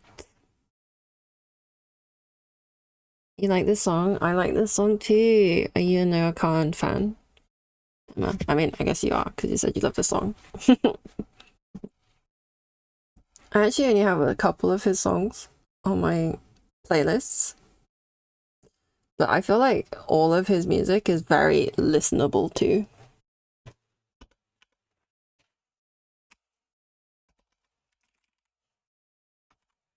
Right, it is 7. I'm gonna make a note of this thing though. Wait, what do I need to do? Paint over lines, and I still need to add all of these things.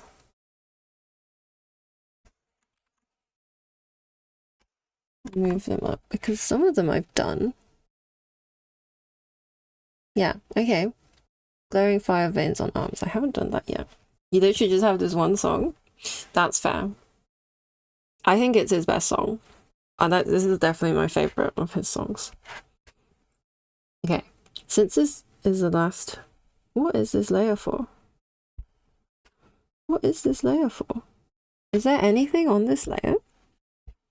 No. What is this layer for? I was just wilding. Well, I did need this layer, so I guess that's fine, but...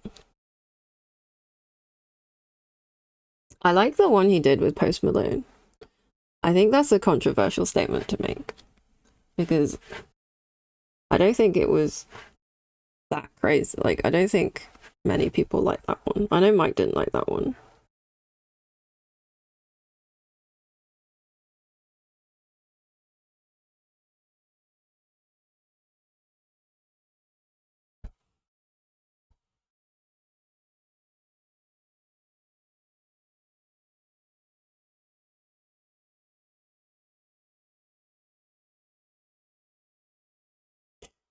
If I do these, I'll do these glowy fire paints and then we'll call it a day. Taking raid suggestions, as always. But we could just not raid anyone and I can go have my dinner like a regular human. And hello! How are you doing today? Welcome on in. You caught the end of stream. Well, I say end of stream. I was going to stop at 7 and then I was like, oh, but I'll just do this. And so I don't really know how long that will take me. We'll see. How was your day? How's life? Just finished work for the week. Oh, are you off tomorrow? Hell yeah. Oh yeah, wait. It's like Easter weekend, isn't it? Bank holidays have ceased to have meaning for me since I became self-employed.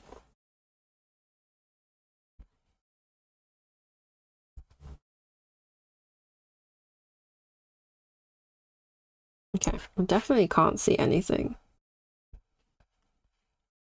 over that robe. 4-day weekend, yeah. I'm going to like a family brunch thing on Monday with Mike's fam. But otherwise, I don't think I'm up to much. Yeah. And how are you liking this rendition of Chris?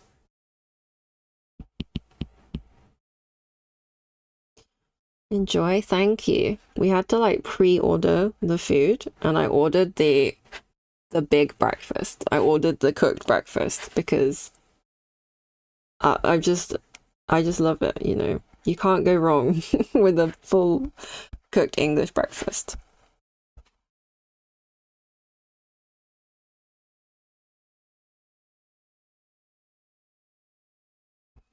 It's amazing. Oh, thank you so much.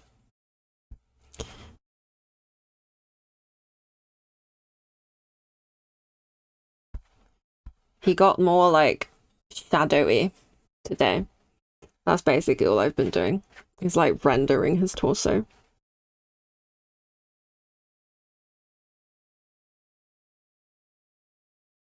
Does that vein look right?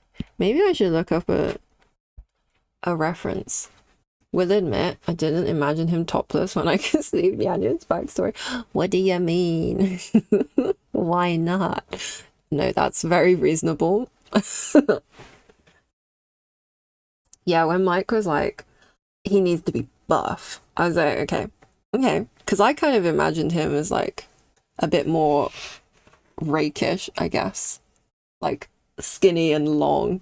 I don't know why. I think maybe it's just the idea that if he's like experimenting with changing the essence of creatures, then he might seem a bit gangly and nefarious, you know? But Mike was like, no, he has to be buff. And maybe he should be showing off his buff.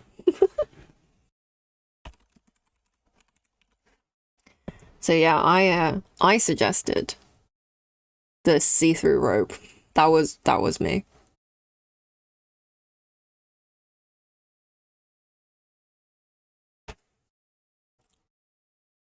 Oh my gosh, these pictures are disgusting. I've searched up references for veins in the arm, and the pictures are horrendous. You know when like people get the really poppy veins. These are all like that, but like way worse. I would not subject this to end. Like, I would not wish this on anyone looking at these. The things I do to be an artist. Mary be like, if I'm gonna drop off, man, I might as well enjoy it. I mean, I just like style. I think he would, I was like, I think he would slay a sheer rope, and I think I've proven that right.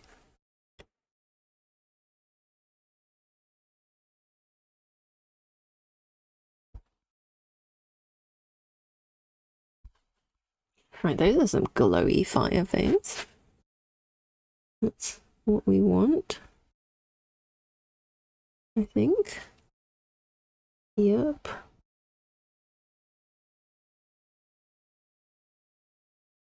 Oh, Anne, I was gonna ask you, what is your streaming schedule these days? Because it would be cool if I could catch you streaming at some point and actually raid you.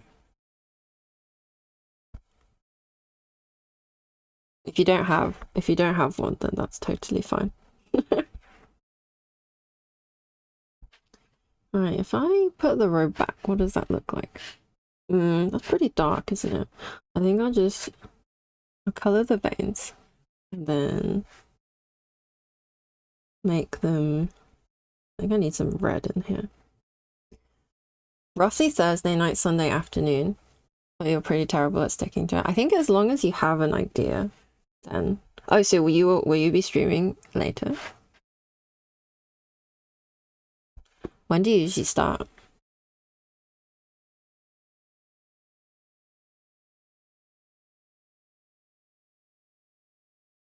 I don't recall saying I had complaints about it. Thank you, Emma.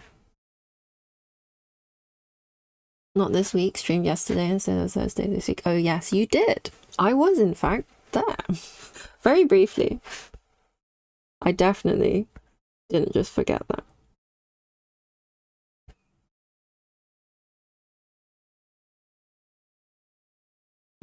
That looks weird. I'm not sure about that.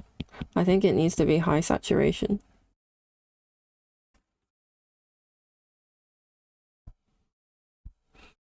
Where's my orange color? There we go. I think it needs to be like this. I think the darker colors will make it look odd. I think I need to add some redness in here though.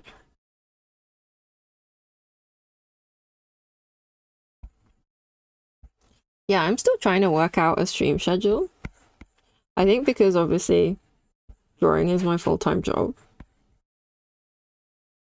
I can schedule like a few streams per week. I think I might go for every other day to start.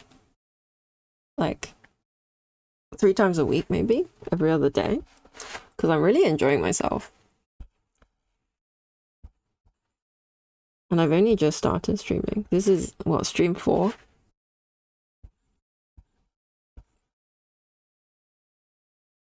I think I need to work on like my arm stretches though, because my shoulder's getting a little bit tight. Okay, I think we can do yellow glowies now.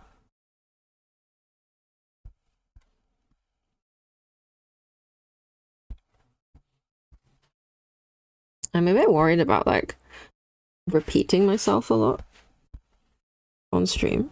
I don't know, because I feel like, especially if I'm tired, it's easy to think about like, it's easy to have the same thoughts running around in my head. So for example, I know that I'm like, for a while, I've known that I'm supposed to add more music to my playlist.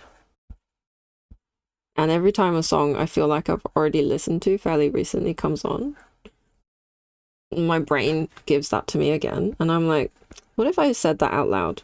But then I'm pretty sure I've already said that. Like, I think at this point, everyone knows I need to add more songs to my playlist. That's not... There's no point saying it. Oh, okay. I think these are looking pretty veiny. I think I need to erase the edges a bit and fade it out.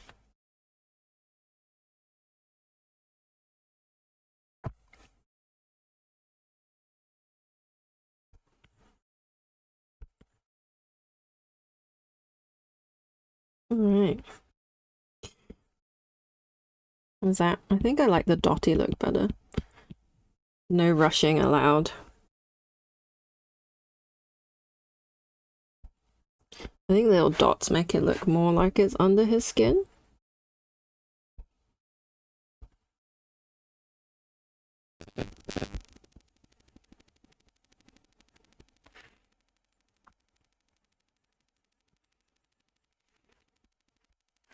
Alright, I think that looks okay. I think that's what we want.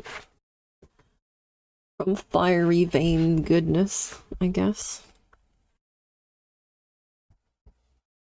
I think I'll do the glowy thing again on the robe to make this visible. Because having a sheer robe does reduce visibility of things, even though it's technically sheer.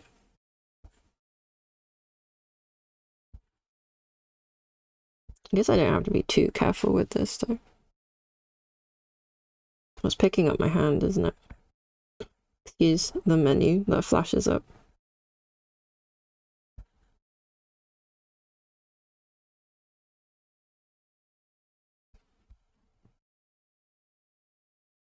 Alright, that's looking okay. I think if I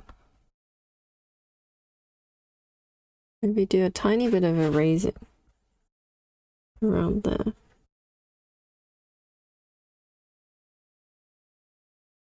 It will look natural. I want to make them a bit thinner too. Veins are usually not this wide. Although these are magical veins, I guess. I don't know. That's not my job to know. That's Mike's job to worry about that.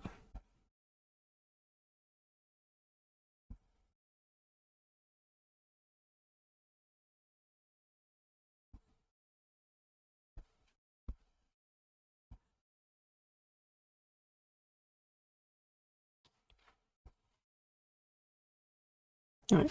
These veins are looking distinctly fiery. I'm not unhappy with those. They look okay. I think I'll do a little bit more like tiny veinage. Tiny veinage. No, that looks weird. That's in the wrong place, I think.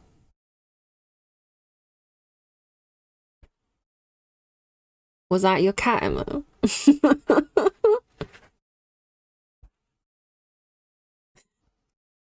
Your right hand. Oh my god. I did that a little bit earlier, but I did realize that's so funny.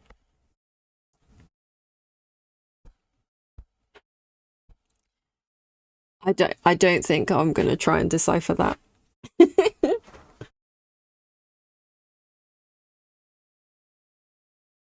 Whatever it was you said, I appreciate it.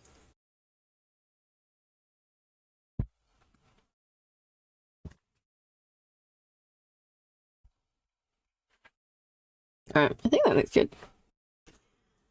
And then making it visible through the robe.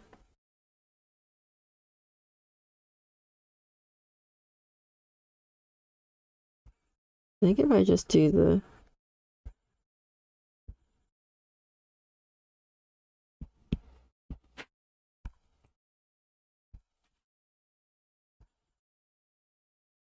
let's do these big junctions. Yeah, that's better.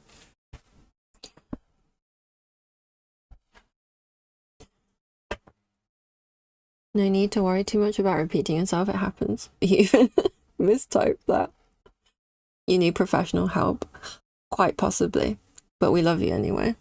So it's okay.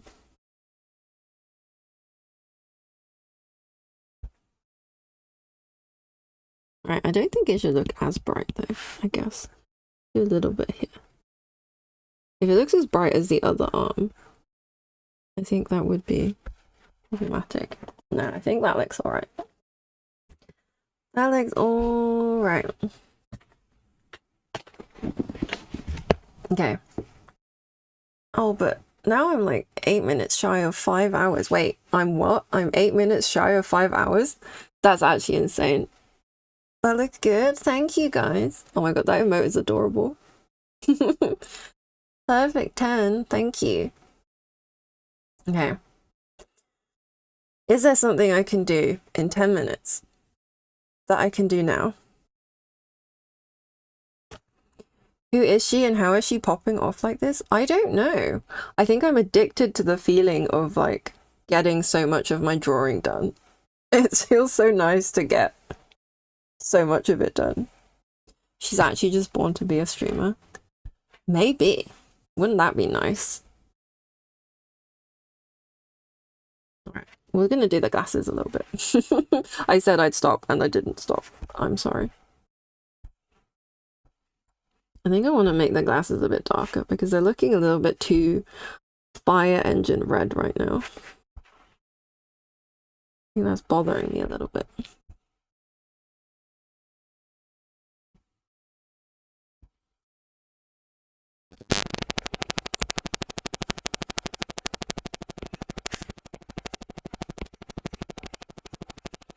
I think the darker color looks better. What is that sound? Is that me?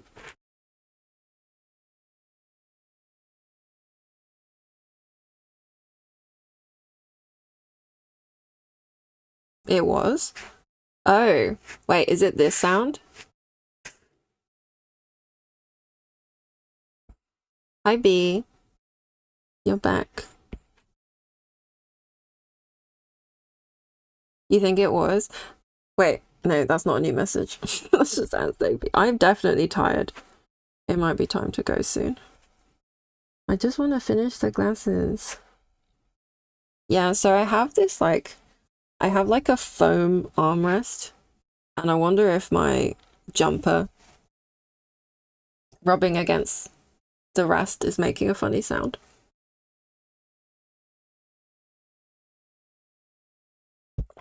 Was that the sound, Emma? I'm sorry, it sounded like a bug flying into your ear. You can rest when you need. I think when it's my bare arm against it, you can't hear it. But I'm wearing like a woolly cardigan. So I think it makes it like a substantially louder noise. It might have been your game. Okay, you scared me. I was like, what am I doing to make such a horrendous sound? I don't even know. Emma's hearing the voices, guys.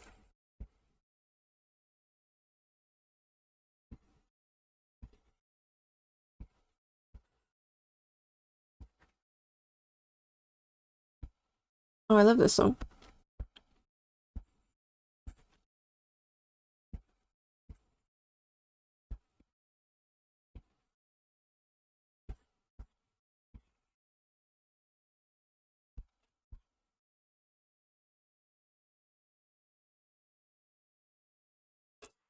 You are the voices. It's true. Oh my gosh, Anne, I feel like you might want to hear about this. I had this idea earlier, and I was like, what if I draw Pokemon in my ink style? That sounds fun. I messaged Emma being like, the voices are telling me things. And I feel like that would just look pretty fun. I don't know, I have too many projects, so I don't know when I'll ever get around to that. But my first thought was Umbreon. An Alcremie, oh my gosh. But yeah, my first thought was Umbreon, not another thing on the part. I know. I'm so bad for that. I just can't stop thinking of new projects that I want to do. Right, I think if we add... I don't actually. But yeah, Pokemon. And you know that like... Which Pokemon is it? Phantump. Phantump. Phantump. Can never go wrong drawing Pokemon. Oh my gosh, yeah. Lechonk, hell yeah. See, I think like you could do some insane things with the more detailed Pokemon. Like Arboliver. You thought one of those was a global emote? I am not sure. Oh, that one. Oh, it was the capital. If you do Umbreon, I better have an Espeon. Are you an Espeon fan? Oh, Sylveon is my favorite.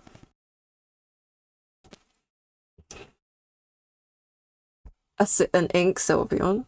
Can you even imagine? It is capitalized. I would obviously love to draw Chandelure and Volcarona as two of my favorite Pokemon. I think they'd look really good in ink because you can add a lot of detail to them. Espeon is your fave. Do you like regular Espeon or shiny Espeon more?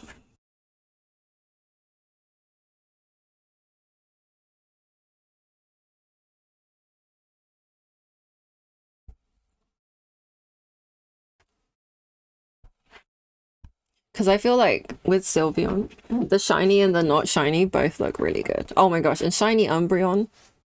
Shiny Umbreon. Both are good, but regular because pink. Yeah, because the shiny one is like a lime green, isn't it? That's fair. You know what shiny evolution I was super disappointed in? Is Leafeon. I really thought Leafeon would be like, I wanted like, I don't know, blue leaves, red leaves, something. But it barely looks different, right? And that just, yeah, crushed me. It crushed me.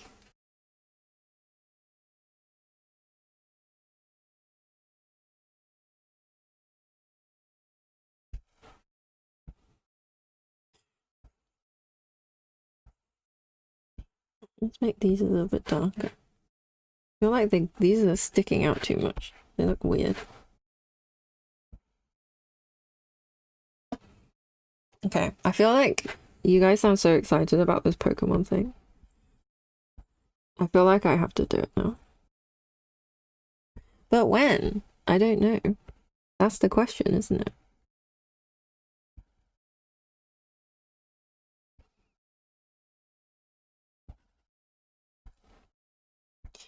No, Mary, no. Yeah, I'm sorry, babe. The Apple Pencil's on 20%. I'm nearly there, I swear, Apple Pencil. We're not finishing this today. We're very far off, actually. Well, I say that, but maybe I can do it in another stream. Maybe the paint over will take less time than I would expect. We've crossed the 5-hour mark. I'm pretty impressed with myself. It didn't feel like it was that long, I guess.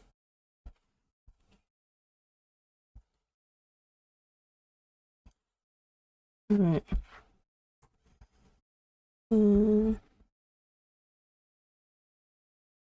Get some red glowies in there.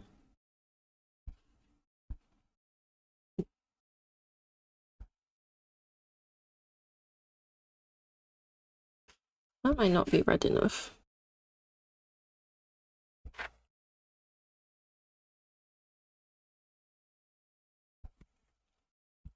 Maybe it needs to be a bit darker to show up. Okay, I will just finish coloring these moves and then I'll actually end.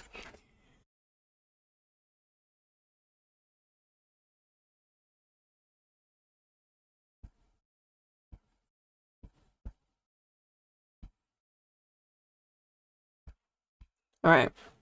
I think I've made a clear, visible difference to those moons. I'm being completely sarcastic. I don't think that was... I don't think I did much to those moons at all. All right. Now we find someone to raid.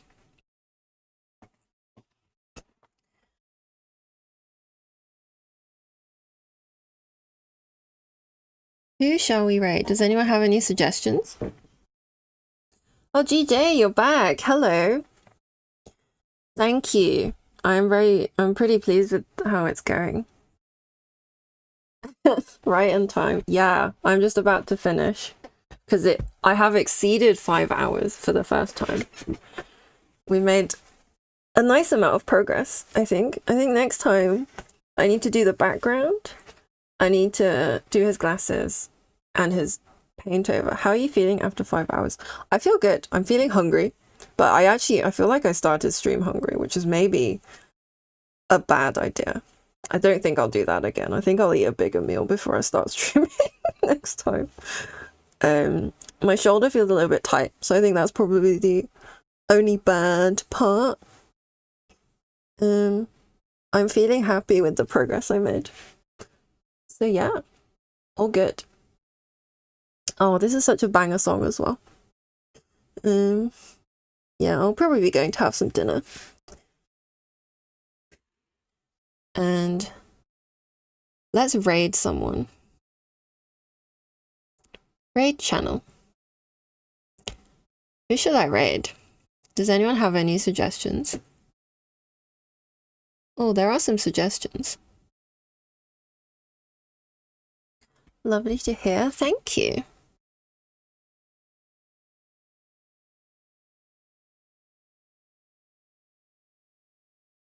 I need to ask on my Blue Sky if anyone else streams so I can start raiding some of my mutuals because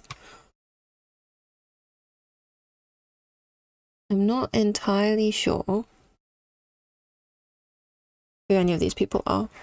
I guess maybe we should just LARPing as an artist? That sounds fun.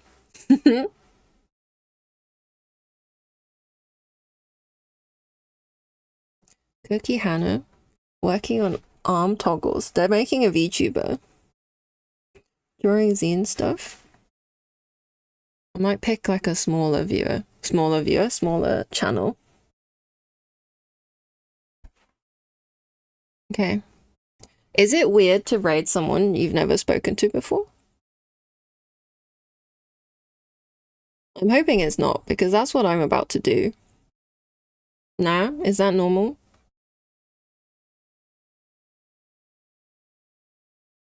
Okay.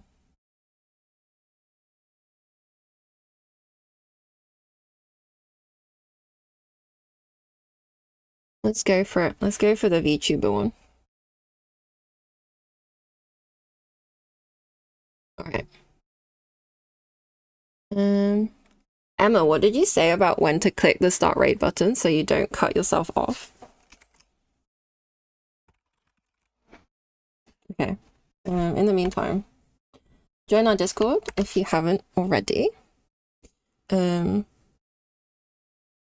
a few seconds after you're done talking. Is that the start raid button or the raid button?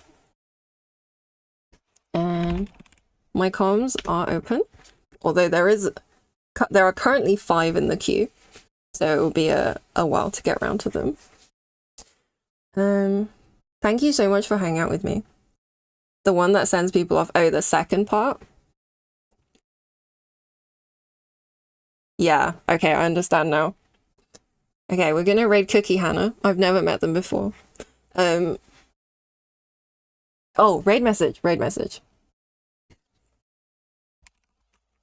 Fanflower raid.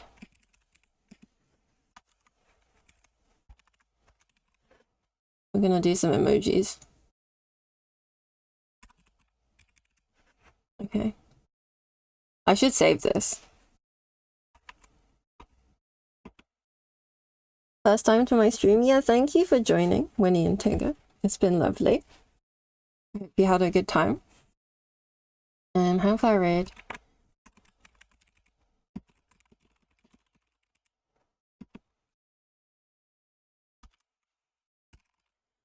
Sparkle.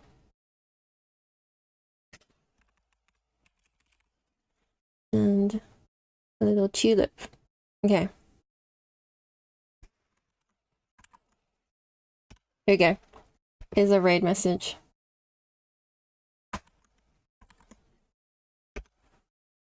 Alright. Here are some flowers. Okay. Oh, I typed an extra S. Doesn't matter. Let's go!